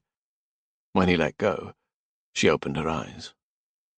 Without looking away from her gaze, Adam stripped off his wet shirt. Lord, her husband was magnificent, with broad shoulders and muscular biceps. A light sprinkling of hair curled across his tanned chest, where little scars, white and crisscrossed, marked his skin. One slash sat on the dip of his waist like an enticing trail to follow below his kilt. They showed evidence of his experience in battle, even though he'd not spoken of it. Her gaze slid along his skin, and she wanted to taste every single one of them. Her damp hair made her shiver. "Wait by the fire," he said, striding to the large bed. She watched as Adam lifted under the thick feathered tick and massive blanket strewn there. Lark froze at his display of strength as he raised it all in one scoop. Like a mountain moving, he carried the bulk to the fire. Stepping around the tub, he dropped the nest of extravagant comfort several feet back from the flames. He grinned, melting away the solemnness that usually rested in his features. "Comfortable and warmer to dry your hair." Lark walked over to him, lifting her free hand to his chest, her stomach fluttery. "I have a feeling we are about to get warmer, even without a fire." Where were these saucy words coming from? The gap between them was small. Instead of dragging her into him, his knuckles slid gently along her collarbone. Her lips opened as if she could not draw enough breath, her heart beating a rapid rhythm. She raised her finger, touching him, running it gently along the puckered skin of the scar on his jaw. "It must have been very painful." "More uncomfortable." He met her gaze, and she watched his lips move over the deep burble of his northern accent. Her hand slid down his warm skin to stop at the edge of his kilt. "Then we should find pleasure when we can?" Being wed to a man like Adam McQuarrie would surely bring her pleasure. He caught her hand and brought her palm to his lips, kissing it in a gesture that made any other thoughts melt away. Her muscles tightened and relaxed, and the ache below made her legs shift. Adam caught her face between his hands. His kiss met her inhale, and she slanted immediately against his warm mouth. Eyes closed, she surrendered to the taste of him, the clean smell of him, the feel of his hands as they slid from her face to her shoulders, to caress a trail down her spine. The caress came forward to rest on the slope of her naked hips. He kissed from her lips, across her face, to her ear. "Everything about she is soft and lush with curves," he whispered. Lark tipped her head back, clinging to his shoulders, as his lips branded her neck, and more shivers lit through her body. It felt wanton and amazing and perfectly right. "Your trust honors me," he whispered, the deep rumble of his voice like another caress. Trust. It seemed she was supposed to trust him with more than her body, but at the moment all other thoughts fled her. She swallowed, feeling the tightness in her breasts and below, as if her body anticipated things that she knew little about. Instead of leaping upon her, it was as if he was giving her time to get used to being naked with him. She rested her palms on his chest. His words made her brave, and she took a small step back, raising her arms to thread her fingers through her damp hair. The hair around her face had begun to dry, creating curls that brushed her cheeks. "See what you have won with this marriage," she said softly. "A barrel of whiskey and—" His gaze left her face, following her hands as they slid from her breasts, down her side and over her hips, one hand skimming the skin of her gently rounded abdomen. She shivered at the intensity of his eyes. An appreciative growl came from low in his throat. "I've no need for whiskey, but my thirst for ye is sinful." She smiled. "We are wed, Adam. God would not mind if you tucked me in a church, spread upon the altar," she said, repeating the heated words they had heard from Grace's husband. He snorted softly with his grin, his unhurried gaze travelling across her skin until his grin faded, leaving such primal lust on his face that the crux of her legs clenched with heat. He stepped forward, his lips coming back to hers for a kiss that barreled right into ravishment. Lark lifted onto her toes, and Adam cupped her bare backside for a moment before setting her down. She drew gulps of breath, watching as he pulled his leather belt open. The heaviness of his kilt dropped with a thud to the floor. Adam Macquarie stood before her naked and glorious in his masculine beauty, as chiselled as a Greek god, his proud jack long and lifted. He stalked toward her, and they backed up until Lark stepped into the middle of the nest of quilts and furs on the floor. "A lovelier sight I've ne'er seen," he said, closing the distance to kiss a path of heat along the side of her jaw and down her neck. She raked the side of his narrow hips gently with her nails, sucking in a gasp as his mouth closed over her nipple, teasing it into an even higher peak. It was as if her breast was tethered to the heat between her legs, an ache that demanded to grow. Like a taut wire, plucking one tightened the other into a coil of desperate need. "Adam, oh God!" she moaned as he switched to the other breast, his calloused hand sending shivers as it slid down the curve of her lower back to cup and squeeze her backside, lifting her against him. His jack was hard and hot against her abdomen. Lark slid her hand between them, rubbing the thick muscles of his thigh. The more she moved closer to his length, the harder his muscles clenched. Boldly she closed her hand around him, and he groaned, a growl-like release of breath from deep in his chest. Hard and thick and long. A virgin's fear tried to break into the passion flooding Lark, but she pressed on with the delicious aches strumming through her, stroking him up and down. "Aye, Lark," he groaned against her lips, and lowered them to the bedding. She gripped his broad shoulders, built strong by swordplay, and leaned back.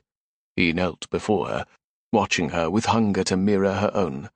Gaze sliding down to his thick jack, she watched him stroke along it from root to tip and back. The pure male ease in the action made her mouth drop open. She knelt before him, sliding her hand down to meet his, and rubbed the juncture of her legs against his thigh, brushing the sensitive nub there. It pulsed with want, and she shifted it against the base of his jack. "Bloody aye," he said, and lifted her with both hands under her backside to fit her intimately along his length. His mouth descended back to hers, their kisses turning instantly wild and open, until Lark swore the taste of Adam was seared into her memory. Honey ale and mint. To keep her balance, Lark hitched one leg up around his hip, opening herself. His fingers dipped low. Her breathless inhale turned into a low moan as he touched her, the pressure spiraling up through her charged body. Gentle but insistent, he explored every nook, rubbing and grazing. She moaned into his mouth, pressing into his hand as he slid inside, his fingers finding all her sweet spots while his thumb worked against her. "God, Lark, you're wet fire," he murmured. "I want to taste ye." "You are," she said, kissing him. Breathless, she pressed against him as his fingers moved within. "I would taste your heat." Her body clenched at the passion in his words. "Lie back," he said, moving over her so that she reclined into the pile of quilts and pillows. Propped on her elbows, she watched his gaze slake her bare body, taking in her full breasts perched on her chest. "Good Lord, you're a goddess," he rasped, and lowered his head to kiss her stomach, making it flutter under the heat of his breath. "I ache," she said, her hips rising to brush against his chest. The muscles clenched inside her, and she reached below to touch herself. He lifted his head to watch, and she spread her knees for him to see how much she needed him. "Mochria, Lark," he murmured, and met her gaze.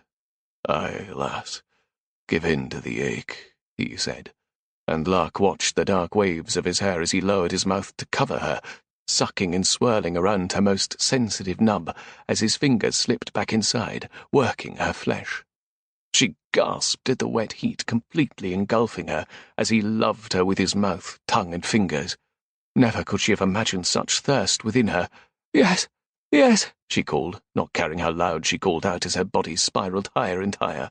"Oh, God, yes," she yelled as she shattered quickly, and waves washed through her, making her bones feel soft and muscles contract and release. Adam slid up her body, his fingers still within her, stroking every last swell of sensation. His arms came on either side of her head, and she felt his thick length seeking her.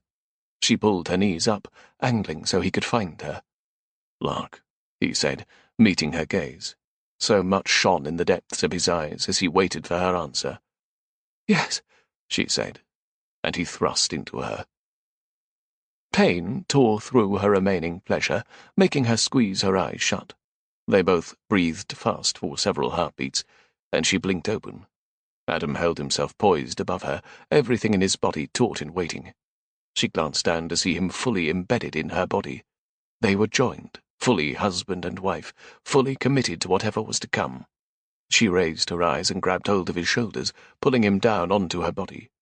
Clasped together, his strength all around her and within her, she'd never felt so safe in her entire life. "Has the sting ebbed?" he asked behind clenched teeth. "Yes," she said at his ear, "but you sound tortured." "You have no idea," he said, making her smile. Still clinging to him, Lark tipped, her hips pressing into him, and heard his swift intake of breath. She did it again, and he groaned. "I'm giving you time to adjust," he said, his breath tantalizingly hot against her neck as she recalled where his mouth had been, bringing her pleasure. The image of his head bent between her legs fanned the spark within her. He pulled back slightly to study her face, his eyes serious and assessing, the line of his brows furrowed. "You have split me in two," she said. "Time to set me aflame again." She tugged his head to her lips. Kissing, he slowly moved within her body. He palmed her breast, teasing her sensitive nipple as he slid the smallest amount. Heat washed down through Lark again. He was huge, but her body accommodated him, clenching against him. When his fingers wove a path lower to strum against her sensitive spot, she thrust against it as she kissed him, opening her mouth. Back and forth he teased, blowing upon the coals of fire within her, igniting the sparks back into the inferno she welcomed. She slanted against his mouth, giving and taking, tasting and reveling in his heat. Her fingers curled into the large muscles of his biceps. He was so hard everywhere, powerful, rugged and wild, yet gentle with her. The feel of his muscles made her shift restlessly under him. Sliding in and out, the movement was smooth, their bodies fitting perfectly together. Giving and taking, they found a rhythm that fed them both. Adam moaned, and Lark swallowed it with her open-mouthed kiss. Spreading her legs even farther apart, Adam sank in completely, his growl filling the room as he increased the tempo as they strained against one another.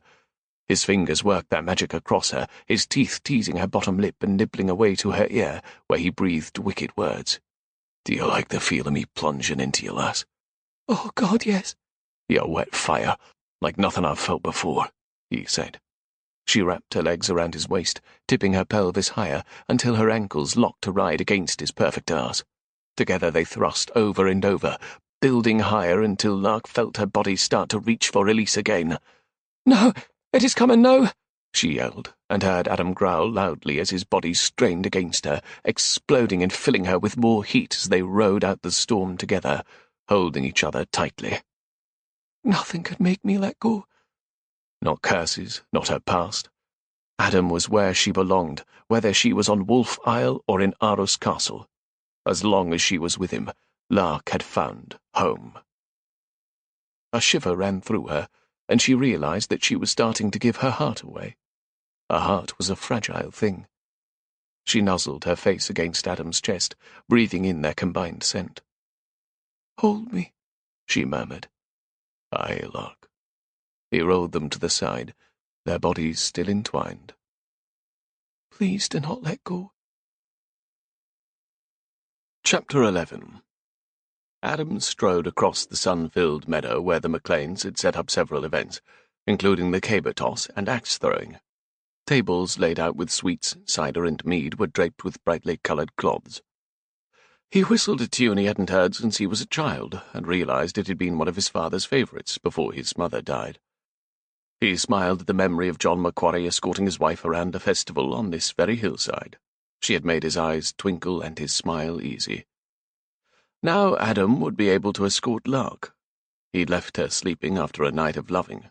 When he'd seen Meg McLean below, he'd asked her to have a maid wake Lark if she did not rouse before mid-morning. He continued the jaunty melody, the sun seeming to smile down on him. "What the bloody hell is coming out of your mouth?" Beck asked, sullen as usual in the early morning. His hair was sticking up, and he had a small towel and bowl of soap. "Heading to the creek?" Adam asked. "Aye, Callum says I stink of whiskey and ale." He narrowed his eyes. "I've never heard ye whistle." Adam shrugged, watching a bird fly overhead. I think I was stopped. He smiled. I used to. Beck's brows slowly rose as his eyes opened wide. He glanced at the castle and then back at Adam, and a wicked grin tipped up one side of his mouth. So, you finally made that marriage real, eh? Go take your bath. No woman is going to wed a man who stinks of whiskey and ale. Beck walked off chuckling as Callum jogged up to Adam.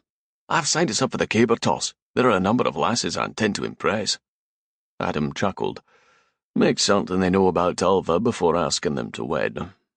Callum snorted, his smile sharpening into a wry grin. Everyone on Mull already knows about the curse. Adam watched another bird soaring in the breeze above them. I will talk to Tor McLean about the curse being broken with Lark coming to the Isle. We need to convince a few McLeans to come live there. Broken, Callum said. What about the hanging poppet and unearthed bones that she told him about yesterday? 'Tis the work of an old woman who plays pranks, Adam said as they walked up to Drosten on the meadow above Arles. Grisel could not even walk to the village, let alone dig holes through it until she risked entering the church to find William McCollum's bones, Callum said. And why go to all the trouble to find them and then not take them? Why the bloody hell are you talking about that here? Drosten asked in a gruff whisper. He looked sick from the sword practice that Adam had forfeited that dawn in order to make Lark yell out his name one more time. Adam bloody told Tor about it yesterday, Callum said. Adam crossed his arms. I gave Tor my oath to tell him everything about the Isle as we resettled it. He can send warriors over to help us remove a single crone if need be. A witch, Callum said. Not just a crone, and a bastard at that. Again, Drosten said sternly as he nodded to a group of giggling lasses wandering by. Why are ye talking about this out here? Are we not supposed to find lasses willing to come live there? Adam glanced about but saw no one that could overhear them.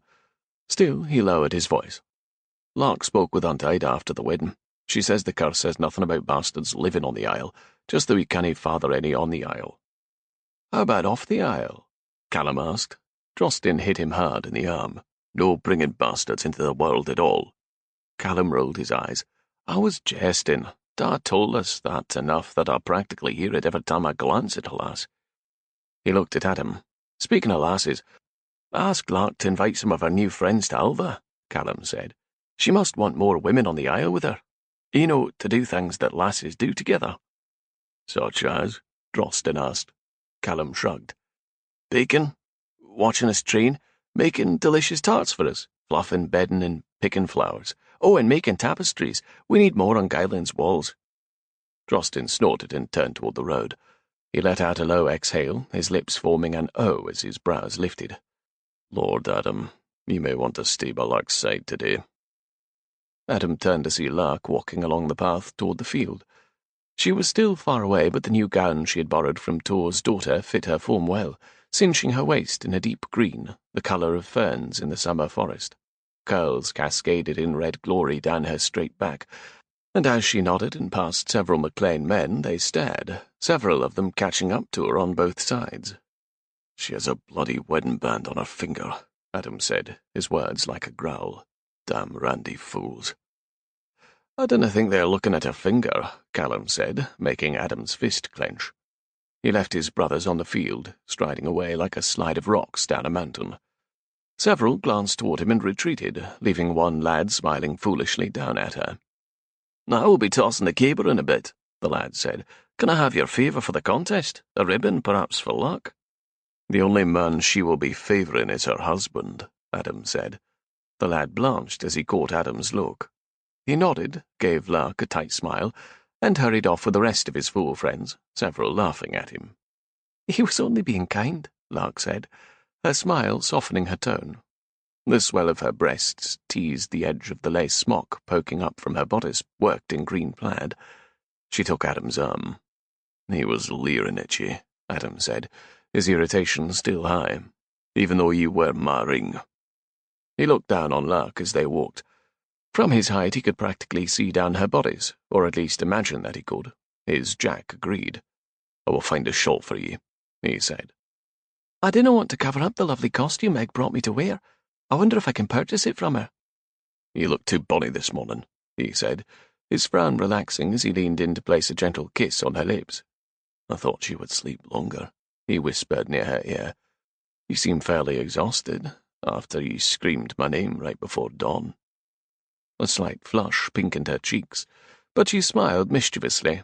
"And he fell asleep within minutes of roaring my name." The side of his mouth went up in a half grin. "We will head back early to Aros to catch up on our sleep.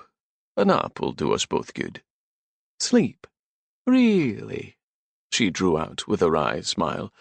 "Somehow I didn't think I will feel like sleeping when ye come to nap with me." This teasing between them was easy and comfortable. Aye, marriage was good. A bonny, sweet wife would bring forth a brood of children and a settled isle. Lark was brave and lush, and would help him see his clan established and his oath fulfilled. Trust, the most important aspect of marriage to her, was already growing between them. Beck strode across from the stream, his hair wet. "Glad to see ye up and happy this morning, sister," he said, a smile tugging his mouth. "Adam was whistling when I first saw him. He has never whistled before." Beck ignored Adam's frown and trudged off toward the field where warriors and lasses were gathering for the start of the contests. "Maybe I can sign up to throw my ski and do," she said, and patted her leg as if she had a weapon tied beneath the petticoat. "We will head over after the caber toss. Callum signed us up," Adam said, his gaze scanning the circle of warriors. Liam stood talking to the priest from Glencoe, who had wed them. "I heard you won the toss at the Beltane Festival," she said, her words low. "Impressive." He turned, meeting her smile, and felt a lightness in his chest. Colourful tents were set up, and the bride and groom from the wedding yesterday were heralded onto the field with cheering. Small clusters of visiting MacLeods stood nearby. Had the groom ordered them not to start trouble? Liam's sister Julia seemed happy about the marriage, even though she would move off Mull to the MacLeods' territory on Skye. Perhaps the groom was an exception to their foolish, warring nature. "My mother used to take me to festivals with my sisters," Lark said as they walked. The wind tugged at her curls, making them dance down her back and across her slender shoulders. He remembered kissing the smooth skin between them, inhaling her sweet scent from under the silky mass at her nape while she slept. "I had heard that she had died," Adam said, and her smile turned sad. 2 years ago, from consumption." "I'm sorry." "Thank you," she said, and inhaled, squeezing his hand where their fingers were intertwined. Ahead, all 4 of his brothers waited for them, nodding a greeting to Lark. Adam pointed across the field. "There is Meg. You can stand with her, and then we can sign you up for tossing daggers after the caber toss." "Come on," Megan said. "They're lining up, and lads are inspecting the logs." "Those are MacLeods over there," Lark said, frowning at his brothers and then Adam. "No fighting. Slicing off heads at a festival will not attract wives, and will surely upset Julia." "See," Callum said, "Lark wants more lasses on Alva too." He looked at her. "So dinna ye go telling them about the hanging puppet and falling on bones?" "Only if it comes up in conversation," Lark said without cracking a smile. "Good morn," called a foreign-sounding voice. Adam turned to see the priest, but what pulled his attention was the sudden weight against his side. "Lark," he said low, "are you unwell?" "I'm surprised to see anyone I recognize," she said haltingly. A flush had covered her chest and neck, and a look that could only be described as dread washed over her features. Before Adam could question her, the man walked up to their group, nodding to Beck. "I thought I recognized you two yesterday when that MacLeod was trying to start trouble." His gaze slid to Lark, and he smiled. "And the lovely young Beltane bride given away by Roylin Montgomery." "Father Lauder," Lark said, "I didn't know you travelled this far north, or onto the Western Isles." "I travelled many lands to bring the word of God." He reached inside his robes. "And sometimes to carry news. A letter from your sister." He smiled as he handed it to her. "Thank you," Lark said, and tugged it. The letter didn't come away from his fingers, and he grinned as if playing a game, until he finally let go. "From where do ye hail?" Adam asked, frowning at the slight tremble he glanced in Lark's hand as she unfolded the parchment. "Your accent is like nothing I've heard." Was she frightened of the priest, or what news he might bring? The vicar smiled, his teeth bright in his tan face. I grew up on the continent, but my father sailed the seas and I went with him. I suppose I picked up the accent of the heathens on the southern isles. I imagine you have vastly interesting tales of adventure on the sea, Beck said. Lauder laughed. That I do. And now you travel across Scotland marrying Beltane brides? Adam asked. Lauder's chuckles sounded lofty. As of late. There are a lot of blessings needed in this trampled country. The damned King Henry of England stealing from Catholic churches down there and sending troops north. He shrugged, his shoulders broad under his robes. I do what I can to help. I have a question for your father, Hagen said. Adam watched Lark as she unfolded the missive, her eyes scanning the words. There had been no seal on the parchment, and Adam looked back to the priest. Would a man of God read a letter not meant for him? Lauder smiled at Adam's younger brother. What is it you wish to know, my son? How does one break an evil curse? Hagen asked. The curse is not real, Adam said. But if it is, Hagen said, we need to know how to break it, and ye have not asked a priest about it as far as I know. He had not. Any cleric that their father had asked had said the isle was tainted with evil, but that he could give rights of it over to the church to see it cleansed. He eventually stopped asking, fearing that all of them were corrupt. A curse? Father Lauder asked, his brow rising. Aye, on Ulva Isle, Callum pointed, west of Mull. It was cursed by a witch a century ago, and no women have thrived on it since. There is a witch living on the isle too, Drosten said. Aunt Ida told Lark that the curse only states that bastards can't be born of us on the isle, not the one can't live on it. We still didn't know the specific details, Beck said, frowning. What if we father a bastard off the isle and bring it on the isle? That is what I asked, Callum said. Adam cut a sharp glance to Callum. It is superstition. Was this talk making Lark worry? But she didn't seem to be listening as she continued to read the letter, finally looking up, her gaze far away. The priest's face scrunched as if he were thinking hard. Satan's evil cannot touch a woman of purity and virtue, one with a clean heart and body, a woman with a godly past. With God's protection she could thrive, and her virtue could break the curse. One by one his brothers turned their faces to Lark. As if suddenly hearing the priest's words, her frown sharpened. A clean heart, purity and virtue. What husband would want that in his bed? Not he. Lark had been like fire undulating under him last night, teasing him with her touches and impure words, heating his blood and joining him as they came together. He wouldn't pray, ask, or wish for anything else. Perhaps he should come to Alva, Hagen said, and bless her, the isle, that is. I would be happy to visit, Father Lauder said with a beaming smile. He turned to Lark, holding out an arm. I can escort you over to Lady McLean and her daughter to watch at a safe distance, my lady. Lark felt stiff next to Adam. I will take you over, he said. 'Tis no trouble, the priest said, grinning. I am headed there now. He held out his arm. When Lark did not move forward, Adam began to walk with her on his own arm. Meg met them halfway and took Lark's other arm. I will take you over to stand with us, she said. Adam, you go off and show us how you throw the cabers. Meg smiled, almost wickedly, between them, as she heard Lark's cries of bliss through the walls of Aros. I'm well, Lark said, and gave him a tight smile. The priest had walked on and now stood talking to Lady Ava. Adam nodded and returned to his brothers. He has the build of a warrior, Beck said, shaking his head. A shame he's a priest and will not take up a sword. We will need a man to hold mass in the chapel on Ulva once we resurrect it, Hagen said, and snorted at his own humour, while Adam continued to watch Father Lauder. Was it a coincidence he had come up this way? Perhaps when he found out Anna Montgomery wanted to send word to Lark, he had travelled north to Mull with the MacLeods attending the Beltane festival. Adam's frown grew as he walked with his brothers up to the line of cabers. Bloody damn hell. Ian MacLeod stood beyond, watching them. He had dark circles under his narrowed eyes from Adam's punch last eve. He and his men were dressed in crisp kilts and had removed their shirts. MacLean lasses lined up to watch them, while the lads pretended not to notice. Liam MacLean walked along the line of cabers. Ever since you kicked his arse on Ulva, he wants you dead, he said to Adam. Adam turned his glare on Liam. Speaking of kicking an arse, why the bloody hell were you telling Lark I'd slept with many women?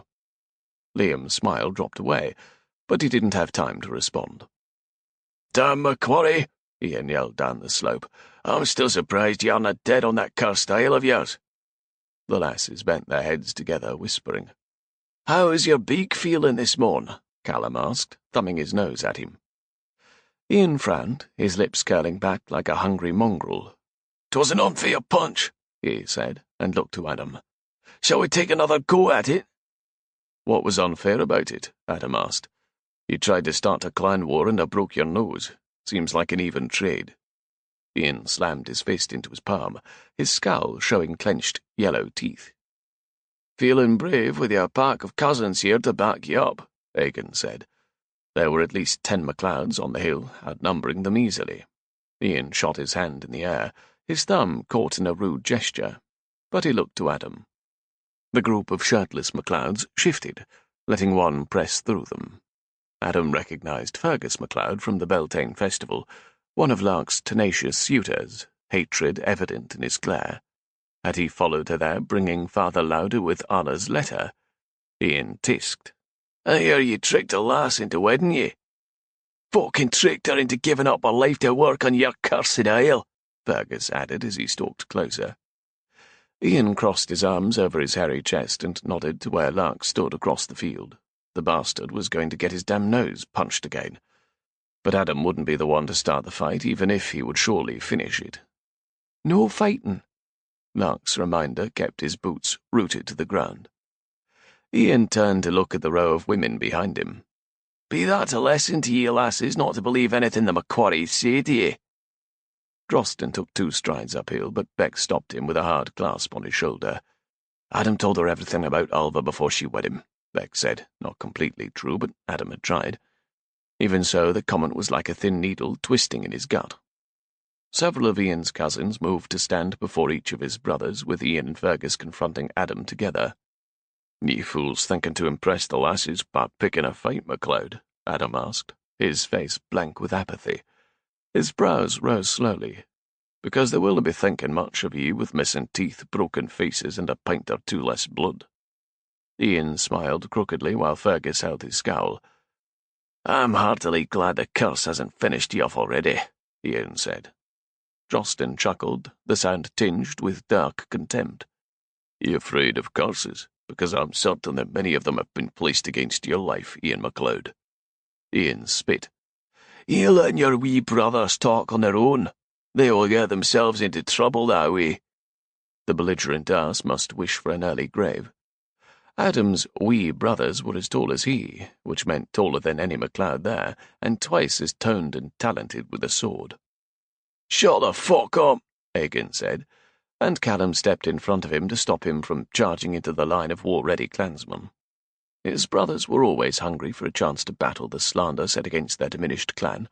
It was both their weakness and their strength, their fury feeding their frenzy for vengeance. No fightin', machrach. Ian grinned. Aye, keep the rascal under control, else you will end up dead on this isle instead of your own. Isn't that where McQuarries go to die, Wolf Isle? He laughed, and his men joined him. Adam breathed evenly, his temper kept in check with a discipline he worked hard to hone. A chief must rule his wants with wisdom, which required a level head and thoughtful restraint. 'Tis a shame you've wed, Ian continued. His gaze slid past Adam to settle on Lark. She will end up as dead as your mother, and then no lass will step foot in your cursed isle. Snap. It was as if the iron chain Adam held on his rage ripped apart. 1, 2, 3 steps, and he caught Ian's collar in his fist. War erupted around him as his brothers leaped forward, attacking the other MacLeod cousins. But Adam was intent on slamming his fist into Ian's gut. Fucking bastard. Leering at Lark and thinking of her dead, blaming it on him for bringing her to Wolf Isle like his father brought his mother. Bloody fucking bastard. Fergus charged forward to grab Adam along with a third, but Liam McLean jumped in, slamming the other man with a well-aimed fist, while Adam threw Fergus to the ground. He followed his momentum with a kick, sending him sprawling into the dirt before turning back to Ian, who held his nose that once again dripped blood. Adam lifted Ian up around the middle, propping him above his head to spin him in a tight circle. "Put me down, you're fucking dead, man!" Ian yelled, his blood flying out from his nose with the force of the spin. Adam threw him like he was a boulder in the stone-throwing contest, his body thudding against the hard ground, followed by a groan. Adam pivoted back to see that several McLeans had jumped in, as well as Rabbie, to support his brothers, making the sides even, and he surged forward to help. Fists flew and large bodies were shoved, falling amongst the shrieking women who had lined up to watch the caber contest. A pack of dogs ran amongst them, barking and adding to the chaos. Drosten and Callum each had a MacLeod in the air over their heads, while Beck defended them against several who ran forward. His brothers threw the MacLeods onto the heavily laden tables of sweets and drinks. Dishes crashed to the ground as the table broke under their combined weight, and the entire tent shifted, falling over. Everywhere men wrestled, most MacLeans joining in to help the Macquaries like they had all their lives. Without the MacLeans, the other clans would have wiped the Macquaries out decades ago. Why then did their help strum more anger inside Adam? Half covered with jam and honey ale, the two MacLeods hurled themselves back into the fight, attacking Callum and Drosten, who grappled with them to end up clasping them in wrestling holds around their thick necks. Luckily for the MacLeods, no swords were drawn. Agin's anger made him swing wildly, taking down a MacLeod with sheer battle frenzy, but his youthful anger made him take risks. Adam ran to him, guarding his back and shoving away two other MacLeods bent on knocking Agin into the ground. "Enough!" Tor MacLean's voice cut through the grunts and curses of battle. Said enough," Tor yelled again. He and Keir McKinnon stood on the outskirts of the brawl. Tor grabbed several MacLeods from the clutches of Adam's brothers, as did his tattooed friend. "'Tis a friendly competition, not a bloody war." Adam's arms lowered, his fists unclenching, and he wiped blood from his hands on a cloth he carried tied to his belt. His gaze ran down the line of his brothers. Agin had a broken lip that would need to be stitched, and blood leaked from cuts on all their knuckles. Rabbie was sitting on a caber, sweat over his face, but very little blood. The MacLeods looked worse by far. Ian clutched a rag to his nose as he drew in fast breaths, and pointed at Adam. "He threw the first punch." "Because he said his new wife would die like his mother did on his isle," Liam yelled. "We can add a public flogging to the games," Keir added, his tattoos of little crosses and Celtic circles adding to the promise of pain in his even voice. How the man had convinced his sweet, mild wife, Grace, to marry him was a mystery.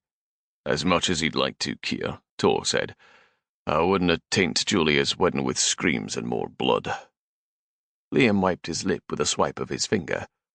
"Appreciate it. For Julia's sake, let's keep the public displays of blood at a minimum. My sister is squeamish." He took a deep breath and looked at the mess of broken dishes, tables, and scattered food. "As it is, she's going to cry at the loss of her favourite tarts. Damn, and her stack of wedding buns." The white pastries lay scattered in the grass where several of the old women tried to salvage them. As if on cue, a wailing began, and they all turned to see Julia MacLean MacLeod run up the hill toward them, her groom Reardon chasing after her. Lark, with Meg MacLean, was following briskly, menacing frowns in place. Beck huffed in resignation. "Shite, here comes Lark. Damn, she looks mad enough to stab us," Callum cursed, his voice low. "You should have seen how she handled those thieves on our journey here," Beck whispered, his hands folding in front of his bollocks. Lark marched toward them, her eyes snapping with fury. She cut them all a look of pure reprimand and bent down to help console Julia, who wailed over the toppling of the confection in white sugarwork. Tor's wife joined in, all of them helping to pick the little cakes up, brushing them gently, but there was no whole table on which to set them. Agin tried to help, but when he dripped blood on one and Julia started crying louder, he retreated to Adam. Beck and Callum went forward to help, while Drosten glared at the MacLeods, waiting for them to dive back in. "Find a old table," Tor ordered, and 4 of the MacLeans ran off. Adam stepped up to Tor. "Chief MacLean, apologies." Tor's face was as hard as Adam's, but his mouth softened as he met his gaze. His voice lowered. A settled spirit in a man keeps his head level. He exhaled. "You have the dedication of your father. then I'll let others divert ye from your goals. He shook his head. Men like Ian MacLeod create diversions. Tor glanced toward Ian, where one of the MacLean lasses peered up his nose. He should wonder what the reason is behind them. Adam nodded to the wise chief. Thank ye for your loyalty to the Macquaries, and for letting us live amongst ye for generations. You're always welcome, Tor said. Although, he nodded to the mess and wailing behind Adam. Bloody Macquaries! The groom yelled out as he drew his bride into his arms, anger flashing in his eyes as he stared across at Adam. Lark stepped up. I'm so sorry, Chief McLean, for this mess. Thank ye for the invitation to Mull and Aros, she said, her voice even. We will be departing now to prevent any further disturbance within the families representing the couple. She nodded and turned on her heel to walk away. Beck's mouth dropped open. We haven't competed yet. He says we are still welcome, Egan said, his lip dripping profusely. Adam was but defending your honour, Drosten called after her. Fergus MacLeod leaped forward to follow her, dirt smeared on his ruddy cheek. He grabbed Lark's wrist, swinging her around. You're bloody damage for me, or for anyone he could sell you off to, but not a cursed Macquarie. The fucking devil. Adam, hold on, Tor said, his hand braced on Adam's shoulder. You'll lose your hand and your bloody tongue, Adam yelled at Fergus. Fergus's meaty hand still held Lark's wrist. Your father wants you back, you know. Sent me to fetch you for him, Fergus continued. He can't stop talking of you, drinks himself into a fit and says, He is not my father, Lark yelled. With a jerk and twist of her arm, she yanked her wrist free. Drawing the ski do, her glare pierced Fergus. But Adam didn't give her a chance to stab the arse. He walked up behind Fergus and slammed one hand into the man's shoulder. Fergus swung around with a force and Adam's fist smashed into his jaw, knocking him on his arse as Lark jumped back. Fergus was sprawled on the ground, his eyes barely able to focus, so Adam crouched low. Never touch or speak to my wife again. Fergus spit, glaring, the sounds of another fight in the background. Lark spun away from the scene. Not her father. What did that mean? Who was Lark's father? She flew down the hill, Meg chasing after her. Adam exhaled a smothered curse. Enough! Tor yelled behind him, but Adam continued to watch Lark hurry away. Or you will all be thrown off the Isle of Mull. Lark gave the bride a hug where she still cried on the path, then sent a few words to Ava McLean and Meg. She shook her head when Father Lauder approached, the curls still tumbling down her back, looking silky and fragrant. Lark glanced back at him, her face blank, and turned to walk toward the docks. Drosten ran up to him. Do we go, then? Aye, see her to the barge, Adam said. Sell her off? What did Fergus MacLeod mean by that? Who was Royland Montgomery if he was not her father? Why did she live with him, and why would he want to sell her off, and then send Fergus to fetch her back? The questions around Lark were adding up into a bigger mystery than Wolf Isle. Chapter 12. Lark stood on the shore as Adam and his brothers tied the ferry securely to the dock on Wolf Isle. The sun was not even high, and they were already back. Waking up, her body had been deliciously sore from such passionate loving with Adam. She had firmly decided to let her past stay in the past. But then she'd seen Father Lauder, and then she'd read Anna's letter, and then she'd yelled before everyone that Royland Montgomery was not her father. The brawling, hysterical bride and bruised wrist from Fergus's grip added to her already twisted worries. Are you well? Adam asked. His deep voice made her close her eyes as her heart leaped into a frantic trot. She forced an even breath and looked up at him. The bride was distraught, all of you are bleeding, and we may not be welcome back onto Mull. But none of that mattered in the face of her secret. From Anna's letter of warning, Royland had been revealing all her secrets, real ones, and ones he imagined in his sick mind. Tor will have us back, Adam said. Perhaps not the MacLeods. She glanced past him to where his brothers tied the ferry secure. They all had blood and dirt smeared on their white tunics and bruised knuckles. Callum had a swelling eye and Aiken's lip needed stitching. Adam's eyes held questions, and worry snaked through her. The whiskey did not help her open up to him about her shame. It only made her more open to his caresses. She glanced down at the damp grass. I'm embarrassed for our family. Like it or not, she and Adam had consummated their marriage several times, and she was part of their family. An annulment would be nearly impossible. Would he petition for divorce? Adam looked away, his shoulders rising one at a time as if they ached. Ian is an arse, and I shouldn't have reacted. The arse threatens ye, Lark, Callum said, striding past them, his gaze trained on the ground as if he searched for something. He turned to walk backward and nodded at her. Adam was showing him how painfully foolish his tongue was. Her tongue was equally foolish. No one had immediately asked her about her confession on the stilted ride across the water. Her brothers did not seem to want to look at her. Were they ashamed of themselves or wondering about her? Egan definitely needs his lip stitched, Beck said as he strode past. She'd been wielding a needle since she was 5 years old, and her mother was seeking a way to make her valuable in the household. I will see to it at Galen, she said. Their knuckles would all need attention as well, and Rabbie had been unusually quiet, his face pale. Trostin crouched down, his finger on the ground. There are extra footprints on the beach, he said, glancing up at Adam. I can't tell if these are all ours, Beck said near the dock. Go up to the castle, Adam said. Keep your eyes open. His brothers drew their swords and hurried up the path. Adam grasped Lark's arm and moved before her, dipping his head to look in her eyes. I'm sorry, lad. His voice was quiet, and her body remembered the timbre well. A wave of sensation slid along her skin, making her lips open to draw in breath. He caught her chin in his fingers, and she remained looking into his eyes. They were clear and bright, not bloodshot or blurry, or filled with pain and shameful want. I wish the fight had not tainted our night together, he said, and... She held her breath, waiting for his questions. The letter from your sister, he said. I hope all is well with her. She wet her dry lips. As well as can be expected. She met his gaze. You have likely figured out that life in the Montgomery household was not easy. He touched a curl hanging down the side of her face, his thumb grazing the skin. I'm beginning to see that. He frowned, but his touch made it feel like concern. Perhaps someday, when you want, you can tell me about it. She almost turned her face into his hand to kiss it, but nodded instead. He brushed his thumb over her cheek. Royland Montgomery is not your father. There it was. Of course he had heard her. Everyone had. She drew in breath. Adam! One of his brothers yelled from way up the path. Adam! Callum jogged down the path, his eyes wide. Adam, you need to come.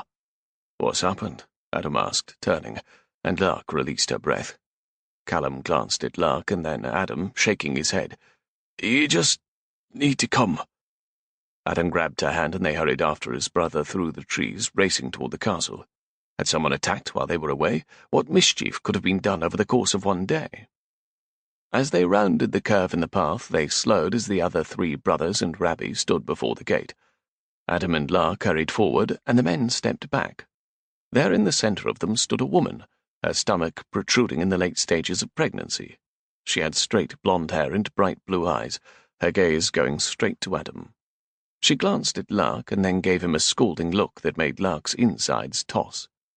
Adam Macquarie, the woman said, and laid her palms on her round stomach. This child is yours. Adam walked the length of the table away from where the overly ripe woman sat eating some bannocks that Callum had found in the kitchen. Lark stood across the room by the cold hearth. She'd said nothing since the woman's proclamation and did not look at him. Your name just happens to be Elspeth, Trostin said, like the woman who originally hung herself after finding herself with child by William Macquarie. And like then, Adam was married to someone else. The fact that the woman was lying made it likely someone was using the legend of the curse to prevent his clan from settling the Isle again. But why? And who?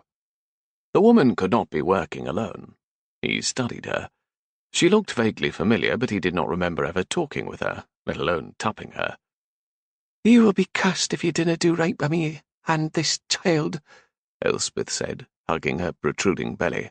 Having a bastard on this isle will keep it in ruins. Adam hadn't been close to any pregnant women, but she looked to be about done, like the bairn could drop out of her at any moment. As I said, I dinna know ye. The child couldn't be mine if we have never slept together. She waved off his comment. You were drunk on whiskey. He had never drunk enough of anything to make him forget his actions. Even the night his dad died, when the man had wrung a promise from him to see Wolf Isle settled. He recalled everything that night, even the guilt that he hadn't done enough to help his father in his quest to move them back to the Isle. We have a house, but we have no home here on Mull. Be the Macquarie to break the curse and build a home on Ulva. His father's words showed up often in Adam's nightmares, usually the ones where he was too weak to hold a sword. Where did you see this? Beck waved his hand at the woman's stomach. Happened. All of Adam's brothers had asked the woman the same thing. She closed her eyes. Like I said 5 times before, it was at a festival on Mull. I was visiting with my da, and all of you were into your cups, and I had taken a nip, and Adam and I kissed behind the barn. Which barn? Rabbie asked, eyes narrowed. I didn't know, she said, glaring at him. I had taken some whiskey and was unfamiliar with Aros. And who is your father? What does he know? Callum asked. He was Henry Sinclair, and he is dead. How? Drosten asked. Lark pushed away from the wall where she'd been standing. I think Elspeth has answered enough questions for now. She walked over to her. Let us get you settled in a bedroom so you can rest. And you rode over here yourself? Bacon asked, his words muffled from the rag he still held against his lip. With that belly? And your boat happened to float away? Drosten asked, his arms crossed. Lark helped the woman stand. There's a room above that you can share with me. Share with her? Damn. Did Lark believe her lies? Elspeth walked slowly, her roundness making it look awkward and bloody uncomfortable. How did women do it? Men were foolish to think women weren't strong when they could grow life within them, carrying it until birth and longer still as a needy infant. Beck came up behind Adam when they disappeared up the stairs. Have you ever seen her before? He asked, his voice low. Adam turned to meet his brother's gaze and noticed the questions on all his brothers' faces. She looks slightly familiar, like perhaps she has been on Mull, but I've never even talked to her. She is lying, Drosten said. But why? To have someone support her and the babe? Egan asked, and grimaced at the pain his talking shot through his lip. But why pick Adam? Who even gave her his name? Callum asked, but they had no answers. I dinna for a moment believe her name is Elspeth, Adam said, turning back to look at the dark steps. Rabbie set his tankard on the table. The extra set of footprints on the shore are too big to be hers. I went down to check and didna see any small prints except one set, which was Lark. The woman's footprints came from the village. Drosten crossed his arms, deep frown in place. So a man came from the sea and the woman came from the village, or beyond. Are they connected? Silence settled in the hall for a moment. What did Lark mean about Royland not being her father? Rabbie asked, scratching his bushy beard. His eyes narrowed with obvious suspicion. Royland had signed the marriage certificate as Lark's father. Perhaps her mother came to the marriage after her first husband died. Royland would be her stepfather. I dunno know, he said. Well, you better find out, Rabbie said, his words sharp. The woman was settled amongst the quilts of Adam's large bed, the fire crackling in the hearth as it consumed the peat. Elspeth fell asleep almost immediately. Lark hadn't asked her any questions, and the woman hadn't provided any answers. Adam's child? The look on his face made her want to believe him that he didn't know the woman at all. But why would she lie? Why use Adam's name? Was she desperate to wed before the child was born, so it would not be a bastard? Bastards certainly had a more difficult way in the world. Rap, rap. A light tap on the door made Lark jerk her face from the flames. Adam. Opening, she found him standing there, hands braced on each side of the door. Without a word, she stepped forward. It took him a moment to step back, allowing her out into the hall to close the door behind her. He looked into her face in the dim light of the candle he'd set in a window nook. You know it isna my bairn, that she is lying, he said. You're certain? Men can do stupid things when full of whiskey. Royland had fallen off horses, started brawls, slept in ditches, and told the whole town things about her. It is possible you didn't remember because of drink? He leaned closer, his face full of conviction, his brows lowered. I've never been full of whiskey. An honourable man doesna drink past reason and top women, Lark, and yet ye think it possible of me. Have I given ye cause to doubt my word?" She broke the tether between their gazes, looking off into a dark corner that had been dusted free of cobwebs. "No, but I've seen it before. Drunk men topping women." Drunk men doing terrible things," she whispered, "and regretting them afterward." There was a long pause. "Has that happened to ye? Terrible things?" His voice was a rough whisper in the darkness. Blurry eyes and a drunken smile surfaced in Lark's mind. Rough hands and the sour smell of whiskey. "You look like my wife." Her entire body tensed at the memory. "Lark," he said, "has anyone hurt ye?" She turned her gaze back to his. His face was hard, his jaw clenched as he studied her. For a moment her heart beat hard like a panicked bird in the clutches of a hawk. Could he know the truth? But no one was allowed inside her head to see the shame cowering in the darkness there. "Was someone drunk around ye? A fool who did terrible things?" I came to your maid last night." "Aye, but has someone harmed ye?" She shook her head, rubbing her wrist. "We need to do something about Elspeth," she said, redirecting him. "She is certain you're responsible." He exhaled. The woman looked slightly familiar, as if she attended an event on Mull years ago, but I didn't recall even speaking to her before, and I highly doubt her name is Elspeth. Someone told her to use that name to make the curse seem real. "Who else knows about the curse?" she asked, with tension and knotting in her back as they moved farther away from questions about her past. "I should have told him last night." "Most on Mull to start with," he said. Of course, rumours would run amongst the people like a plague. All of Mull would likely speculate about what Fergus had said and how she had answered. Would he reveal everything Roylin had said? Lark tried to shake off the dread curling in her stomach. Who would know the name of the original pregnant woman who hung herself? Anyone who has read the family Bible or asked about the specifics of Macquarie history would know the name Elspeth. Grisel would know, Lark asked. Aye. Adam's frown deepened. And G said you thought someone was living with her in the forest. Lark nodded and looked back at the door. Attacking the woman with questions isn't going to get her to talk. We will keep her here, especially as our time grows near. The babe isn't innocent in all this. She watched him carefully, his gaze rising above her head as if thoughts moved rapidly within him. "The child is almost certainly a bastard if she is blaming me," he said.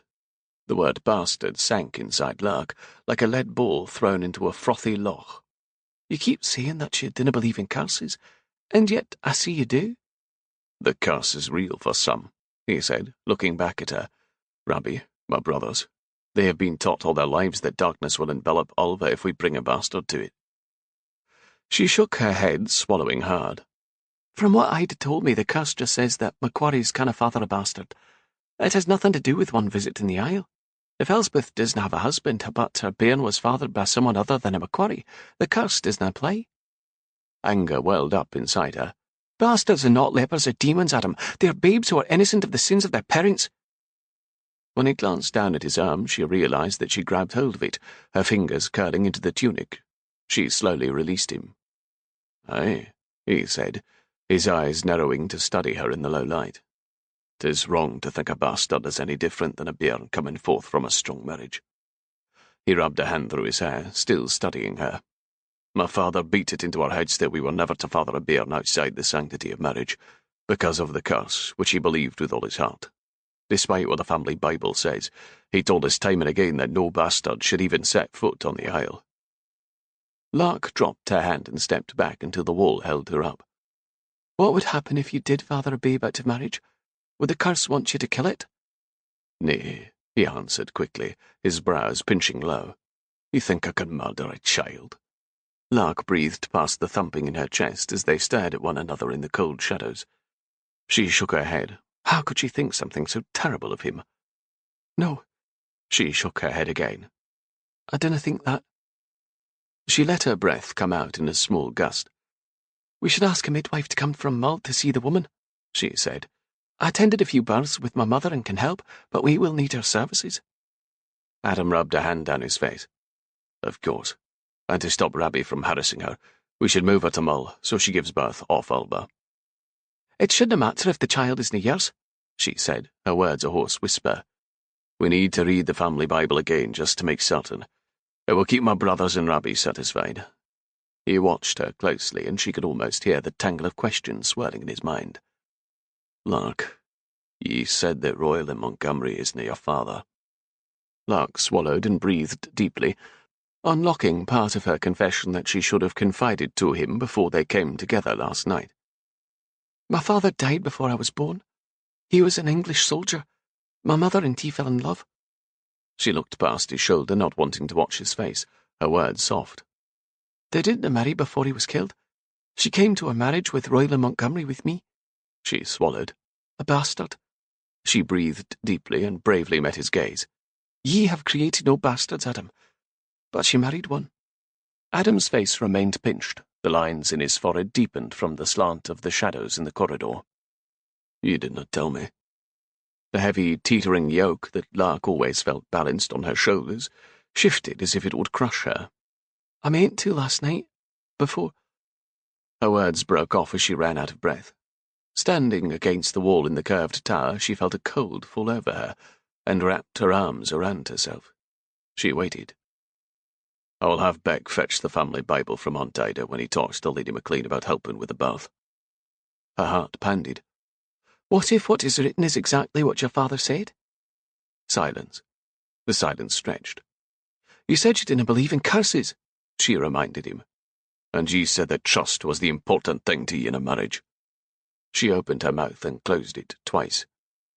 Trust goes both ways, Lark. What could she say? She had kept the secret of her birth her whole life, just like Adam had been told to believe the curse his whole life. Adam's face smoothed into an apathetic mask, making her stomach knot. He looked past her toward the door of the chief's bedchamber. We know nothing about this woman except that she lies, he said. 'Tis unsafe for ye to sleep in there with her. She gave a little nod. I will check on Rabbie and tend to Egan's lip. She looked down at his large hand in a splash of light from the torch. It was strong, with calluses from his sword at work, fingers that had touched every inch of her last night. Your knuckles, too, she said, her voice low. His eyes focused on his hand. Aye, thank you. The tone was flat, almost defeated. She almost preferred anger. Should I sleep on the barge on the water until you have a chance to read Ida's Bible? She took a quick breath. Although then I suppose we would need to put Elspeth out there with me.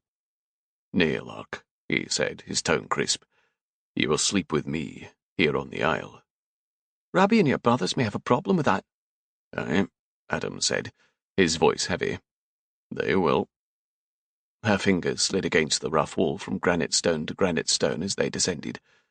The castle had been there for hundreds of years, hands and fingers skimming these exact rocks. Even a reputed curse hadn't toppled them. If only she could be as strong. Chapter 13. Bastard. Adam had brought a bastard to Ulva, something he swore to his father he would never do. It was dawn, a new day, but he had no idea what to expect of it. He closed the door to the room that had been a nursery in Highlander, where he and his brothers had slept as bairns. It was the only other one that currently had a real bed in it. Lark had shared the smaller bed with him, but had laid way on the other edge. It was a wonder she had not fallen off. He'd hardly slept, listening to her mumbled words and watching her face pinch as if she grew afraid. He'd nearly woken her, demanding to know what demon she fought. But then she'd quieted and he'd lain still, wondering if the demon looked like him. Why hadn't she told him she was a bastard? If she'd planned to do so before they came together, why hadn't she?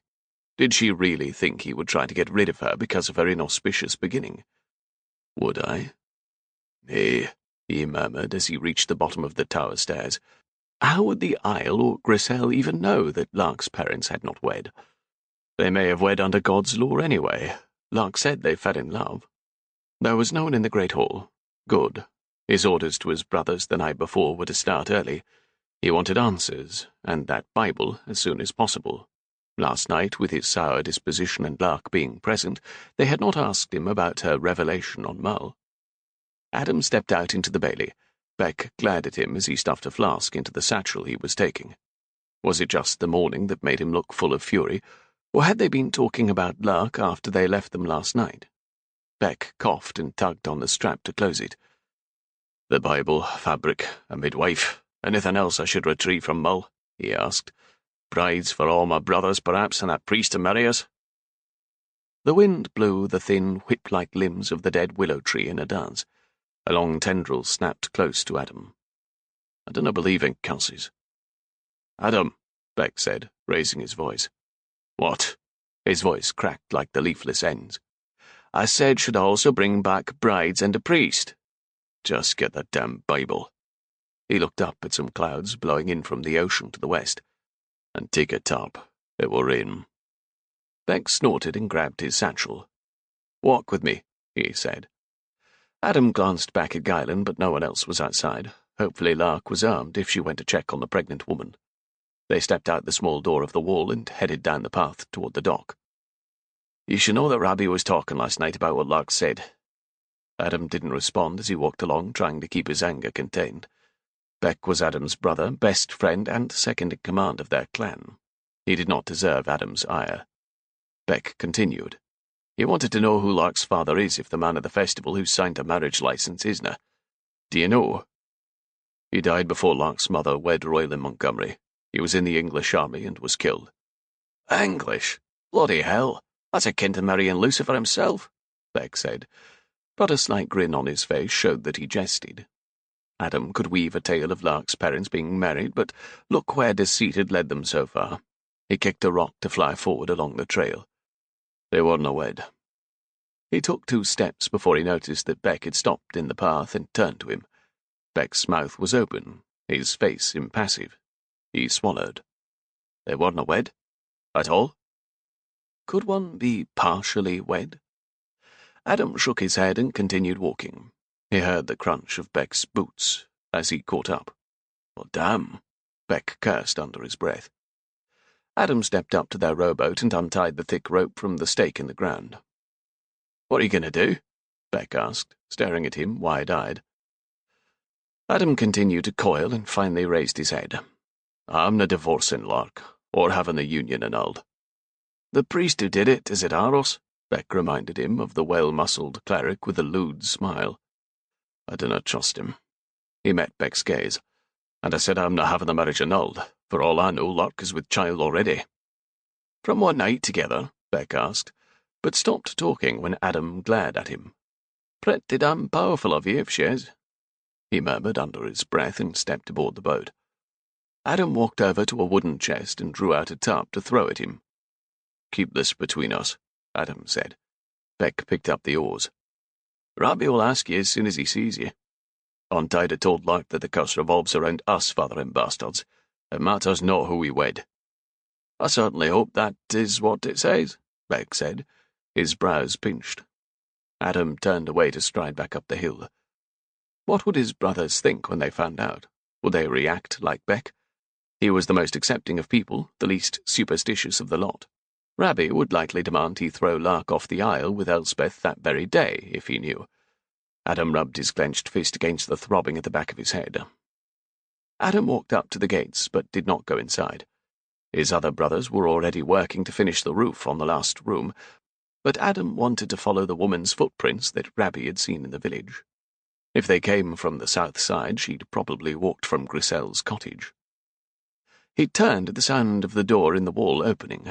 Lark stepped out, a shawl covering the top of her blue dress, her hair caught in a long braid that laid against her shoulder. "Is anything amiss?" he asked, striding toward her. There were slight circles beneath her eyes, showing her poor sleep.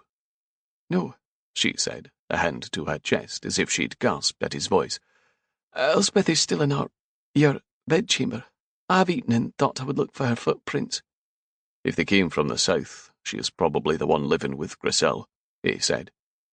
They began to walk together toward Ormek, a 3-foot space between them. "Elspeth couldn't have rigged that poppet up in the church rafters," Lark said. "Not by herself, in her condition." The core of a gull made her look upward, and Adam studied the graceful column of her neck. He cleared his throat. "Did you sleep well?" "No. she answered, glancing at him.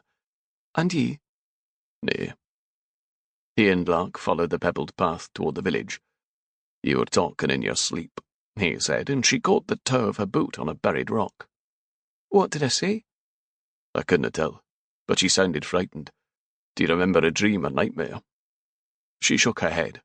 Overhead more clouds rolled in, and a breeze blew from the west off the ocean. They entered the town, silent, without people. Their silence added to the ghostly feel. I remember when the village had life in it, he said, to break the eerie feel, before my father moved us back to Mull.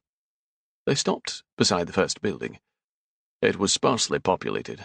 My father had only lived on the isle for about 5 years, slowly convincing what was left of our family and some of their friends to move back over. The soil was rich and fertile, and the isle was without predators, so sheep could roam free. And they all left after your mother died? She asked, looking at him as they walked through the twisting path among the lifeless dwellings. They felt the curse killed her. Unfortunately, many women die from childbirth, but Hagen lived. They reached the chapel and stopped. He lived, but Hagen was a twin. A twin? Adam watched the breeze tug at the curls around her face like errant ribbons. Our sister died with our mother. He breathed deeply. 2 Macquarie females it was, descendants of William Macquarie. People panicked. The 2 pregnant women left immediately, then several women died of age and a few ewes became ill. It was enough to make everyone leave. Even your father? We were the last to go, but Ida said she'd take us lads with him or without him. He turned to scan the silent buildings with their vacant watching windows. A curtain blew ragged ends with a growing wind. 'Twas a hard time, he continued. People blamed the Macquarie curse for every little thing that went wrong. Many even moved away from Mull, taking on the McLean family name. Lark did not reply, seeming to take in his words he should have spoken on their journey. Maybe she would have told him she was a bastard if he had been honest with her from the start. What would he have done if she had? He cleared his throat. I want to search the south side of the village for footprints. They walked that way in silence. Adam pointed to a structure without a roof. A woman lived there who baked bread and tarts. My sister Anna would like to start a bakery, Lark said. He opened his mouth to say that she could come to Ulva and start one, but then closed it. Lark glanced at him, her lips in a thin line. Anna is not a bastard, she is Royland's daughter. She is welcome, he said, wishing he had said it before Lark spoke. Perhaps you should have wed her. She wasn't the one being forced to wed that night, he said, his voice even. She stopped walking. Do you wish to annul our marriage? She asked, and he turned to her. They stood opposite one another in the centre of abandoned, neglected, dead homes. We can do so after we are certain I am not with child. Anger that she had not trusted him with the truth fought with an absolute want to be with Lark. He walked closer to her. Ye are my wife, and I will not walk away from ye. He watched the small flecks of grey in her blue eyes as she met his stare. Perhaps I should walk away from ye then, she said. Would that be easier on your conscience? He inhaled fully. The air smelled of rain, and the sweetness of the strawberries was still coming from her hair. I will hide the boat. She frowned. You cannot keep me a prisoner. I will until you believe that ye are not doom in this isle. And what happens if crops wilt and ewes die? What then? Will I be abandoned like this village? There was no self-pity in her strong gaze, just mistrust and determination. You do not trust me at all, he said, and watched her look past his shoulder. She did not reply. I have nothing else hidden from you, he said. No secrets, no plans I have not told you. I did not sleep with that woman. His arm flew out toward Guylan. There are no more curses of which I know. There is nothing in my past that should matter.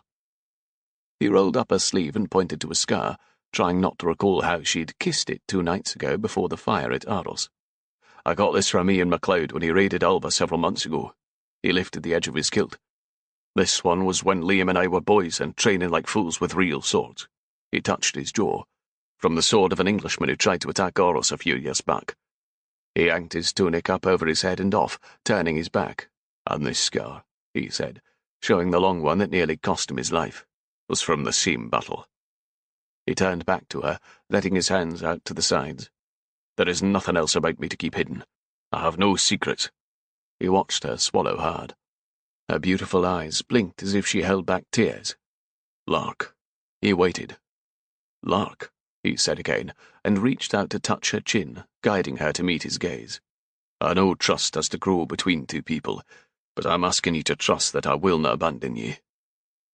She breathed in through her nose and nodded slightly. He rubbed his thumb across her cheek, marveling in the softness. Someone has made ye distrust so easily. She blinked, her gaze centering on his chest instead of his eyes. He dropped his hand. A white cat, likely the same one from before, scooted out of the cottage where they stood, breaking the moment. Not that he thought Lark would suddenly start talking, revealing all to him. The cat trotted to the chapel. I should check inside, he said. Lark nodded, and he turned to stride over to the chapel. They had opened the shutters to allow in light when his brothers had filled in William Macquarie's grave with earth. Adam walked around the inside perimeter to the back, where the cat slid along one of the pews. What were ye thinking? He murmured at his great-great-grandfather as he glanced where the fresh boards were laid. If the man had known that he would destroy his entire clan by sleeping with a girl he kissed in the woods, would he have let his passion cloud his judgment? Had he feelings for her? Loved her? Had he wished he hadn't married his wife? Everything as it should be? Lark asked, peeking in from the doorway. He dropped his hands, glad to hear her speaking again. Aye, with a bit more washing, the chapel could be used. That would be a good start for the village, she said, and stepped back from the door when he came out. Adam nodded toward the winding road that was lined with weeds and overgrown bramble, and scooped up his tunic. When I bring in more sheep, they can eat you first on the grasses. The sweeping wind on the isle kept the vegetation low and scraggly, with only a few pockets of taller trees about.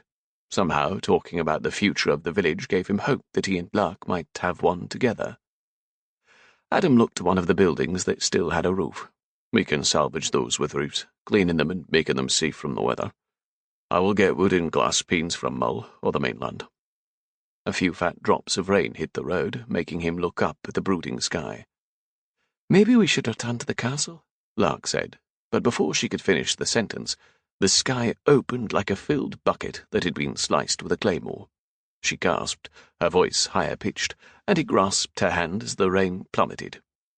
She ran with him as he headed straight for a house with a roof, pushing inside. Breathing hard, Lark spun in the doorway of the one-room cottage to stare out at the spring rain dropping like stones beyond the eaves. The roof is sound, he said. The cottage was not too battered. It was one that had been inhabited when the isle was settled a score of years ago. A bed with a blanket sat against the wall near a hearth. Slabs of very dry peat sat next to it. Thunder rumbled, and they watched more lightning splinter across the sky. It doesn't seem likely to stop soon, Lark said. She turned around, surveying the room, and walked over to sit on the edge of the bed, clutching her shawl around her arms. He shook out his tunic and laid it over her shoulders. The fire will keep the chill out, he said, and walked to the hearth. Adam layered the dry peat. He struck the flint he always carried. The sparks caught on the bit of wool in his fingers, and he set it on the peat, watching it catch quickly. Scratch, scratch, scratch. He turned to see Lark sweeping with a straw broom left in one corner. She peered at the mantel that had flowers carved into it, and stopped to run her fingers along the etching of vines. Someone loved this little house. Not enough to stay, he said, closing the door against the rain that had turned sideways, wetting the floor inside the threshold. She moved to the window to rub the wavy glass pane to look out. They were afraid? She turned, leaning her back against the daubed wall, lifting her gaze to his. Fear makes us do things we regret. Had she been afraid? Like asking a stranger to marry you, he asked. Like not telling your wife that she was responsible for helping you break your family century-old curse, she answered. Like not telling your husband that you're a bastard. Adam wasn't a big enough ass to say it out loud, especially when he knew Lark was thinking it from the flush rising in her cheeks. Thunder rumbled as if anger rent the air. A sob broke from Lark's lips, and she ran to the door, throwing it open to dash into the rain. Lark, he yelled, following her. He chased her into the muddy road, both of them instantly soaked with the heavy rain. He caught her shoulders, halting her. Let go, she yelled, but he turned her to him. Anguish pinched her forehead, her mouth open, rain pressing her curls down close to her head. "Lark," he said, rainwater rushing so hard he had to shout to be heard. Thunder boomed, and the trees on the perimeter thrashed. "I was afraid," she yelled at him as he held her there in the road at arm's length. "Once I realized how important my birth was to you, Her lips closed to swallow, the rain travelling like rivulets down her face so that he could not tell if she cried. I didn't want to get an annulment." She shook her head, her gaze moving to his throat instead of his eyes. "I even took a bit of whiskey to give me the courage to tell you before you came up to the room, but it didn't help." She shook her head again, her hands going to her face, covering her eyes. "You would send me away." The tempest roared around them, mirroring the storm gathering inside Adam. Lark was afraid, truly afraid, and his warrior blood pounded in a rush to protect her. It hurt that she thought him so dishonourable. He grabbed her hand, pulling it away from her face, and slid his palm along her soaked cheek. "I want you here, Lark. I want you with me." Her eyes lifted to his, and she searched his face. "I would rather abandon this isle than abandon ye." Her eyes opened wide at his words. His father was probably turning in his grave, but Adam realized he meant it. "No more secrets between us, Lark," he called above the rain. "Just ye and me, wife and husband, together." Her hand came up to squeeze his where it cupped her cheek, her eyes closing as his mouth descended onto hers. Rainwater mixed with the taste of her as he deepened the kiss, pulling her into his arms. Adam felt her hands lift to hold the back of his neck as he curved over her form, blocking the hard beat of the rain. His hands slid along her form, her gown moulding to her curves. Their kiss became wild, their hands stroking through the wet. The storm was like a curtain, blocking out the world beyond them, as if it banished the curse, the talk of bastards, his brothers, and his oath to his father. Only Lark remained. Thunder cracked close by, and Lark jumped, pressing closer to him. Adam turned, half carrying her back the few steps to the cottage where the door stood open. They ran inside, and he slammed the door shut. Both of them stared at one another, the fire crackling behind them. Would she turn away again?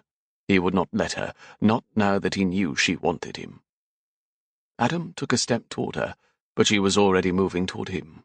They met in the middle of the room, their mouths coming together in a rush of desperation. The fire already growing inside Adam erupted. The kiss turned wild from the moment their lips touched.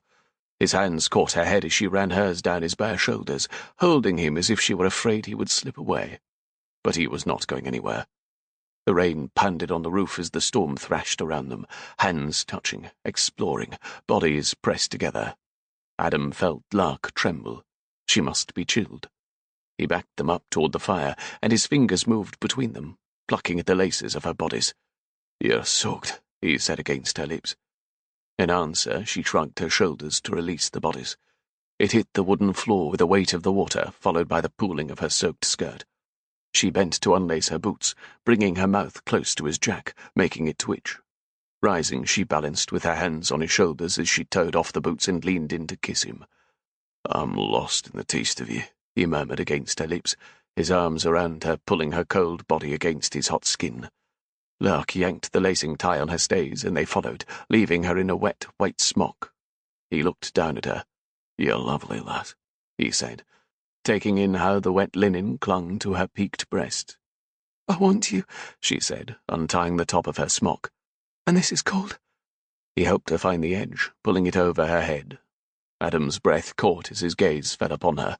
Naked, standing in the glow of the fire, Lark was like a beautiful, otherworldly nymph. Her long braid of coppery hair fell over her straight shoulder. A gentle swell to her stomach, curved hips and full breasts made her lush and soft everywhere. His hardness yearned for all that softness, and she wanted him. With a tug of his belt, Adam let the sopping woolen wrap around his hips fall to the floor. He stood in only his boots. Lark's gaze dipped to his jack, which stood upright, hard and demanding. She reached for him. Adam's groan came out like a growl, up from his gut, and he walked her back until she was pressed against the wall, the window at their side. They met in a frantic touching, tasting, giving and taking. Thunder rumbled outside, but it seemed farther away. Pulling the tie from her wet braid, Adam fingered through the length gently. "Strawberries," he said against her as they kissed. He dipped his head, sliding his lips along her neck, his thumb strumming her taut nipple. She moaned softly on an exhale, the crux of her legs pressing against his length. "Touch me," she whispered, her words more powerful than the thunder. The rain still hammered outside, adding to the frantic energy building between them. Lark breathed against his mouth, and he caught her moan as he found her heat. She was soaked with want. He felt her shudder and looked into her face. "Like hot, sweet honey," he rasped. Her eyes were closed, her lashes spiked with rainwater. Pink lips parted, she groaned, pressing into his hand as he stroked her flesh. His lips savoured the taste of her skin as he kissed down to her breasts, pulling one peak and then the other into his mouth, his tongue swirling to pull another moan from her. Lark's head lulled back against the wall as he played her body. She was gorgeous, the long column of her throat exposed above her full breasts, her body open and wanting, her red hair draping behind her, skimming her slender shoulders like silk cloth. He turned her to the wall, his hands cupping her breasts and his thumbs tweaking the hard pebbles. He leaned into her, pressing his rigid jack against the soft crevice of her perfectly round arse. She stilled, her back suddenly rigid. "No," she said, turning abruptly. Adam stared down into her face. "What is it?" She shook her head, breathing heavy, and looked up to meet his gaze. "Not that way," she whispered. Her arms went around him and she buried her face into his chest. Adam held her tightly. "I want to see you love me," she said.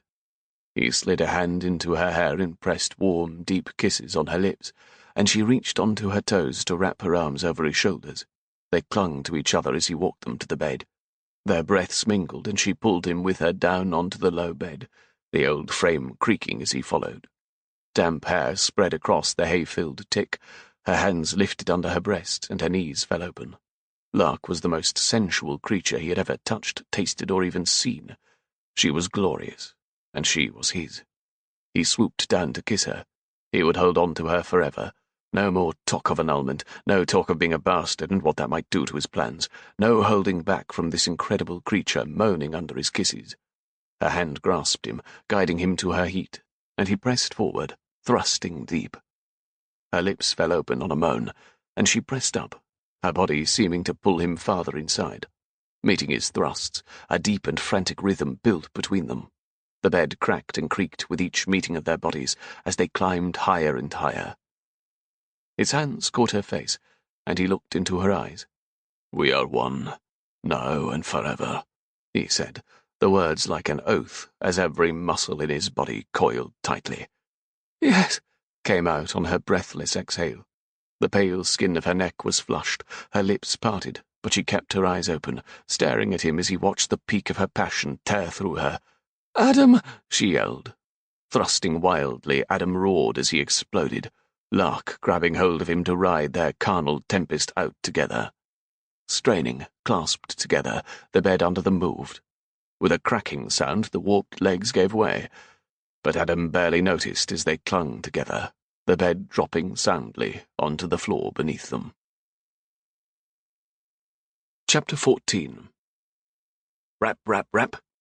"Adam? Lark?" Lark jerked awake. The gold waning of the sun shot light through the wavy glass of the window where figures stood outside. "Holy Mary!" Adam leaped out of their awkward nest of bedding and broken bed. He yanked his sword free of his scabbard where it lay with his abandoned kilt. His hair ruffled and completely naked, he strode to the door. "Is there anyone in there?" It was a man's voice. Lark gasped and rolled to the edge of the bed, reaching to scoop up her discarded smock. She yanked it to her exposed breasts as the door swung inward. Ava McLean stood there with Liam McLean and Ava's daughter Meg, right before Adam. "Good Lord!" Ava yelled, her hands flapping up before Meg's wide eyes. The lady of Aros Castle grabbed her daughter's shoulders, turning her around as they retreated from the door, only to be replaced by Liam McLean. He glanced past Adam to Lark, his brows raised. "Greetings, milady." "Callum said you two were down here in the village rebuilding your clan," Ava yelled from where she'd moved into the road. "I think that is what they are doing," Meg said, making Lark flush even hotter. "Oh," Ava answered. "So sorry," she called. Beside Liam, Father Lauder stepped up, his piercing gaze taking in the room. He snorted with a grin when he spied the broken bed. Bloody hell. Adam lowered his sword. He did not seem to worry over the fact that he was completely naked and obviously ravished. A man can't find privacy even on a nearly deserted isle. With that, he slammed the door in their faces. "We will be right out," Lark called, awkwardly climbing over the splintered bed frame, coaxing her breasts back into the stays that she'd found on the floor, tangled with her petticoat and bodice. They were all cold and wet. She looked at Adam and whispered, "Bloody hell." His frown softened as he walked over to her, brushing his fingers lightly across her cheek to push her tangled waves behind one bare shoulder. He bent his lips to her ear, and the warmth of his breath teased her. "There's nothing to be embarrassed over. We are wed." She glanced behind her toward the bed. "We will need to fix this," she whispered. "'Tis a trophy to remember the day our marriage truly began," he whispered back. The tension in her face relaxed, allowing a smile. "The ladies met with Elspeth up at the castle." Liam's voice penetrated the cottage wall. Lark glanced toward the sound of the voices, her smile fading. "Elspeth and the babe seem to be healthy," Ava called out. "I would say she will be giving birth within the next 2 weeks, but one never quite knows." "We need to get dressed," Lark said, grabbing up her wrinkled petticoat. "Do we?" "I think you gave Ava and Meg a big enough shock for one day already." Adam's gaze remained hungry as he watched her corral her breasts while he rebelted his kilt and threw on his tunic. Clasping her hand, Adam led her toward the door, but stopped before opening it. He looked up at the carved lintel, the same flowing motif that adorned the mantel over the hearth. He touched it and looked down at Lark, his eyes full of something. Hope? No more secrets. Her stomach tightened. He would not leave her. He promised. Adam opened the door. Rain dripped off the eaves of the sound little cottage, and the sun, which had been covered so thoroughly before, was casting light from its apex. They must have slept for a couple hours. Lark pulled her hair to the side, fashioning a quick braid to keep the waves under control. Several McLean warriors stood beside Ava and Meg where they peered into open doorways several cottages down. The ladies turned toward Lark and Adam, Ava with an encouraging smile, and Meg with wide eyes, her gaze dropping down to Adam's kilt and then back up to Lark's face. Dor's daughter may have never seen a naked man before, and Adam was a chiseled mountain of a man, especially without his clothing. Liam and Father Lauder talked near the chapel, their words kept close between them. Liam had a frown, although the priest held a neutral look, and shrugged. "The town has wonderful potential," Ava said. "I completely agree," Meg said, walking off to explore. Ava nodded to their cottage. "Some cottages still have roofs, and the chapel is sound." Excitement lit her eyes. "It will require work," Lark said, looking out, "but it can be rebuilt into something quite comfortable and thriving again." Liam and Father Lauder, having finished whatever private discussion they were having, walked over in time to hear Lark's prediction. "As long as the curse does not destroy everything again," Liam said. Father Lauder nodded solemnly. "I feel evil on this isle." "Nonsense," Ava said, her easy smile turning downward. "This isle just needs good people, some woolly sheep, a few dogs running about, and children laughing." Giggling, maybe. Could the mysterious sounds have been Elspeth? Meg walked out of the nearest cottage, one with half a roof. She held a doll that was stuffed with wool to plump it out, its hair and eyes stitched with yellow thread. For the most part it was clean and definitely not over a score in years. "I would say there are already children about," Meg said, and glanced around as if one might be hiding close by. A shiver caught Lark, making her rub her arms. Father Lauder strode with authority, taking the doll, his large hand squeezing it. "The puppet has been newly left." "Elspeth," Lark said. "She must be living with Grisel, and when walking through left the doll." "She is too old for puppets," Liam said. "Maybe that is why she left it behind." Ava's brows pinched. "We can ask her when we go back to the castle. But first I was hoping Lark could show us around the village." Ava smiled at her. "We can make plans to remake this place." Meg turned in a tight circle. "Ormec is like a half-built village. It but needs roofs, furniture, and flowers planted about." "And people," Lark said. "People will not come if the curse is still working its evil," Liam said. "It will fade away if ye stop talking about it," Adam said, his voice rough. Father Lauder held his hands in prayer before him. I have only recently arrived on Mull, and yet I have heard about it from no less than 7 people, and even more after yesterday's revelations. He looked directly at Lark, his eyes unblinking. She couldn't look away as he studied her. What had Royland told the priest? What did Father Lauder believe? The wind blew, and a loose lock of hair danced before Lark's eyes, letting her break the tether. She pulled in a shaky breath and lowered her gaze to her boots. Turning away, she walked over to the house where the doll had been found. I know the truth, no matter what Royland says. Meg's footprints stood out before the door, but there were smaller ones. The rain had washed away Adam and her own prints, so these were freshly made. They could not be Elspeth's from the other day. A sound behind one of the buildings made Lark snap her gaze upward, the breeze blowing to scatter the warmth of the sun. Lark followed the weedy path where more of the smaller footprints sat deep in the newly made mud. Is someone there? No one answered. Lark turned to get Adam. She was about to round the corner but heard her name and stopped shy of the cottage's edge. But Lark is a bastard, Liam said, his voice rough. Her presence here will keep the curse going. You need to get her off the isle, along with this Elspeth woman. All of you should go. Let the evil subside again. Lark's fingers curled into the chipped daub of the house, her breath stopping so she could hear.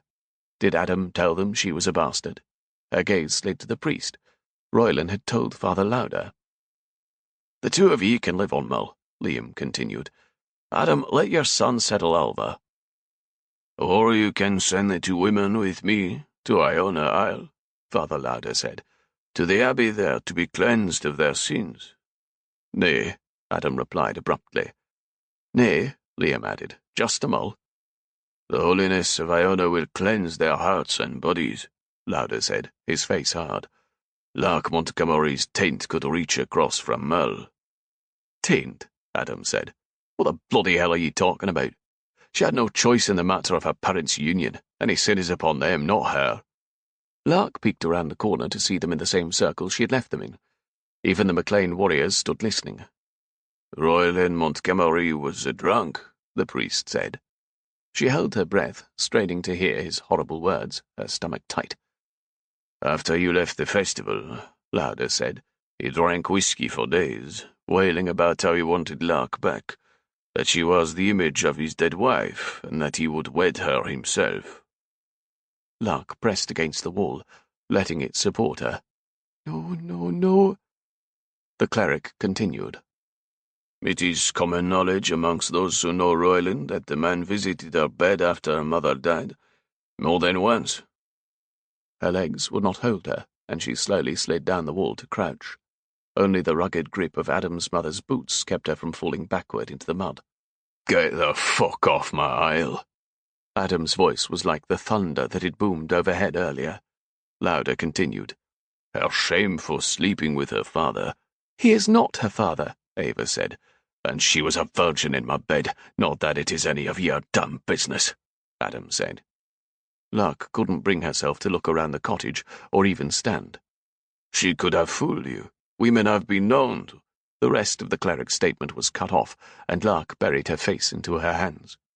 The cold from her wet clothes made her tremble, while hot tears leaked from her eyes to wet her hands. Let go of her, madam, Liam's voice overrode the blood rushing in Lark's ears. Get the fuck off my isle, Adam said, and if I hear ye speaking of Lark to anyone, I will hunt you down and cut your tongue from your screaming mouth. God's teeth, Adam, Liam yelled. Let him go. What type of clergyman spreads such lies? Adam asked. Or speaks the secrets of the confessional, Ava said, her tone furious. Royland Montgomery spoke it aloud at the festival after you took her away. 'Twas no confession. The priest's voice sounded strained, as if Adam had him by the throat.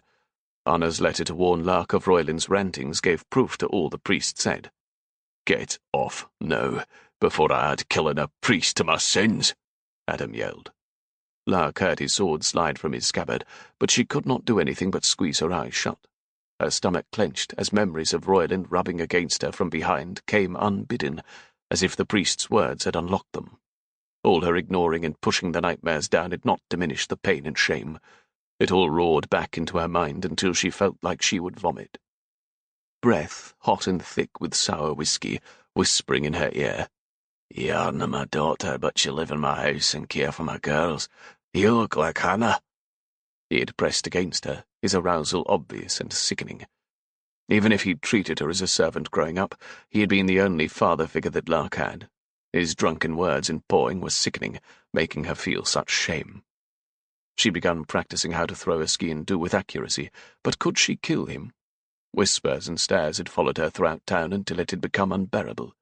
She had been both relieved and terrified when he said she could not live with him any more. "Where is she?" Ava asked. "Lark." Her words gave Lark strength to move. She rose and hurried farther into the woods, throwing her arms out before her to push through the narrow copse of forest. She must hurry away. Away to where? She had nowhere to go. The abysmal thought threatened her courage, making a sob catch in her throat. "Lark!" Adam's voice came from behind her, spurring her forward. "Lark, wait!" he called, and she knew he saw her. She stopped, a hand steadying herself on the rigid bark of a thick tree. Her chest lifted as she took in full breaths of wind, tinged with salt in the beginnings of low tide. "Lark," Adam said. She listened to his steps on the mossy forest floor as he walked closer. She didn't look at him. A man of God thought she was tainted enough to doom their isle with her wicked past. Could Adam think she'd ever want Roylan? The thought disgusted her. She turned, tears in her eyes. "I hated him," she whispered. Adam's face was tortured. "I will kill him," he said, his voice a rough whisper, and her eyes flooded with tears. Her lips were numb, but the words came out like poison from a festering wound. "I managed to keep him from—" Adam took the remaining steps toward her, his arms going around to pull her into his chest. Lark curled into a ball against him, breathing in his scent. He didn't say anything, but held her for long minutes, his jaw touching lightly on the top of her head. She heard footsteps and felt him wave someone off who retreated. Ava? Liam? It didn't matter. They all knew her secrets now. She breathed in, and as if the air coming in forced the words out, she began to talk. "He never thought of me as his child. He treated me like a servant living in his house. My mother trained me to be as important to the running of the family as she was. I worked hard, making it up to Roylan that I wasn't his daughter."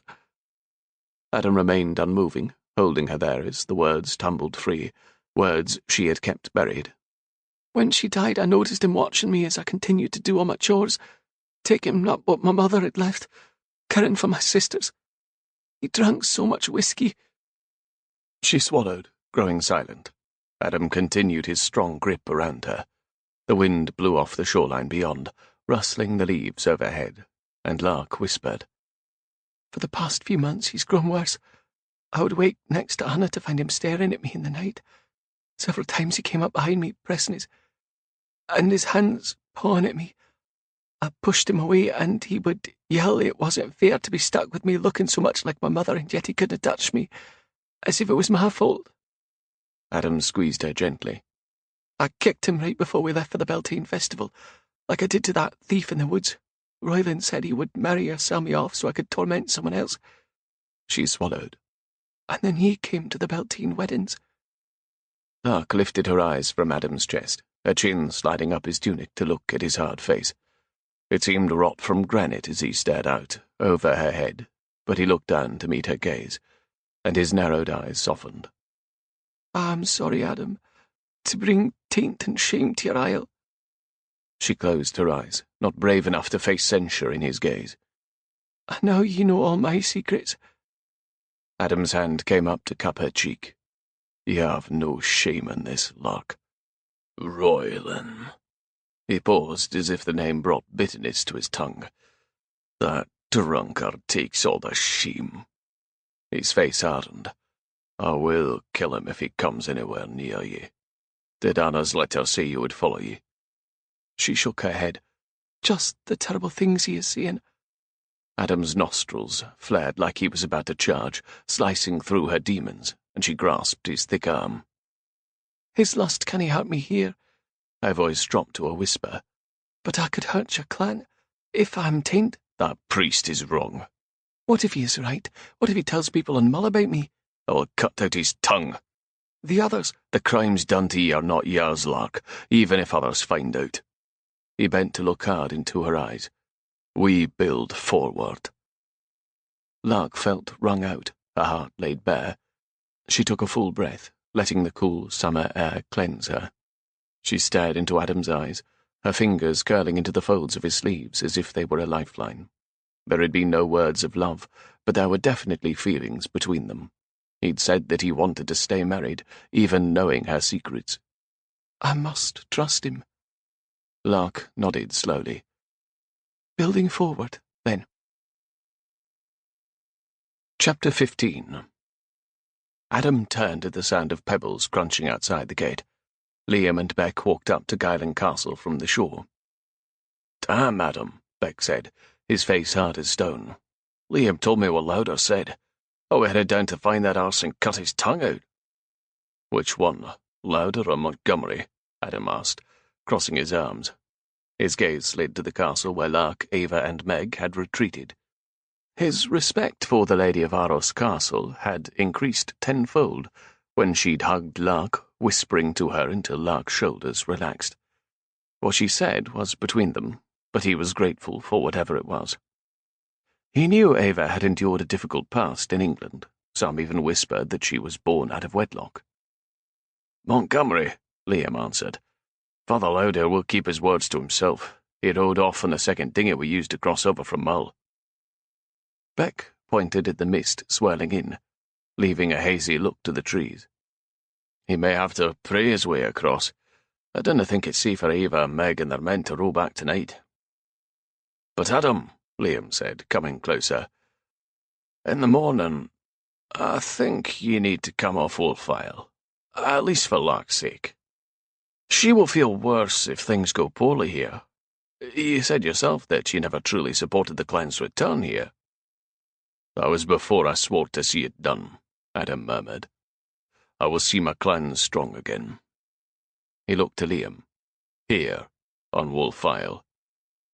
But Lark's taint? Shut your fucking mouth, Liam, Beck said. If anything goes wrong, it will have nothing to do with Lark.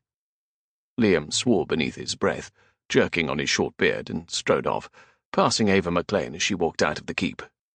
A word, Chief Macquarie, she said, her hands clasped. How is she? Adam asked. Lark is doing better. She is sitting with Elspeth. She shook her head. I would never trust that priest with a confession. If anyone is going to stain this isle with sin, it would be someone like him. He is rowing back to Mull. Adam crossed his arms. He likely feared for his life, she said. I will let Tor know he is not welcome when we travel back. Ava stared outward toward the water. Likely tomorrow, with that fog rolling in. She turned back to Adam. Lark is worried that she will prevent you from accomplishing your mission to rebuild your clan here. That is your mission, is it not? I swore to my father I would see it done. Is that the only reason? Because you swore to resettle Alva to a dying man? She asked. Adam looked over her head toward the dead willow. Somehow it did not look so intimidating. He would build up his clan around it. My brothers and I have never had a true home, despite the hospitality of Clan MacLean. Alva will be that home. Ava touched his arm. Dirt and stone do not make a home. She looked up with troubled eyes. I lived in England on a grand estate, but it was not my home. I did not have one until I came to Aros and Tor and fell in love. A home must have freedom, peace, and safety, but above all, a home is filled with love. She tilted her head slightly. It is not a place on a map, but a feeling. His mind turned inward, remembering his mother laughing here when he was a boy. They dashed together around the bailey, while Beck followed and Callum and Drosten toddled after them. Guylan had felt like a home then, even with the dead willow in the middle. The doors of the keep flew open, and Rabbie rushed out, arms pumping. "You need to get her off, Alva," he blurted out, his eyes wild. "The curse will keep growing with a bastard on it, especially one with a tainted past." The anger Adam had managed to stomp down rushed up within him again. He clenched his fists to keep from grabbing the man by the throat, neither of which is any fault of Lark's. "'Tis not matter," Rabbie threw back. Behind him, his 3 other brothers and Liam seemed to tumble out in a pack. Bloody Liam must have told them all of what was said in the village. Old friend or not, the man was in jeopardy. He should have rowed back with Lauder. Adam stepped around his brothers to stride toward the castle to reassure Lark if she overheard them inside. Drosten's hand landed on his shoulder, making him turn. Adam's lethal gaze focused on him, and then his brothers. The unsure stares from all of them stopped him from shoving Drosten away. Nothing about Lark's past is her fault. She came to our wedding a virgin, and even if she hadna, it would mean nothing except that Royal in Montgomery would soon be losing his life in a very painful manner. "She is a bastard," Rabbie said. Ava clasped her hands before her. "Some of the kindest and highest people in the land are bastards, even royalty." "Pardon, Lady McLean, but our father made us promise not to bring a bastard on the Isle," Drosten said. "Da expanded the words of the curse to include all bastards," Adam said. "Even I'd have told Lark that the family Bible only mentions us not fathering any bastards like William Macquarie." "I brought it back with me," Beck said. "'Tis in the keep." Rabbie came closer. "No bastards on the Isle. 'Tis always been the rule, and Lark is a bastard. And Royal and Montgomery touch—" "Adam," Ava cut in, her voice carrying, making Adam stop from grabbing Rabbie and shaking him. But Ava did not look to him. She looked at the doorway, and Adam whipped around. Lark stood there, her face ashen. Adam shoved Rabbie back and walked to her, but Lark held out a hand to stop him from touching her. "Your brothers are concerned," she said, pain in her face. "I need to thank—" Elspeth stood beside her with a sharp look of disdain for each of them. "We are going for a stroll while ye realise what arses ye are." She linked her arm with Lark's, and the two of them walked across the bailey to the open gate. "I will meet up with you," Ava called. "I need to find Meg and fetch my shawl inside." Adam watched the rigid set of Lark's shoulders. How would Guylan ever be her home with his brothers or Rabbie making her feel like her past was her fault? Lark and Elspeth walked down the pebbled path. "Meow." The white cat from the village trotted up, rubbing against the pregnant woman's skirts. She awkwardly bent when the cat raised up on hind legs. "She likes ye?" Lark asked. "St. John is particular, but we understand one another," she said, rubbing the purring cat against her face. "We are both bastards." Lark's gaze met Elspeth's. "You've been living with Grisel?" The woman looked back toward the castle, her mouth twisted in a wry frown. "Nearly 6 months now," she whispered. She lowered the cat and rested her hand on her belly. "Once I found out I was with child. Mistress Grisel takes in girls that have no family to help them. I'd heard about her at a festival I attended and made my way to Mull." "Are there others living with her?" Lark kept her tone casual. 2 right now. Did you help hang that puppet?" Elspeth gave a little laugh. "The other girls did the heavy lifting, but I helped make it. Grisel was worried the Macquaries would run her off the Isle, so we thought we would scare them away." The mist was growing thicker, making the boulders along the shore resemble hunched goblins. "Elspeth," Lark said, catching her arm to make her meet her gaze. "The child you carry, it is not Adam's, is it?" The woman pursed her lips, glancing once more behind her. She met Lark's gaze, shaking her head the smallest amount. Lark expected to feel relieved, but she had known Adam told the truth. "Thank you for telling me," she whispered. Elspeth gave her arm a squeeze as they continued walking. "We tainted women must stick together. If you decide to leave that rough group of lads, I'm certain Grisel would take you in so you didn't need to return to that devil you lived with. I know about monsters." Her hand floated to rest on her bulbous stomach, making Lark's heart clench for her. I could be her. With a mist rolling in, unease prickled along Lark's shoulder blades, and she scanned the thick fog. "We should turn back. 'Tis slippery with the seaweed." "We could keep walking to Mistress Grisel's cottage. It is comfortable there." The girl sounded like she missed the old woman. "I need to tell Adam that it was Grisel who asked you to lie." "It wasn't her," Elspeth said, making Lark stop. Peering at her as tendrils of fog seemed to reach out for them. "Who told you to lie?" Elspeth leaned closer. "The McLean who comes across to Alva all the time. He was here today." "McLean?" "Liam McLean paid you to see our babe belongs to Adam." I told him I didn't want to lie, but he paid me 10 shillings I can use toward the bairn." She squeezed Lark's arm. "Dinna tell him I told ye," she whispered. A man with a lion heart can turn to violence. I've seen it before. What is your real name? Lark supported the woman as they walked slightly up an incline to stop at the top of the ridge that marked the shore. She smiled. Muriel.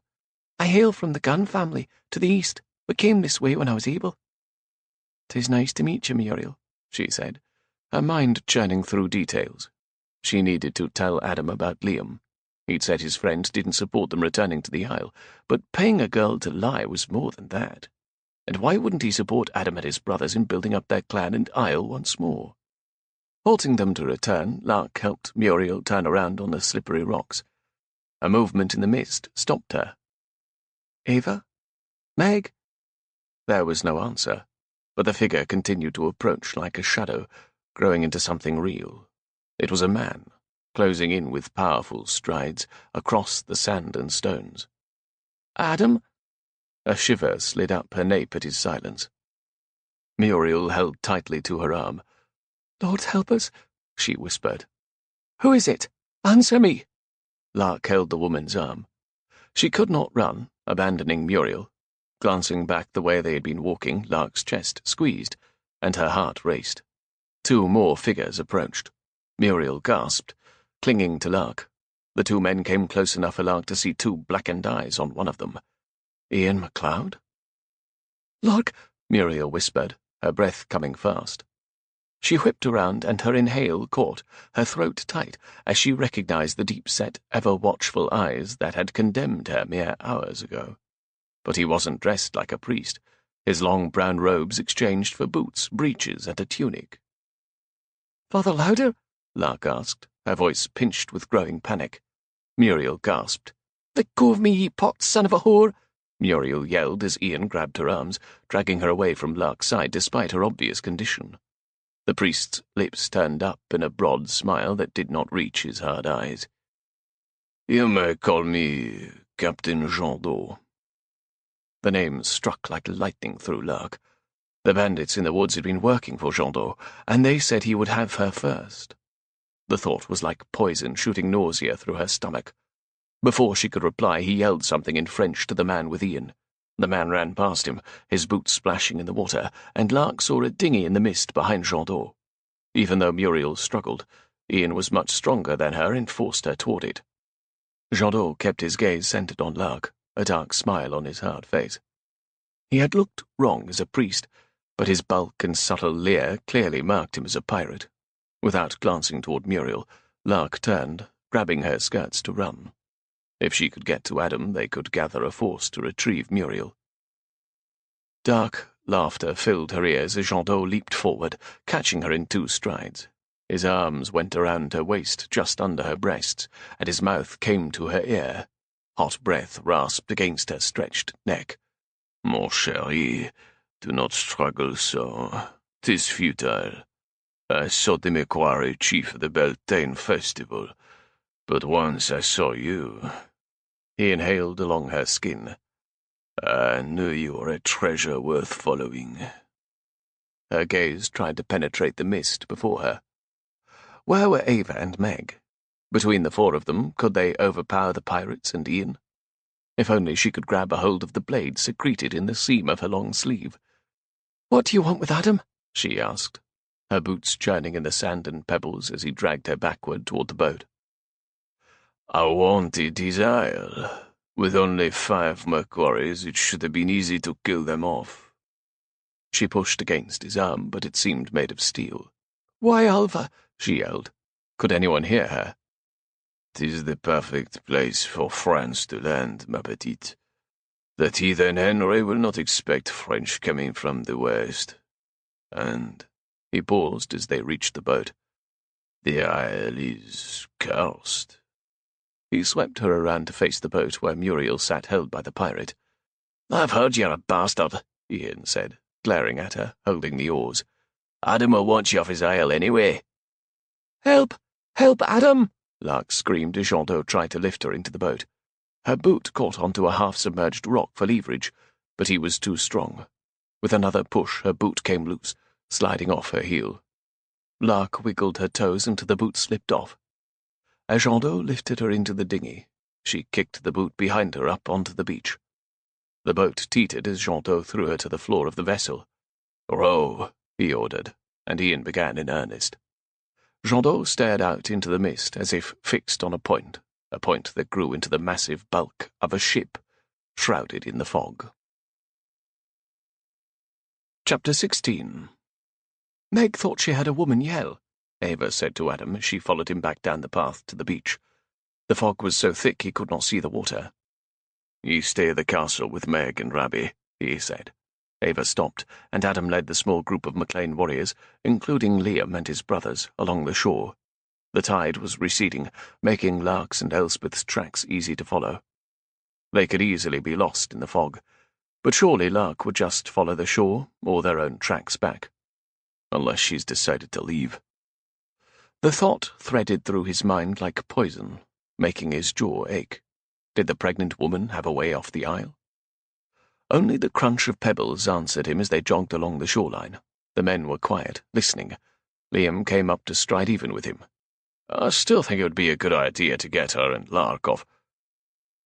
Adam's hand shot out to catch Liam's tunic in his fist. He looked right into his face. "No more talk about any of that. It has nothing to do with ye." Liam sputtered. "I'm only concerned for ye and the Macquarie line. Cease it, or consider our friendship severed." Adam dropped his shirt and continued to stride forward, following the path of footprints. "Damn," he cursed, as the prince faded along the rocks. He looked to his brothers, who were higher up. They might be in the woods. Their prince here are gone. "Lark," Callum called. "Elspeth," Egan added, hands cupped around his mouth. Beck was slightly ahead. "Shite, Adam. There are 2 sets of prints coming down from the woods." He met Adam's gaze with worry. "They're heavy and large. 2 men, and it is recent." "2 men? Bloody hell," Liam cursed behind him, making Adam turn. The man had both his hands up in his hair, raking it as if his scalp itched. He seemed to search the sand near his feet. His eyes were a bit wild, and his lips rolled inward. "What is it?" Adam demanded. He shook his head and dropped his arms. "Let us keep looking." Liam cupped his mouth. "Lark!" Adam's chest tightened, and he ran forward into the mist, his gaze trained on the path before him, looking for footprints. Lark and Elspeth's names were being called every few seconds by his brothers and the McLeans, and yet there'd been no answer. Who the hell was on his isle? He stopped at the waterline where the rocks were overturned and churned up by deep gouges. "Lark," he whispered, following them. "Drag marks," Drosten yelled from a few steps ahead. "A rowboat came ashore and left here." "Fuck," Adam heard Liam curse behind him, but he didn't look back. He jogged forward, his eyes trained on the evident struggle in the sand. His gaze slid along the shore and stopped. Running forward, he scooped up the boot that lay on its side. "Lark," he whispered. "I'm lucky. I lost a slipper just in time for you to find it." He stood, holding the leather boot. Even without the men's footprints, he knew she'd not left him. "Someone has taken her," he yelled, staring out at the water where the fog met it, willing her to reappear. Pain twisted inside him, his heart pounding with the need to act. "Both of them," Callum said. Bloody hell. Lark. The mist seemed to close in around him when all he wanted was to swim through it to her. When she'd bared herself to him, pouring out the horrors of her past, it was all he could do not to pull his sword and rush off to slaughter her tormentor.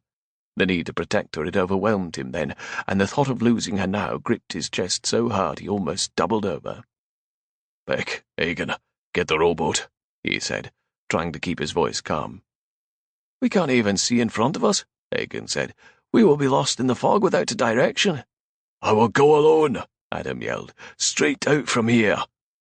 He pointed the boot toward the grey, swirling mist. Liam growled as if tormented. "Damn it all! South! Likely south!" He threw his arm out to point farther down the beach. Adam turned. "What the fuck do you know about this?" The look on his old friend's face was sheer torment.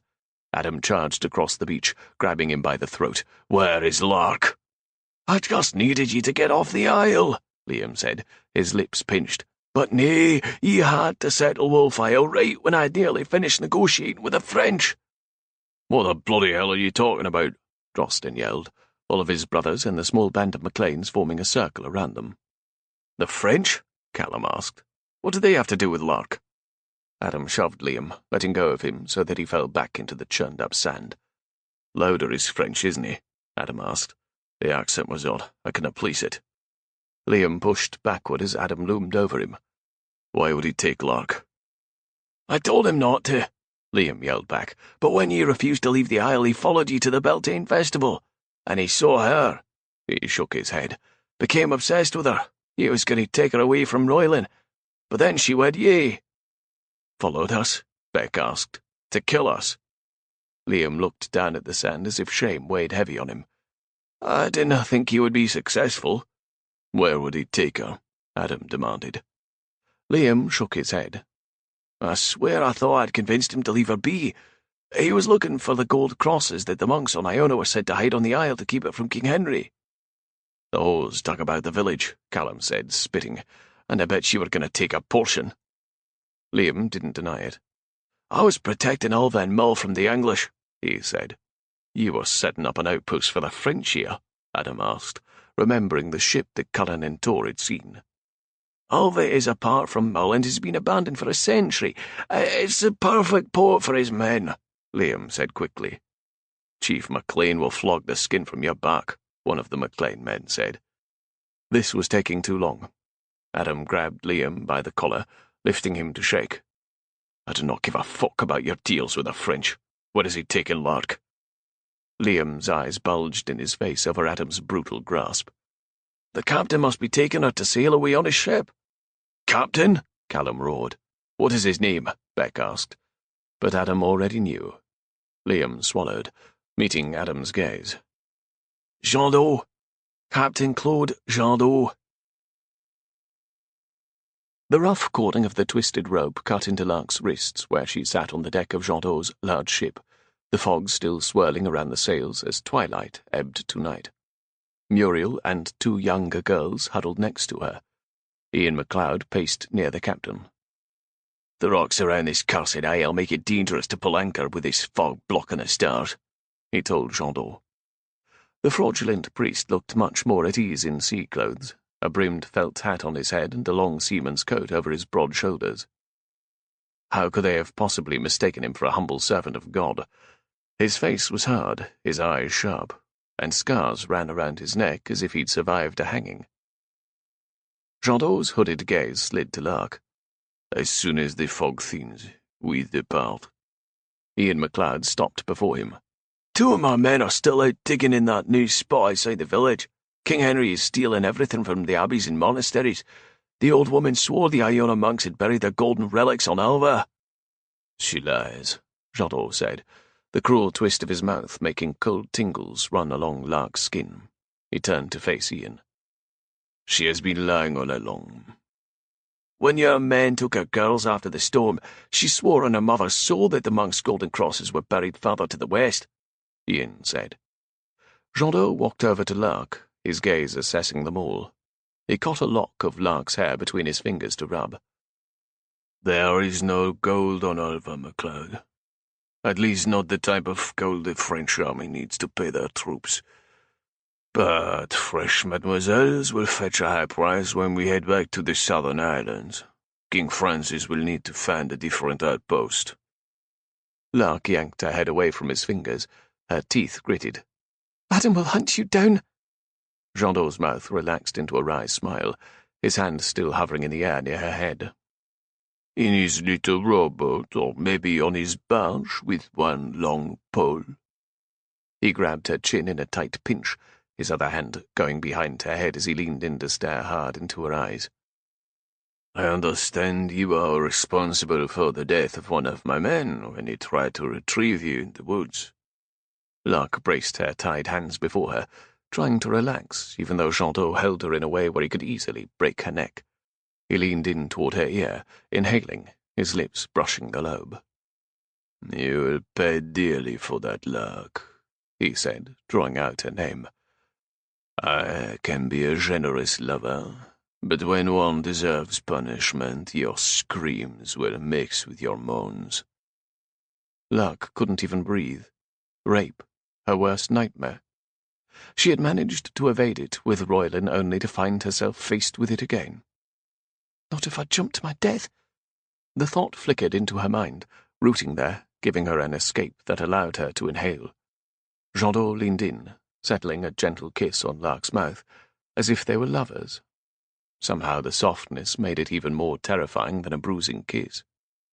She held still, waiting for it to pass. When he backed up, she stared him right in the eyes and spit. He chuckled softly and stood, smiling down at her while he adjusted the bulge in his pants. Ian MacLeod's wide face was twisted in anger. "We had a deal, Jandot." The pirate turned on him, his teeth bared as if he were close to gutting Ian right on the deck. "The Macquaries are still alive, and Alva Isle is not empty for my commander's troops to land. Your Isle of Skye is too populated, and your brother has said he will not let us set our camp there." "But ye have the lass," Ian said. "Whom I had to take myself." "I helped," he murmured, glaring at Lark like this was her fault. He turned back to the French captain. "William McLean said that Cometra Isle, next to Alva, is only 1 mile by 2 miles in size." "No." Jandot shook his head. "Too small for the French Navy."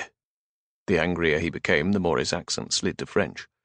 "The agreement was Alva Isle and any treasure we could recover in exchange for protection against the English for your Isle of Skye. And perhaps Mull, if that McLean idiot actually helped us secure Alva. But there has been no Monk's treasure found and no foothold in Scotland for the French." Ian grabbed his head as if to yank the hair from his scalp. "For a cursed clan of fucking Macquaries are hard to kill. You lost 4 of your own men to them when they followed them from the Beltane Festival at Glencoe." He dropped his hands. "Your crew could finish them off with your numbers alone." Jandot stared upward at the rigging where 2 of his men worked.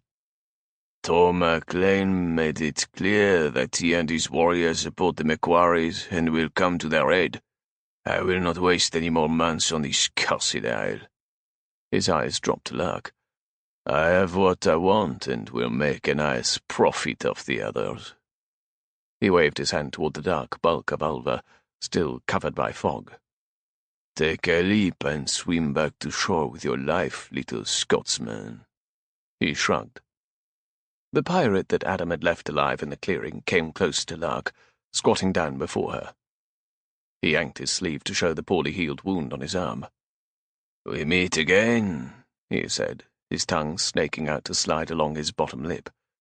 "Shall I tie out to a bed below, Capitaine?" the crewman said, his eyes raking down her, "for the men to take their turns." His lecherous gaze moved to the other girls. "All of them, although the whelping one may need to be standing." "No," Jandot said, his gaze sliding along their line. "I want the 2 young ones pure for selling."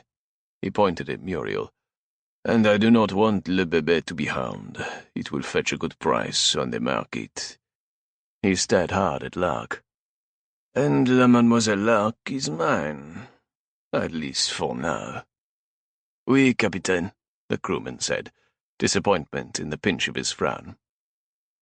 Jandot turned to walk back toward the wheel. The girls were weeping, and Muriel had her eyes squeezed shut. "Do not give up," Lark whispered. "You have a way to get us out of this?" Muriel asked, her voice wavering with subdued panic as her eyes blinked open. Hope warred with despair in her damp eyes. Lark worked her hands behind her, her gaze remaining on the horrid pirates preparing lines about the deck. "I have a dagger," she said between her teeth, finally getting the blade to slide down from her sleeve, the edge leaving a trail of fire that probably swelled with blood. "Try to work it against my ropes." She turned so her back was to Muriel. "Even so," Muriel said as she grasped it with the tips of her fingers, moving it in a saw-like jab. "How can we get past them and onto the shore? I can't jump off the ship into the icy water with my bairn inside me." "One step at a time," Lark said, her mind churning desperately. The blade was sharp, and with Lark helping to push against it, her rope broke. Muriel passed it back, but Lark dropped it with the slipperiness of her blood on the handle. "Damn," she whispered, leaning back to find it with her free hand. "There is a patch of sky," one of the crew yelled, and Jondot began to call orders, as if they prepared to sail. "'Tis clearing, and it is not yet night." Faster, faster. How could they get away? Adam! Would he think that she left him, that her shame was too great to face him and his brothers again? If she jumped overboard, would he find her body upon the rocks and think she had killed herself? She cut through Muriel's ropes and passed the blade back to her to free her friends. "Act as if your hands are still tied," Lark said to them, meeting their terrified gazes. They were barely breaching womanhood. "Raise the anchor," Jondot called out, shooting fear through Lark. "I can always leap overboard." But she could not kill herself and save the 4 souls next to her. She forced herself to breathe slowly to dispel the sparks flitting in her periphery. She scanned the edge of the ship. Where was the dinghy that Jondot and his man had used to bring them to the ship? She spotted it tied along the far side, where a crew member worked on a tangled net. "Kate and I can swim," one of the girls whispered. "The sea is cold and dark," Muriel warned. The girl named Kate turned wide eyes to her. "Nothing in the sea is worse than him." She cast eyes toward the pirates. "I would rather be swallowed by a whale," the other girl said. Lark looked behind the coiled rope, and then nodded toward the dark bulk to the right of the ship. "Obviously it's over there. Run for help at the castle." They nodded, and Lark slid the end of the rope to them. "Tell—" She swallowed past the pressure of tears. "Tell Adam McCollum that I didn't leave him." They nodded. "Muriel," Lark whispered. "I can't swim with his belly. I would drown, and so am a bairn." Holy God! Lark couldn't leave her there alone. She glanced at the girls. "Climb over," she said, catching the knotted loop into an iron hook built into the deck. "Come." Kate grabbed her friend, shifting slowly up the wall, their hands behind them as if they were still tied. Kate threw her leg over, caught her skirts in one hand, and disappeared. "Go," Lark ordered, and the other girls scrambled over. "Start!" Ian MacLeod yelled from the other side of the deck. "Run for the boat on the other side," Lark yelled at Muriel, snatching up the ski-and duo. "There's a man there. Just go."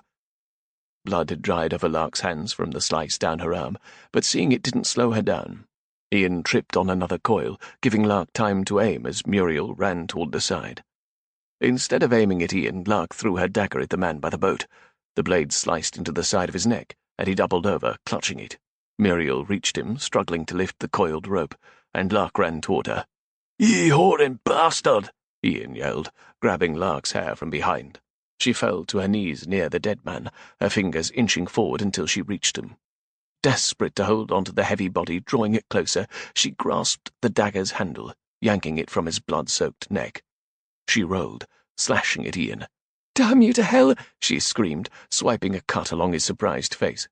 He reared back, holding his bleeding cheek.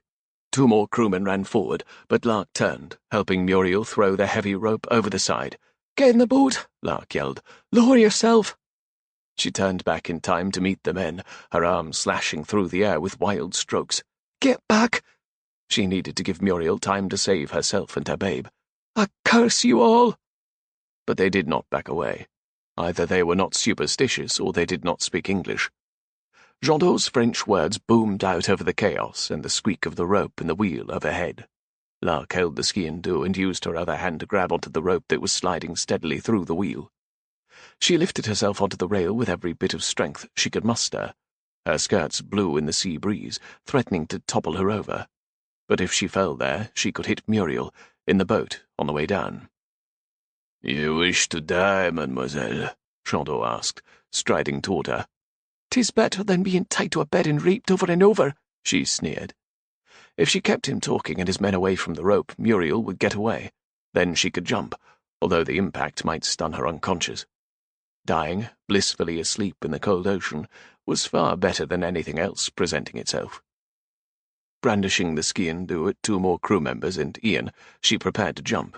The rope still creaked in the pulley as it slid through her fingers.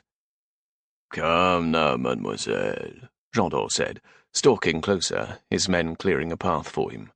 "Surely where there is life there is hope, no?"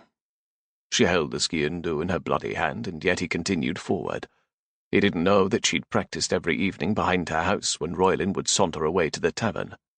"Ye care nothing for my life," she said. Under her fingers the rope stopped. Muriel had reached the water. Jondot shrugged. I'm a man with a love for a woman's body. You can't be serious. You have no love for anything but your Jack. And gold, one of the men said, making several of them laugh. Jondot's frown slid to them. It was the distraction Lark needed. As she drew her arm back, the man she'd hit in the clearing threw his own dagger. Searing pain shot from the point embedded in her arm to her shoulder, and she screamed, doubling forward. Jump! She must jump, or they would have her. Adam, I'm sorry.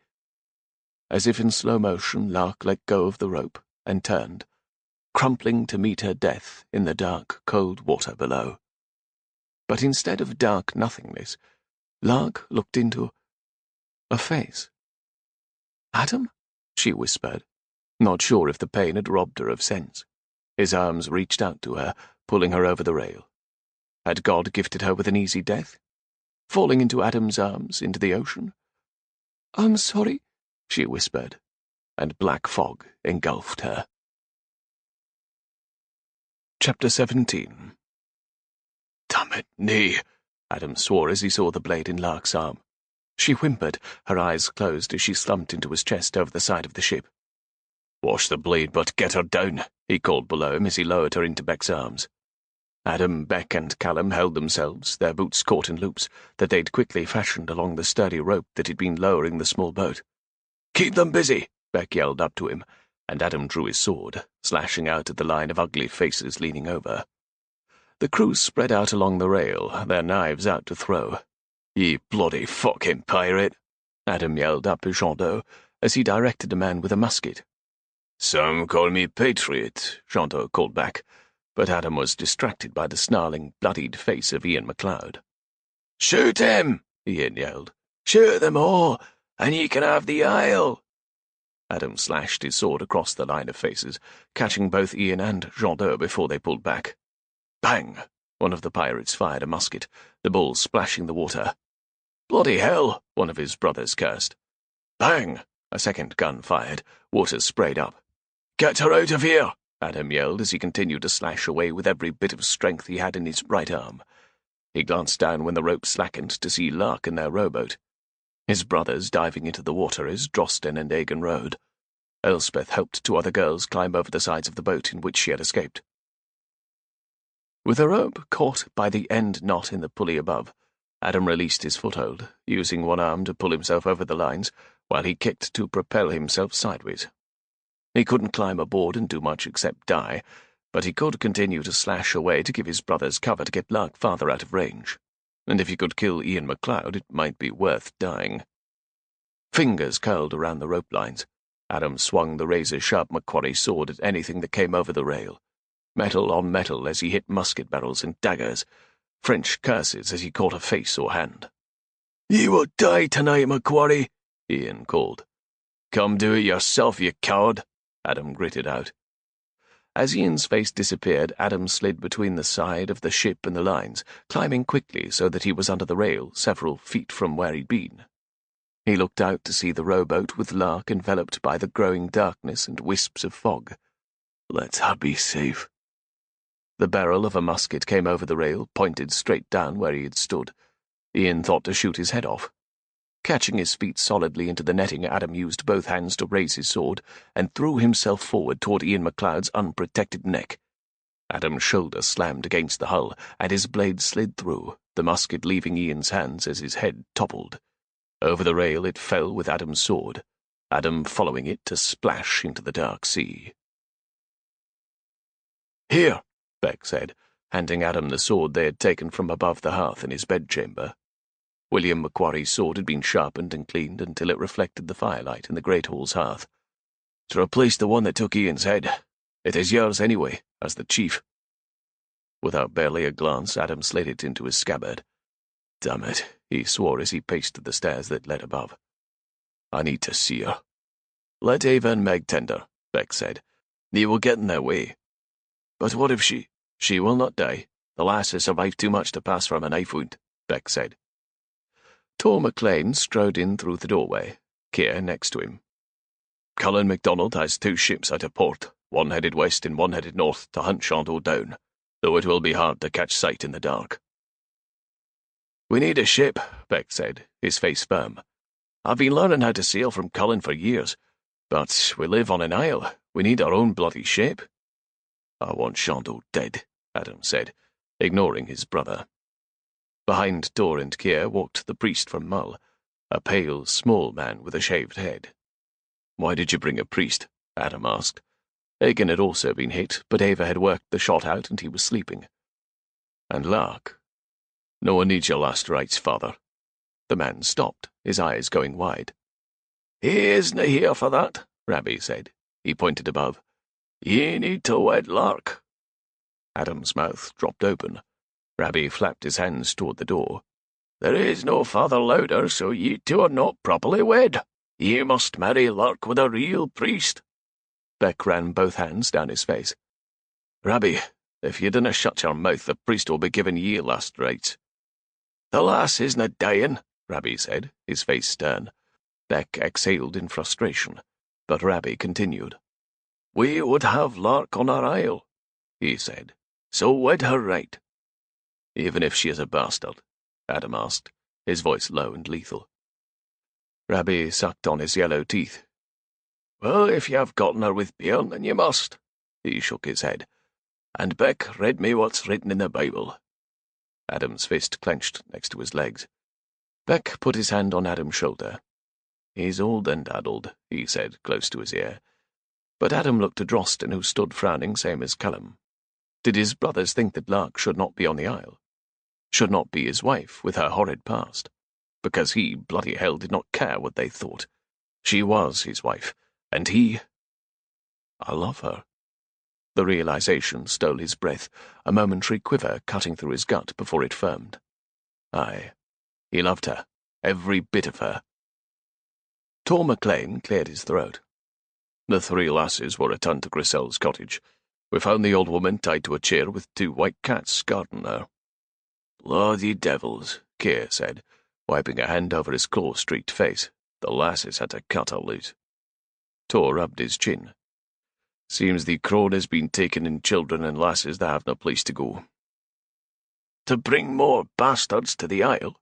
Rabbi asked, frown in place. I swear I'm gunny, Adam started, but Beck braced his palm against his shoulder to stop him. Keir ignored the old man. 'Tis a noble cause. Tor promised to bring her resources, and I will ask Grace to help Ava with the pregnant lass. And make sure the other ones are well. Liam says that the holes throughout Ormek, Beck said, were Jondo's men looking for treasure from Iona Abbey. Every time they would come ashore over the last 6 months, Grisel would send them looking somewhere else. Liam was helping them by keeping people away. Ian was supposed to get rid of any Macquaries trying to land. Jondo said he would alert the French government that they could land on Alva to set up troops ready to battle England. Beck exhaled. And they would protect Mull from Henry's raids. Without consulting me, Tor said, his words dark. If the English caught wind that we were harbouring French military, we would lose our rights in land. He seems remorseful that Lark was taken, Beck said. Where is he? Adam asked, his teeth clenched. Guylan has a dungeon, Callum said, his arms crossed. I thought it was a larder, but there are bars inside. He's down there until you can talk to him without cutting him. He will starve before that happens, Adam said. Tor glanced at Keir and then back to Adam. We will see that his crimes against the Macquaries and McLeans are punished. What are you thinking? Beck asked. Exile? Beheading? The man has been a friend. A friend who conspired to steal our isle and possibly see us dead, Drosten said, crossing his arms. Adam looked at the steps, Liam already flown from his mind. It's been too long. I'm going up. The priest can go up with you, Rabbi said. Fury flared, scorching up inside Adam, and he drew the Macquarie sword that had just been given to him. Beck tried to stop him, but he held his hand up. Adam looked Beck in the eyes and raised the sword high. Do what you think to be right as the new chief of the Macquaries, he said. He turned the sword point down. With both hands wrapped around the hilt, he thrust it downward. My wife and I will be staying at Guylan Castle. Brother? Beck asked, his voice hushed. Adam released the hilt, leaving the blade quivering in the floorboards, and strode to the steps, taking them two at a time. He would always be a Macquarie, but making a home was far more important than being chief. Freedom, peace, safety, and love. It was not possible here as the chief. Not with the frowns of his brothers and the foolish words from Rabbi.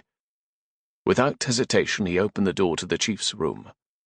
The hearth fire warmed the space, and candles glowed. Ava and Meg gasped, but he only cared for the figure in the bed. "Adam?" Lark said, her voice soft. In 3 strides he was around the bed to her side and knelt to be level with her. She wore a clean smock. She looked pale but alert. He took her hands in his. "Lark, thank God you're well." He looked at Ava. "She is well." "Yes," Ava smiled. Troston kept the blade stationary and staunched the bleeding. "And used more of his kilt to wrap Egan's wound," Meg said. Ava smiled down at Lark. "We have put some stitches inside and out and covered it with the salve. We will watch it, but I think she will be well. I will have Grace come check it too." Thank you." He met Lark's gaze even as he spoke to Ava. "Tor and Kira down below for ye. I will stay the night with Lark." He climbed onto the big bed next to her as the ladies left the room, his arm curling around her. "Muriel and the babe?" "Back with Griselle, as well as her 2 other charges. They are all well, and Tor will be bringing supplies to help Griselle continue her good work to house lasses with no place to go." "I would like to help her," Lark said, "when ye have healed." "Adam," she said, trying to sit up. He helped her lean against the pillows. "Ian MacLeod is helping Jadot," she said. "Not without his head," Adam said, and he stared in her startled eyes. "He is dead." "And Jadot?" she asked. He slid his fingers between hers, locking their hands together. "Being hunted with Cullen MacDonald's 2 fast shapes." "And Liam was trying—" "He is down in our dungeon, protected by bars, until I am calm enough not to kill him. Tor MacLean will be more partial for deciding his fate." "How did you know where to find us?" she asked. "Liam said Jadot liked to dock on the south side. He took her hand, and he lost a slipper for me to find." Her lips turned up slightly. "You found the boot?" "Aye." Adam smoothed the curls around her hair. It seemed like a lifetime ago he'd found her slipper under the tree at the festival. Her smile faded. "You didn't think I ran away?" He could lie and say it never entered his mind, but trust couldn't be built with lies. He leaned in to touch her forehead with his own. "Only for a moment, Lark, but it vanished quickly. I knew you would return because you said you would." "Trust," she whispered. "'Tis a start." Rap, rap. "Thank the good Lord," Ava said, turning to Lark.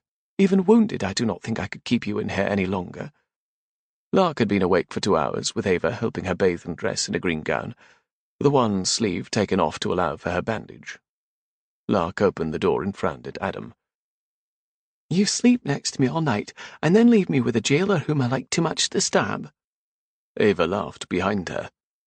"To make you rest," he answered, his eyes searching hers. "Your cheeks have colour." "I'm thankful for such talented care," Lark said, smiling at Ava, who bowed her head in return. Adam took Lark's hand. "I wish to show you something." He helped her down to the bottom of the stairs without a word and into the great hall, Ava following behind. "Where are we going?" Lark asked. "I can carry ye if you tire," he said, leading her through the empty great hall. "That isn't an answer." They dodged around a sword stuck point down into the floorboards. "Is that your sword?" she asked. "'Tis Beck's," Adam said, and continued to lead her outside. They walked through the bailey where some of his brothers spoke with Tor, Ava walking over to them. "Thank you to all of you," Lark called as Adam ignored them, leading her past the small group. "Dinna follow us," Adam said, his voice commanding.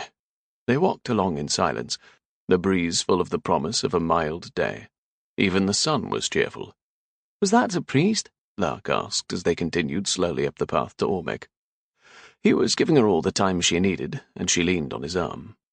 "It seems we arena married since our wedding was conducted by a non-ordained pirate," he said, stopping at the top of the ridge. "We arena married," she said, her smile fading.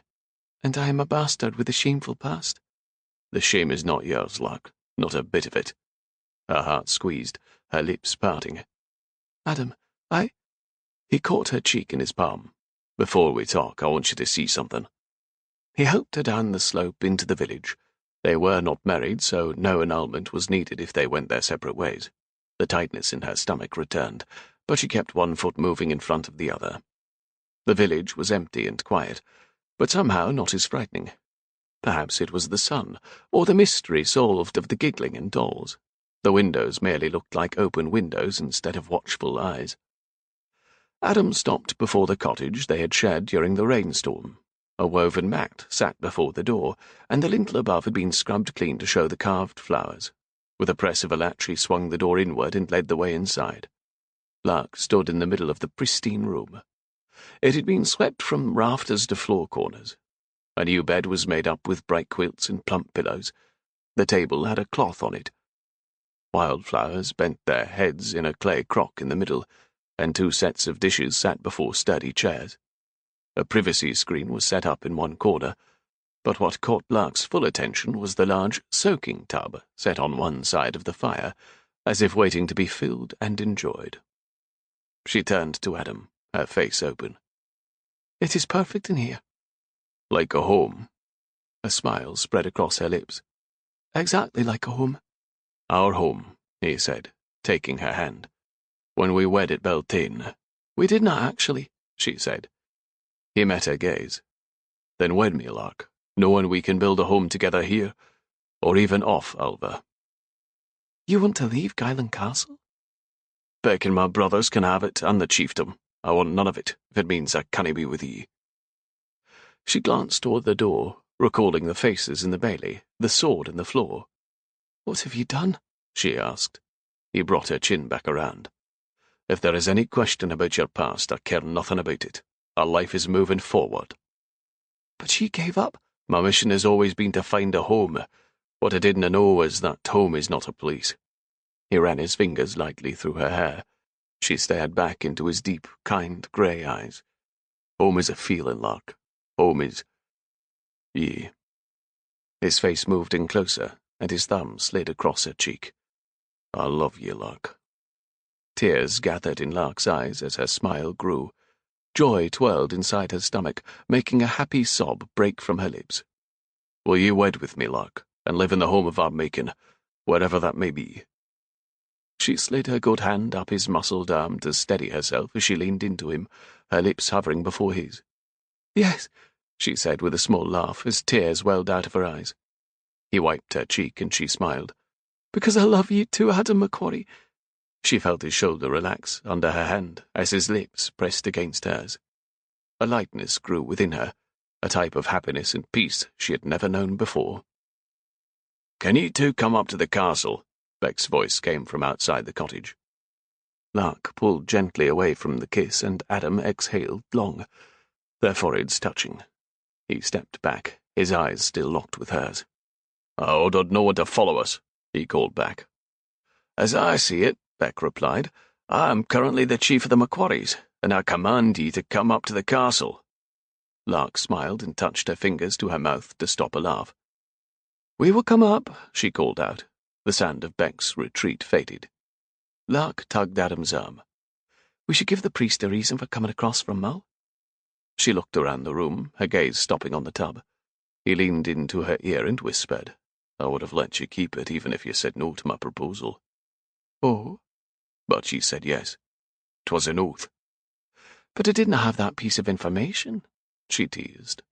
They walked out into the sun and up the path toward Guyland, their hands clasped together. "I will have to let Anna and my sisters know where we settle." "Aye," he said, his face hard. He pulled her into his side as they walked. Sadness squeezed inside Lark, making her smile fade. "Adam, you can't leave your brothers." He stopped, pulling her around to meet his gaze. "My proposal was my oath, Lark, to ye. I love ye and cannae live without ye." He leaned in to brush a kiss across her lips and led her forward. As they entered the bailey, all of Adam's brothers, Rabbi, the priest, Tor, Keir, Ava, and Meg, all stood waiting. Ava had a broad smile on her face. The brothers looked dumbstruck. "Something has happened?" Adam asked, his hand going for his sword that was not there. Beck shook his head, throwing his arm out toward the willow tree. "Take a look." Along the slender, waving whips of branches sat little green nubs. "There are buds on the tree." "Holy God," Adam whispered next to her, moving forward. The knife was still lodged in the tree, but the tiny nubs gave the limbs a definite greenish hue. Rabbie shook his head. "And you have no word before a real priest?" Perhaps vows spoken aloud are not as powerful as those spoken with the heart, Ava said, making Rabbie look at her like she'd gone mad. Lark walked up to stand with Adam before the Macquarie willow tree, intertwining her fingers with his. Beck carried the Macquarie sword over.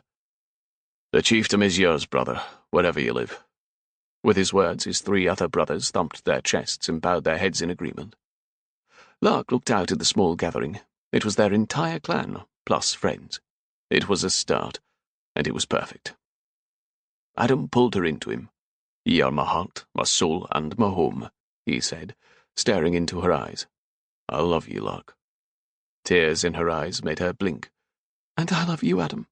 Ye are my heart, my soul, and my home." He caught her face in his warm hands, his lips pressing against her own.